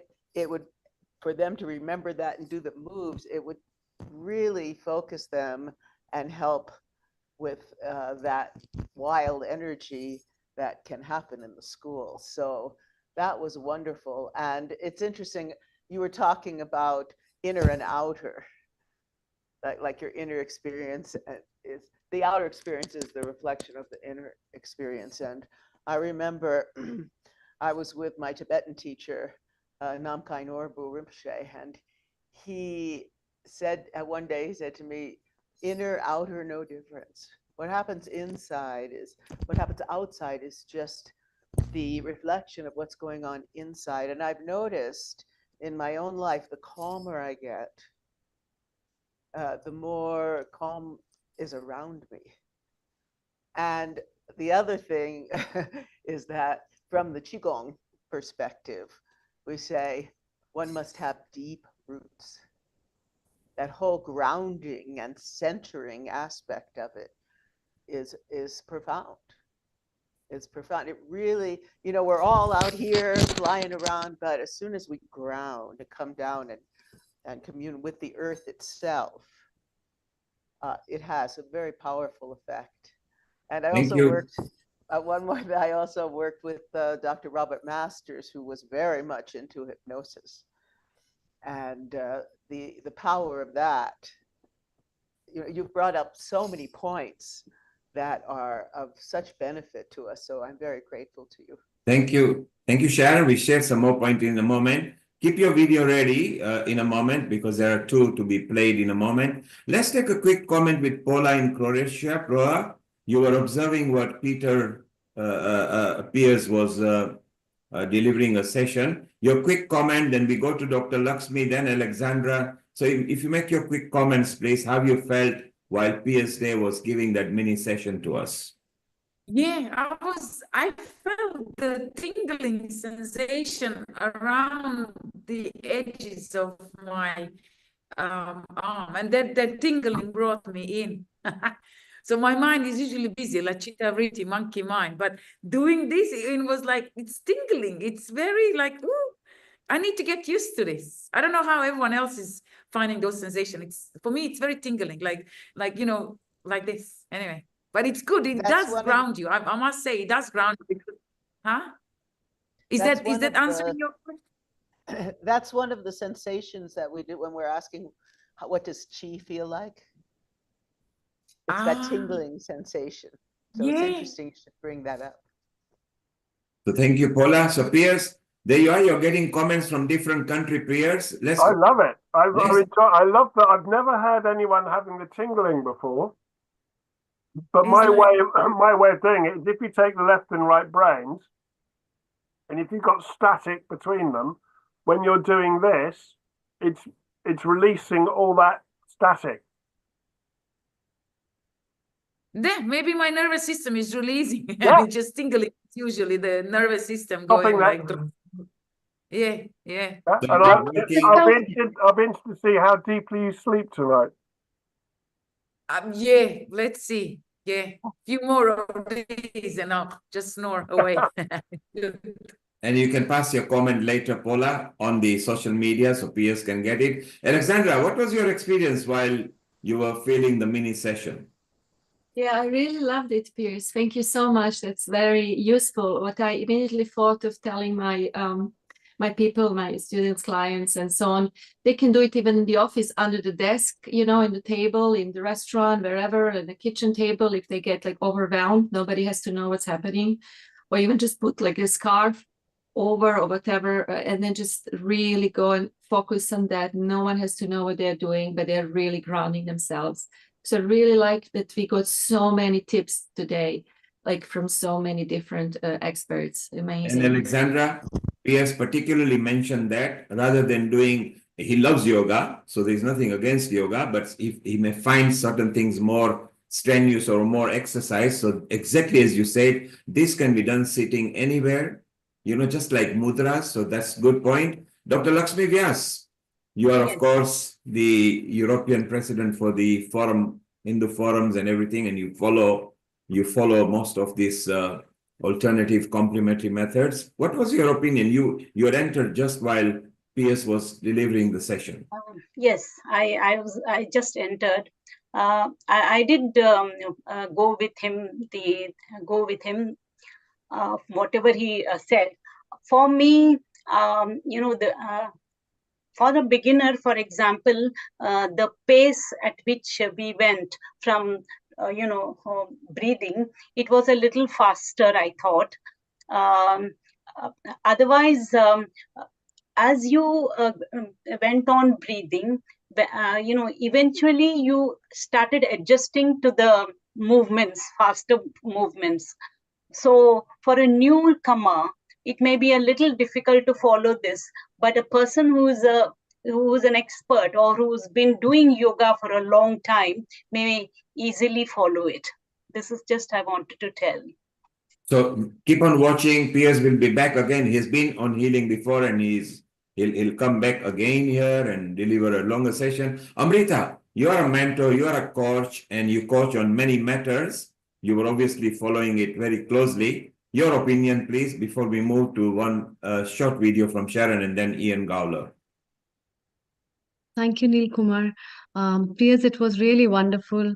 I think it is one of those basic mindfulness techniques that people can easily adapt. Mindfulness is that simple practice that can bring people from their past and the worries of the future to the present. And that's how you grab the attention of yourself. And the more you stay in the present and the more mindful you are, the more at peace you are, because you just take and snatch those moments of time that God has eventually given you to live at that time. And we are foolish enough to think a lot about the past and worry for the future. But then these techniques are really helpful, I think, at the times of stress and anxiety for the people to calm themselves down and balance themselves. And I think it will also help in better decision making of people if they adapt it in a regular practice. So what you're doing with the school children is really very good and efficient enough to pull up. And I would say it's very good to make children practice these things and adapt as a part of their lifestyle to take it forward. Thank you. So there you have it, Piers. Now you've actually met some of the team. Sharon, who is my beautiful co-host, does a lot of dance practices. She also works in Tai Chi, Qigong practices, so she knows how to move the Qi around the body. Dr. Lakshmi is also a dance student prior, and now she works a lot with European organizations globally. Paula is a yoga teacher. Alexandra does a lot of retreats around globally. And Amrita is our admin here at Healing Our Earth, and she's also a PhD student. So I think you've just had the luxury of being surrounded by lots of spiritually uplifted people and to be able to really partake in such an experience where all of us can come together and share our wisdom. And I think that's the beauty of hypnosis, because hypnosis allows you to speed up. It also allows you to slow down. And being in a state of anxiety to begin with, the mind is already racing, but then to start to slow it down and bring it back to a sense of centeredness and calm and peace in the present moment, I think is something that this experience has really taught me. And even the whole tingling sensation, as you were saying, when you actually become a lot more highly sensitive, you start to pay attention to those sensations. You start to pay attention to the inner world. And that inner world is what then, as Sharon correctly says, transforms your outer world as well. So once again, thank you so much for taking time out of your schedule to join us here today. Really appreciate it. And we wish to welcome you back in the near future as well. Sharon, my dear, beautiful co-host, I gotta learn, what do you have in store for us, and what do we have to look forward to over the next hour or so? So Sharon, you went to the Loza celebration, and I think you got a mini video. So if you could play that first. Nishit, stand by. Alexandra, we are having Ian Gowler just in about 5 minutes from now. Sharon, hit your video and let's look at the Loza celebrations that you had done. Piers, you might enjoy what is recorded over here. It will be something that is relevant. Over to you, Sharon, if you can play your video, and then we go to Ian Gowler in Australia, and Alexandra, you can introduce that. Over to you, Sharon. Thank you.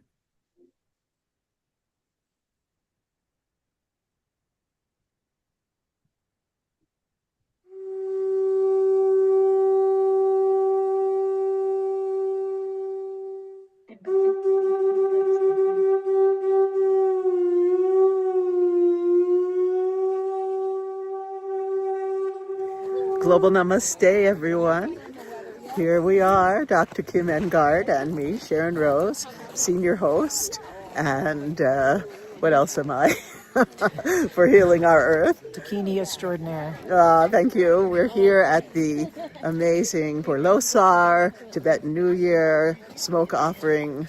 Kim has been a vital member of this community, and we'll be showing you some excerpts from this beautiful ceremony.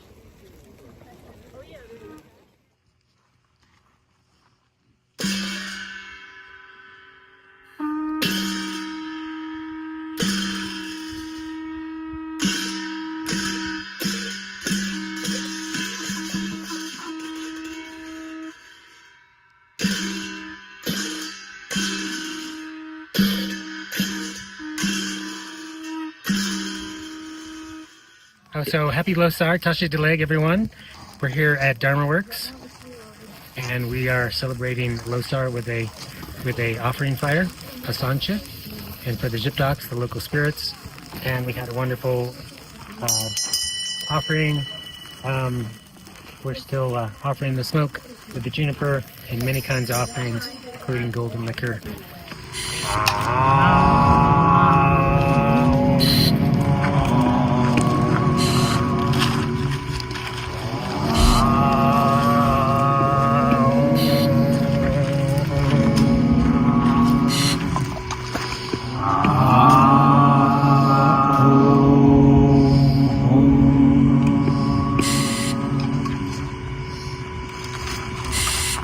This fumigation offering, continuous and inexhaustible, offering to be sumptuously enjoyed, is presented within the celestial chalice in the ethereal realm, wherein resides the unborn Dharmakaya, the perfect Sambhogakaya possessing characteristics, the Nirmanakaya that encompasses the benefit beings, as well as the peaceful deities spontaneously perfected to increase virtues and bring ultimate realization. The wrathful deities originating miraculously to liberate from enemies and obstructions by way of fierce actions, together with messengers who act quickly. Greatly powerful and skilled Dakinis, mothers and sisters, the perfect Buddhas who represent the three bodies, the Siddharthas of the three times, the Bodhisattvas of the 10 stages, the excellent gurus who possess the lineages, the Dakinis, mothers and sisters residing in the three places, and three source, images, scriptures, and secrets, to remove the darkness of ignorance, and the Senrab of the 10 directions, and the three realms together with their retinues. To all of them we offer this continuous and inexhaustible fumigation offering, and thus completely propitiate the minds of these mighty tutelary deities. In particular, to these hosts of deities who are complete pure mothers and daughters, such as the great mother Satsang Ersan, to the hosts of deities of the younger and long scriptures, such as the four chief Siddharthas, to the hosts of deities of the continuous activities of Homa rites, such as the three fire deities of the Trikaya, to the hosts of deities who are peaceful Siddharthas, such as Kunto Zanko, to the hosts of deities who miraculously increase prosperity, such as Kunang Chapa, to the hosts of deities of blessing and power, such as Chokta Kagyen, to the hosts of deities who are powerful and fierce, such as Longse Nangpa, and images made of precious grain, precious woods, precious materials that we're putting into the dimensions so that all may benefit and have an increase in life force and lunta and charismatic power and body, and may their soul be uplifted and may they perfectly fulfill their life. So I hope everyone is having a wonderful new moon, a new year for the wood snake, and we wish you greetings from Crestone, Colorado, USA.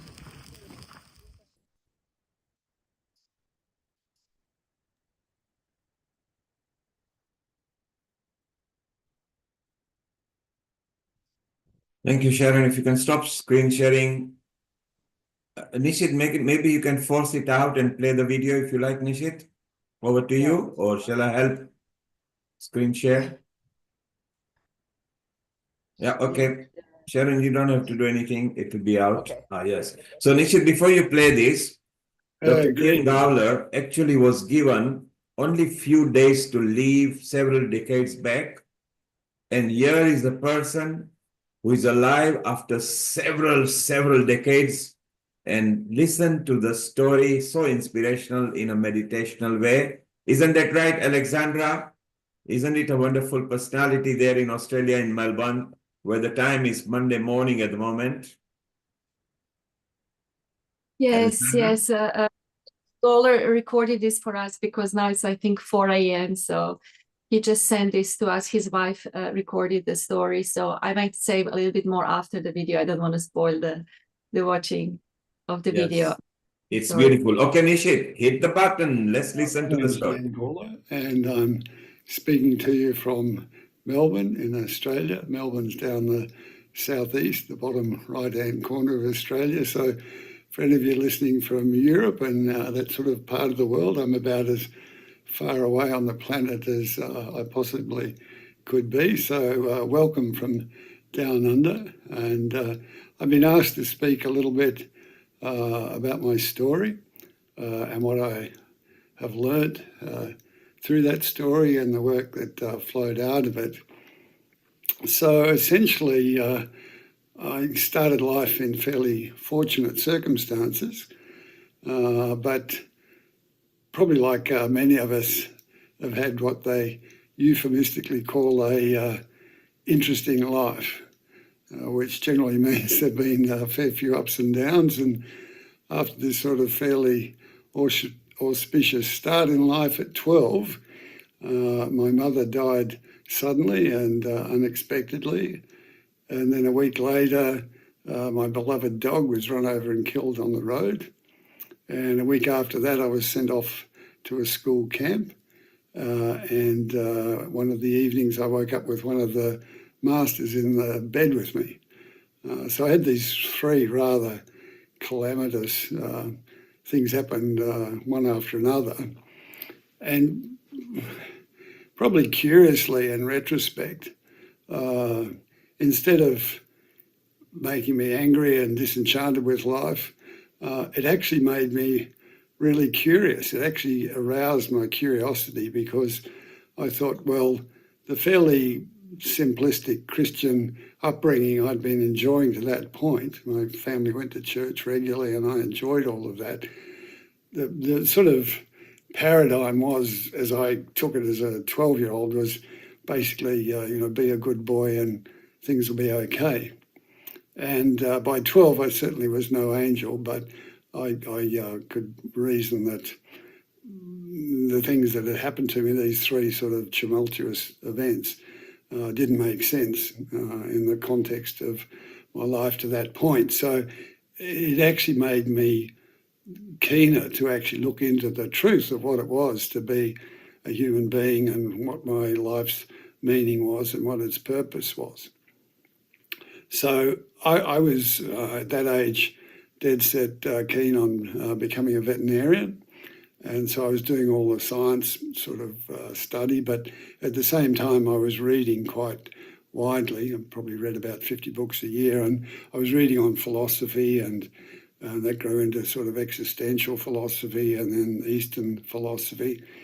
And I kept coming up against this thing called meditation, which was mentioned in passing in lots of these books.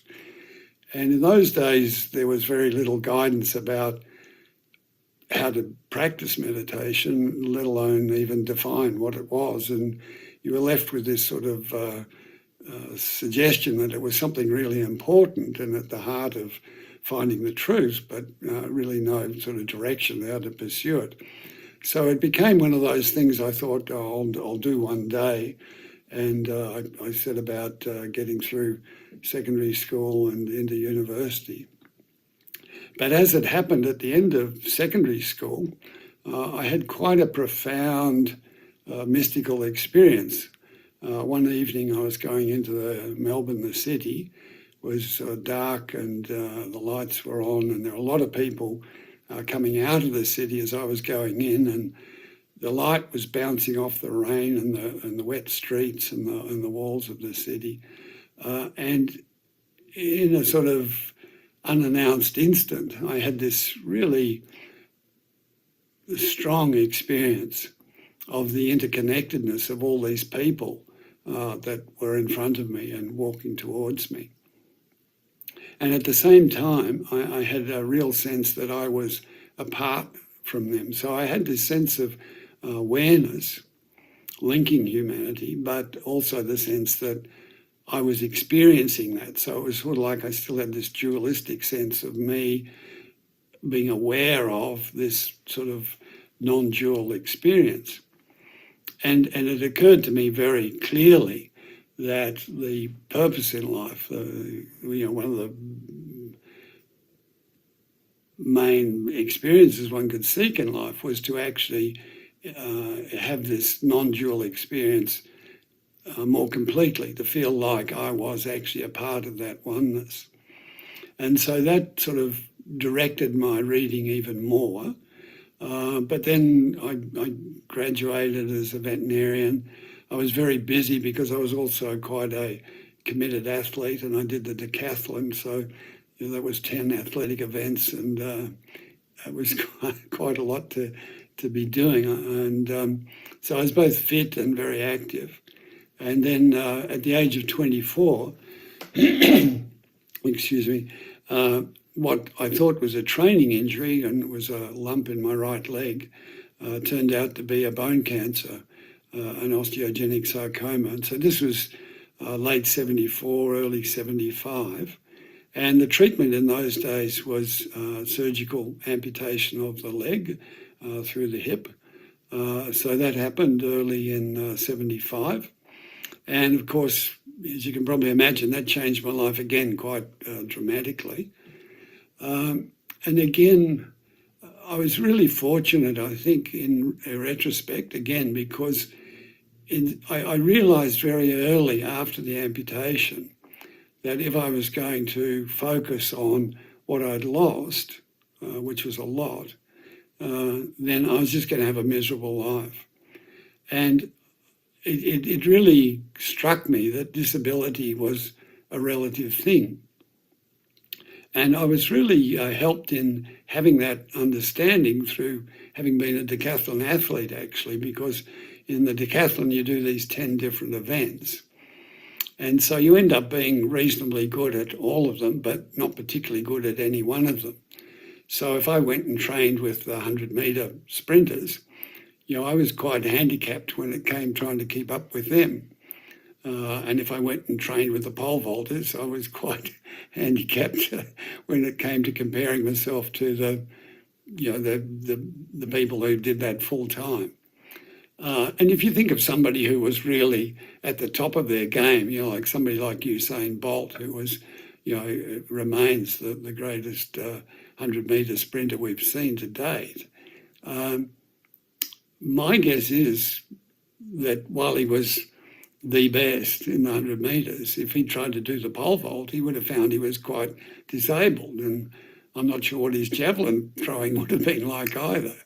And so I'd had this experience, and I realised that being alive in whatever condition you happen to be, the task is to make the best of what you've got available to you. And so when I had two legs, I was faster than a lot of people and slower than a few. On one leg, I'm faster than a few and slower than a lot. But I still get around. I still manage to do what I need to do. And that sort of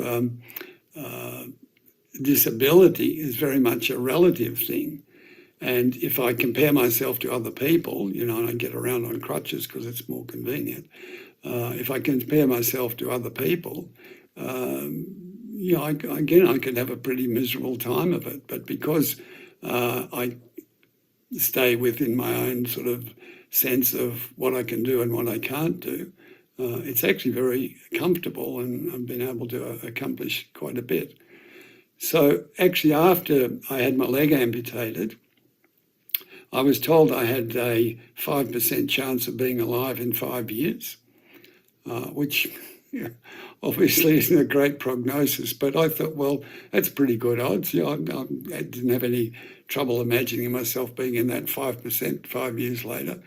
But in actual fact, less than a year later, the cancer reoccurred. And I was in big trouble because this is the end of 75, and there was no effective treatment for secondary osteogenic sarcoma in those days. That's still pretty difficult cancer to have to deal with.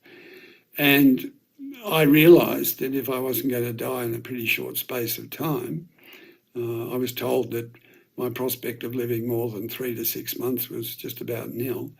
I realised that if I was going to make a difference to that, I was going to have to do something different.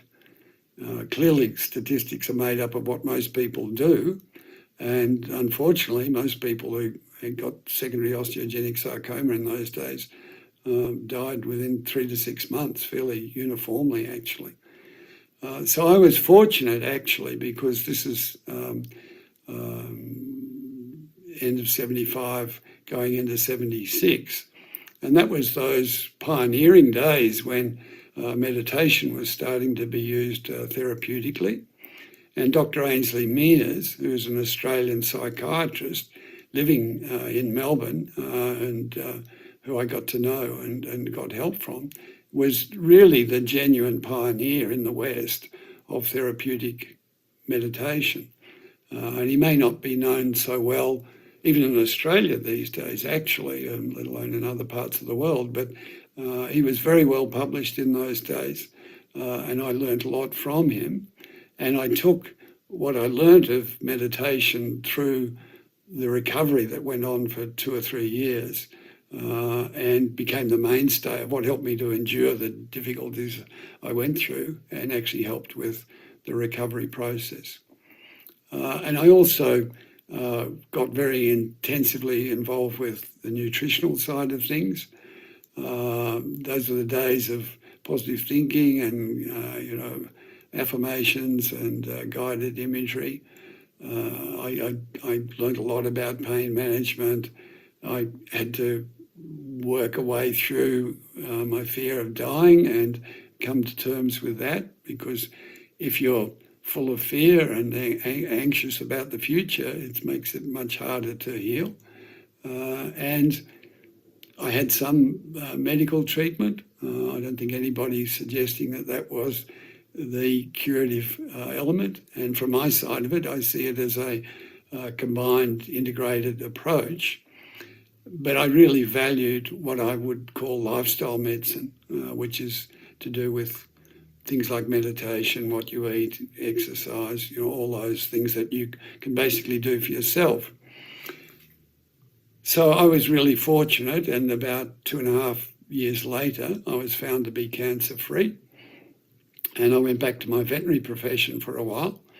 But I got so many inquiries about how come I was still alive and did I think what I'd done might help other people, that after a while I decided to start up groups so that I could gather people together. They could benefit from peer support and sharing their experiences, but also learn about what became to be known as lifestyle medicine. So I ended up in 1981 founding what was probably one of the world's very first lifestyle-based cancer self-help programs. And that became very popular. And it soon became apparent that what we were doing was making a big difference to people who were dealing with cancer themselves. But it was also really helpful for their partners, their families, and other people who took it up. So initially we started to run prevention programs, but as you may know, people don't seem to find prevention particularly attractive. So then we started calling them wellness or well-being programs, and that seemed to be much more enticing to people. And so we started doing programs using the same sort of lifestyle medicine approach to health generally, as well as doing specific meditation programs and retreats. And so that became quite involved, and we had a lot of people come to that. We got very good support from our national press. I wrote a number of books about it, and really that work flourished for quite some time. And so if I'm asked to sort of reflect on what I learned from that, yeah, I think there's a couple of things that really stand out. And the first one is the importance of the mind. You know, if we think about our own health, our own well-being, our capacity for healing, the body's important, obviously. Our emotional life's important, obviously. But it's the mind that's really the crucial one, because it's the mind that decides what we do. It's the mind that decides what we eat and how much of it. It's the mind that decides what we drink and how much of it. It's the mind that decides whether we exercise, how much we do of it. It's the mind that decides whether we meditate or not and how much we do of it. So the mind plays this really pivotal role. I think another thing that stands out for me is the role of statistics in medicine. And statistics are really helpful when you're talking about groups of people, but they really fall apart when you talk about individuals. And I'd like to really emphasize that as individual human beings, we're individuals, we're not statistics. And so one of the difficulties I've noticed, and having been a veterinarian, I understand this difficulty, is that if you're a doctor and you see a lot of people with a particular type of cancer, for example, then you start to form a view about what happens to most people. And so if you're dealing with, there's about 100 different forms of cancer. So if there's a cancer that, say, has a 5% death rate over 5 years, then I'd say most doctors statistically say, well, this new patient in front of me has got a 95% chance of survival for 5 years. So I can treat them as if they're going to survive. And we'll deal with the 5% if we have to face it. Whereas if it's the opposite, and with a different type of cancer, perhaps there's a 5-year chance of survival after 5 years, then I think my experience of it is a lot of doctors quite understandably form the view that most people that I see with this particular condition are going to die, and so I'll treat them all as if they're going to die. And they miss the point that they're not actually talking to a statistic, they're actually talking to an individual. And at that point of initial contact, and even further down the track, it's very hard to predict which group they're going to fall into, you know, which 5%. Because clearly some people with any condition that's potentially fatal will die quicker than others, and some live longer than others. And so I think as individuals, it's very important that we understand that we are individuals, and statistically, we can get an idea of the degree of difficulty of something that we're dealing with. And, you know, if you're told you've got a 5% chance of being alive in 5 years' time, that indicates you've got a pretty challenging condition that you're dealing with. It's difficult. But you've got every possibility of being in the 5% or the 95%. So then the next thing to say about that is that it's my strong experience that what people do can influence the outcome of anything. I mean, that makes common sense. I mean, we've all sort of aspired to do different things and been half-hearted about it, and, you know, it's left to chance, basically. Whereas, you know, if we really put our mind to it, as human beings, it's extraordinary what we can accomplish. We've got, you know, amazing bodies, we've got amazing emotional states, we've got this incredible mind, and we've got a spiritual capacity that's extraordinary. And you put all that together and learn how it all works and how to mobilize it, how to direct it, and quite clearly extraordinary things become possible. And so, whether you're dealing with a major illness, and I hope you're not, but if you are, then I really wish you best of good fortune with that. But for those of us who consider ourselves to be basically well, if you think about what's come out of this experience for me, then, to my mind, paying conscious attention to our lifestyle just makes really good, common, practical sense. And unfortunately, there are so many commercial interests operating against us at the moment that really have a financial interest in what we do rather than a health interest in what we do. And so I think we need to be quite selective and particular, about what we eat, what we drink, what sort of influences we allow into our mind, how we manage the busyness and pace of our life. And perhaps the thing to emphasize is the meditation side of it again. Because at the very least, and it's by no means a small thing, meditation brings stability to people's lives regularly, and it also brings a clarity of mind to people's lives regularly. So, with those two attributes, it puts us in a much better place to deal with the ups and downs of life, because we've got this inner stability, and also because we've got some clarity, we can think clearly and make good decisions.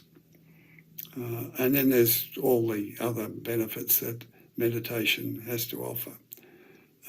So if you're interested in more about what I do, you can Google my name, and we've got a website. And I would just like to finish by encouraging you to consider, if you're not already, developing a regular practice of meditation. For those of you that are, I encourage you to keep going. In my experience, doing a retreat once a year is really good sense. I mean, things are so busy in our lives these days that to take some time out as an annual event, to step out of your life, to go into a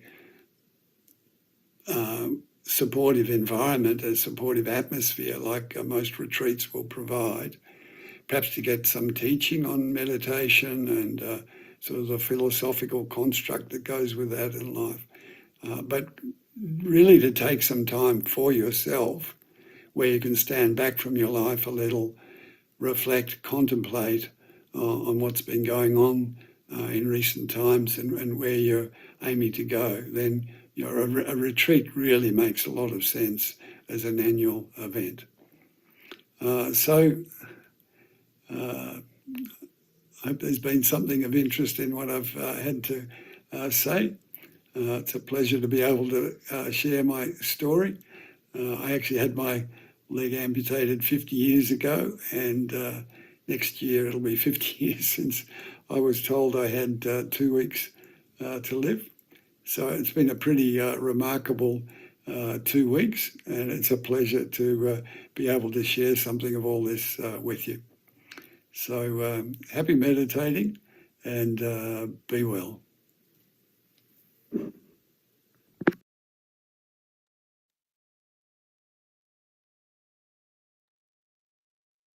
So what a wonderful journey. And Nishit, you can stop sharing, please.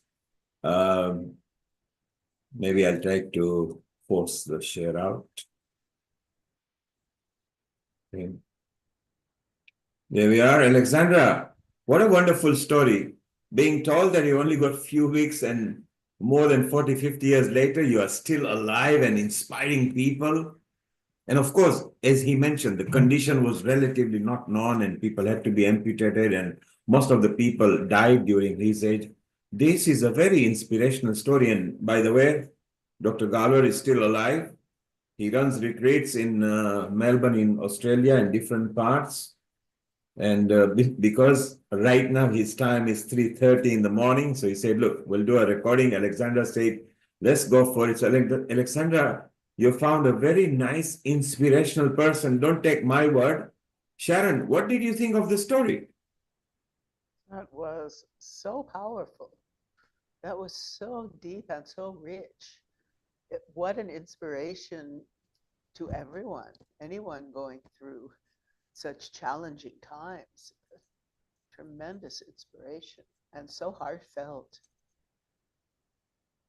Beautiful. Alexandra, you were calmly, although you were busy today because you are in a retreat yourself and workshop, how moving and inspiring that is, you know, to be told that, okay, thank you, you only got a few weeks to leave. First of all, that is dangerous. And Dr. Gowler mentioned very clearly, I can either focus on the amount of time I got left, or I go positive and create the time that I don't have so I can live much longer. What an inspiration.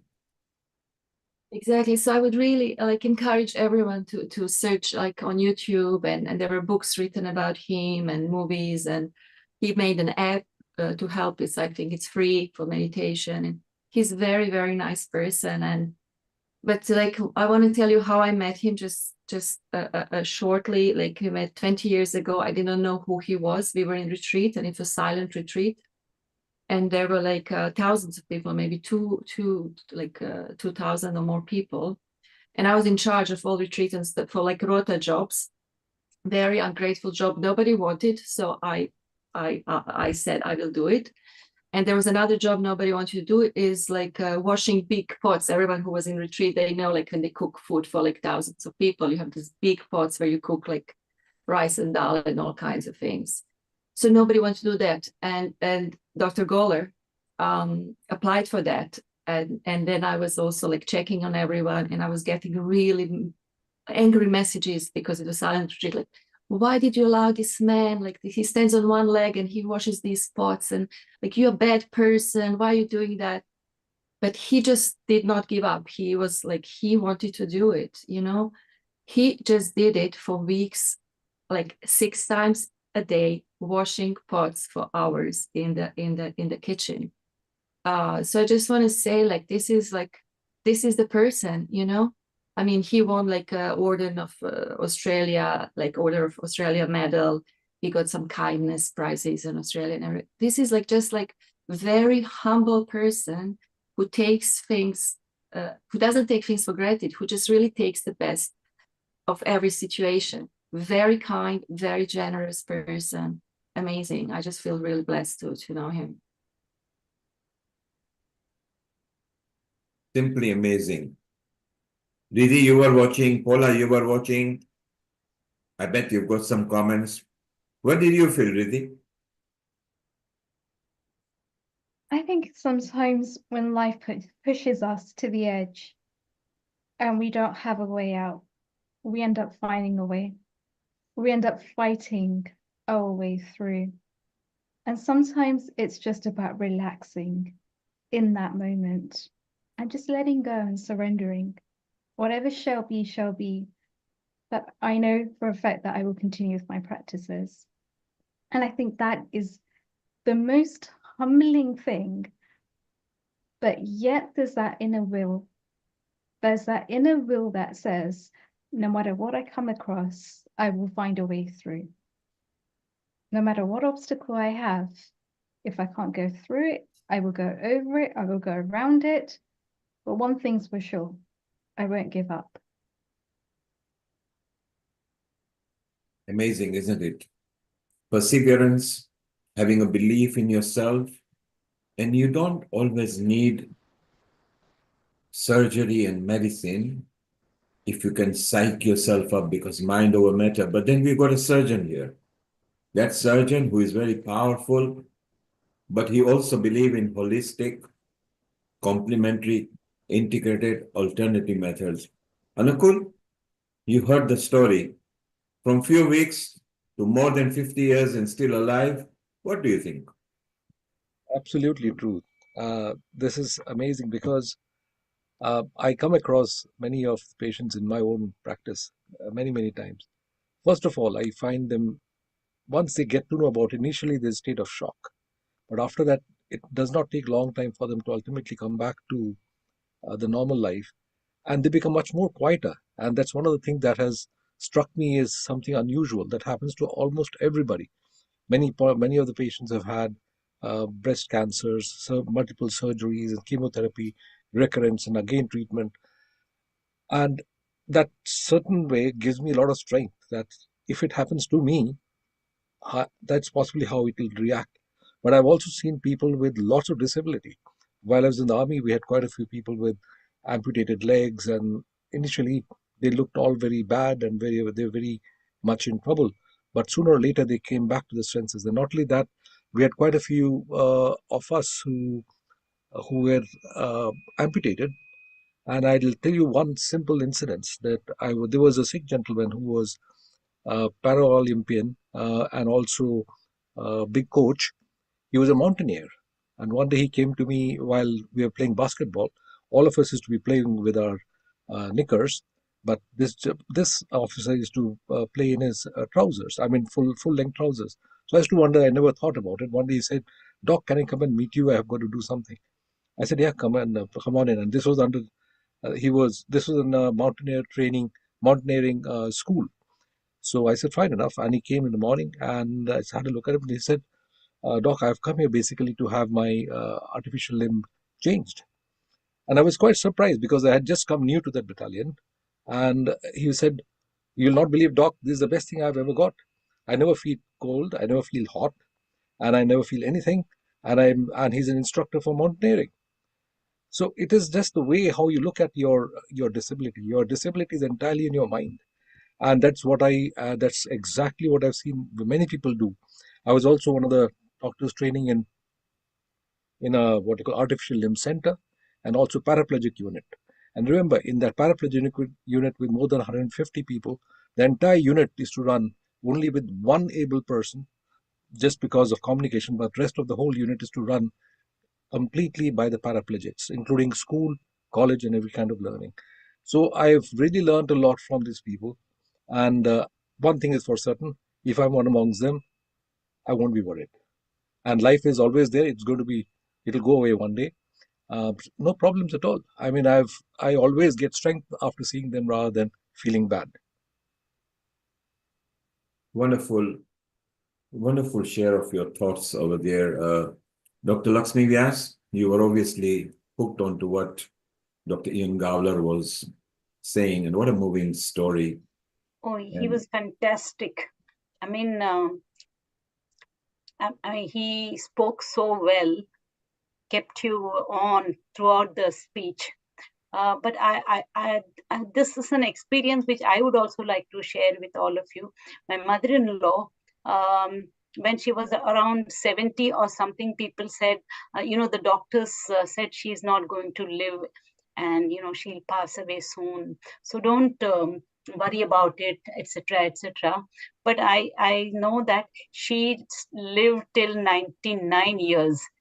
We waited for her so that she'll become 100, and then the queen will give they give a certificate or something like that. But 99 she passed away. She was not very healthy, but she did live. She used to talk to all of us, but she passed away. So life is not actually written for anybody. Some people, they continue to live for a very long time in spite of illness and many other problems. So it's once again, it's God's gift. So we have to just accept whatever way it comes. Thank you.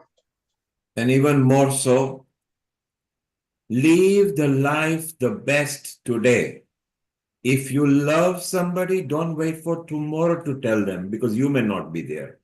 They may not be there, but you may not be there.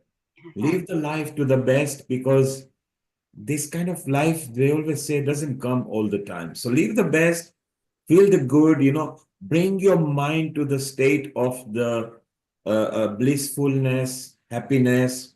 I always say, throw any anger from your heart, from your mind, throw any vengeance and any revenge. Don't hold and harbor any grievance against anybody, because you may be thinking about them. They're not even worried about you. So just move on. Lighter you are, the more happier you can live. Wonderful. Lata, you were completely listening to what Dr. Ian Gowler from Australia was telling us. And you've been through a journey of your own. What did you think? Great admiration. You know, where normally it's just told us that these are not to be shunned and things like that, but you know, actually they are to be admired, and because they are such resilience in them, and it teaches us the spirit is what the inner spirit connecting to the divine spirit, and that's what keeps us alive, when that faith in us connects to the divine, and our inner, you know, our spirit, and connects to the divine spirit. This is the power that shines through and gives us the strength to carry ourselves through. And our love for God is the underlying and the foundation that actually is coming through, because we think, I need to live for my children, I need to live for our family, whoever, our friends, because they're going to feel more pain than us, because we're going to be gone. We're not going to feel it, but it's everyone else, and we want to stay alive for them. So it's such an inspiration, and never think that we're the only ones experiencing these things, but everyone has these issues that actually makes us real human beings and toughens us. So I think it's, yeah. Global namaste, by the way. And Anakul, you want to make a point? It's very important to note that once the person is in a good frame of mind, body immunological systems take over and they destroy the cancer cells. The cancer cells have what we are all the time producing cancer cells, and the body identifies what is not your own and what is bad, and it tends to destroy the cancer cells. The more stressed a person is, the more the emotional problem the person is facing, and the more there are other issues which tend to contribute to the generalized illness, the more the chances the cancer will continue to proliferate. On the other hand, if the person is quieter, relaxed, and enjoys life, the body can destroy the cancer cell. I've got many cases where the length of life can be extended way beyond any time, simply because the person is happy, accepting whatever there is, and doesn't yield to things. On the other hand, those people who go the other way around, they suffer much more as well.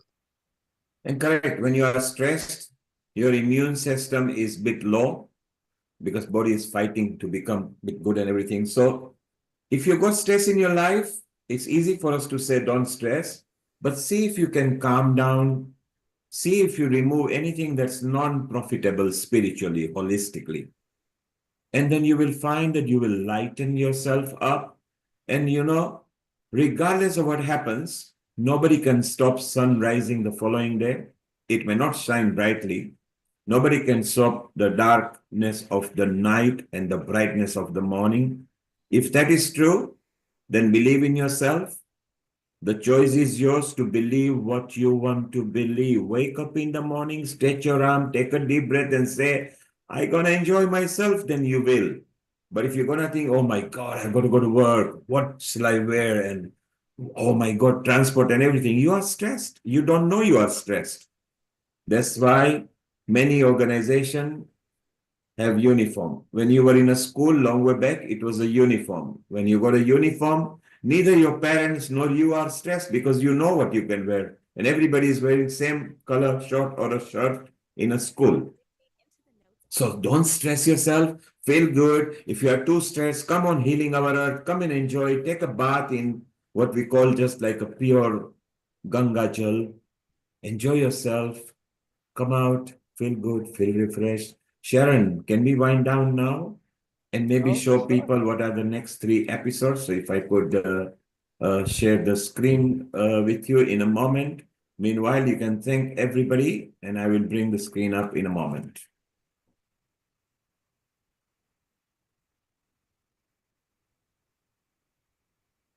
Well, I'm very excited to tell you all about the upcoming shows. As always, we have some wonderful shows coming up. And I know next week, International Women's Day Special, Empowering Women, Empowering Humanity. Join us for the free global online session next Sunday, March 9th. Then, here are some of the wonderful people who will be joining us. Yes. It's always such an excellent show. Look at these beauties. It's really, yeah, powerful. It's amazing these days when I look across the landscape of this culture, the influence of the beauty and the intelligence and the Shakti of the women from India is really profound in the United States right now, from my perspective. And so we'll be meeting, look at all these beautiful women. Yes, yes, entrepreneurs, speakers, yes, teachers. Then we have World Kidney Day, Sunday, the 16th of March. Are your kidneys okay? Detect early, protect kidney health. So Sharon, please you are bringing a Tai Chi Qigong way of keeping your kidney happy. Well, hopefully they won't criticize the doctors will say, oh, this is really, it's a very, honestly, the Qigong, it's for the 6 healing sounds. It's a very meditative, internal, and using sound. So sound yoga as a way to connect with your kidneys and to help the vibratory aspect of it and the frequencies so that you release all the emotional issues that are stuck, which are really the kidneys in the Taoist tradition and the TCM tradition is connected with fear. And prior to that, we will have the most senior nephrologists, kidney recipients, kidney donors. We are having a special session. So we'll again be traveling to India, America, UK, bring some experts. And the following week, Sharon. Yes, one of my favorites. Vegan, vegetarian kitchen. Achieving good health gastronomically. So this is on the 23rd of March. All of you who love to cook or want to stay healthy and want to learn some new recipes, this is a wonderful show. Sharon, have you grown anything in your greenhouse and your garden and your farm? Not yet. It's still, even though it's warmer than usual. You know, last year we started growing early, but then we had this cold snap and everything died because we don't have heat in the greenhouse. So, you know, we're waiting. Usually we start in about May. And we'll see what we do this year. I think we're going to do a bunch of traveling, so maybe we won't grow as much as normal and let the soil sit and, you know, just take a break. But we'll see. But we'll still have fun. And Sharon, it's time now to say thank you to Alexandra for bringing in facilitators and co-producing, Riddhi for bringing facilitators and co-producing, Amrita, who is always there right from the starting, every episode and keeps in touch with the admin, which is so wonderful. Anukul, who comes with all different facets of holistic and medical knowledge and shares with us. Lata, who is always there as a back-end team, Dr. Lakshmi Vyas as well in everything. So we love you all. Thank you for all your hard work, the love, harmony, unity, peace, and liberty we bring on the earth. is always appreciated, particularly on the website, social media. Sharon, maybe Om Bhur Bhuva Swaha from you, Gayatri Mantra, and we say That's closing. fine. I'd love to do it.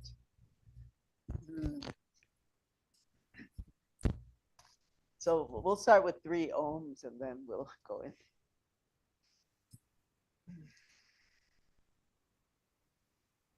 Oh.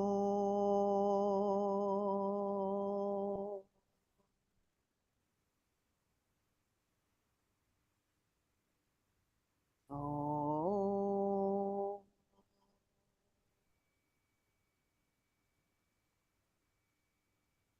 Oh.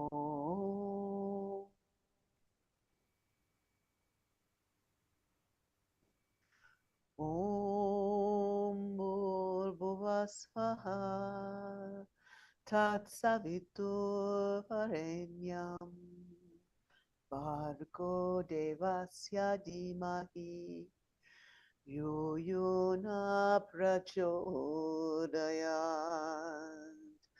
Om Bhurbhuva Swaha Tatsavitur Varenyam Bhargo Devasya Dhimahi Dhiyo Yona Prachodayat Om Bhurbhuva Swaha Tatsavitur Varenyam Bhargo Devasya Dhimahi Dhiyo Yona Prachodayat Om Shanti Shanti Shanti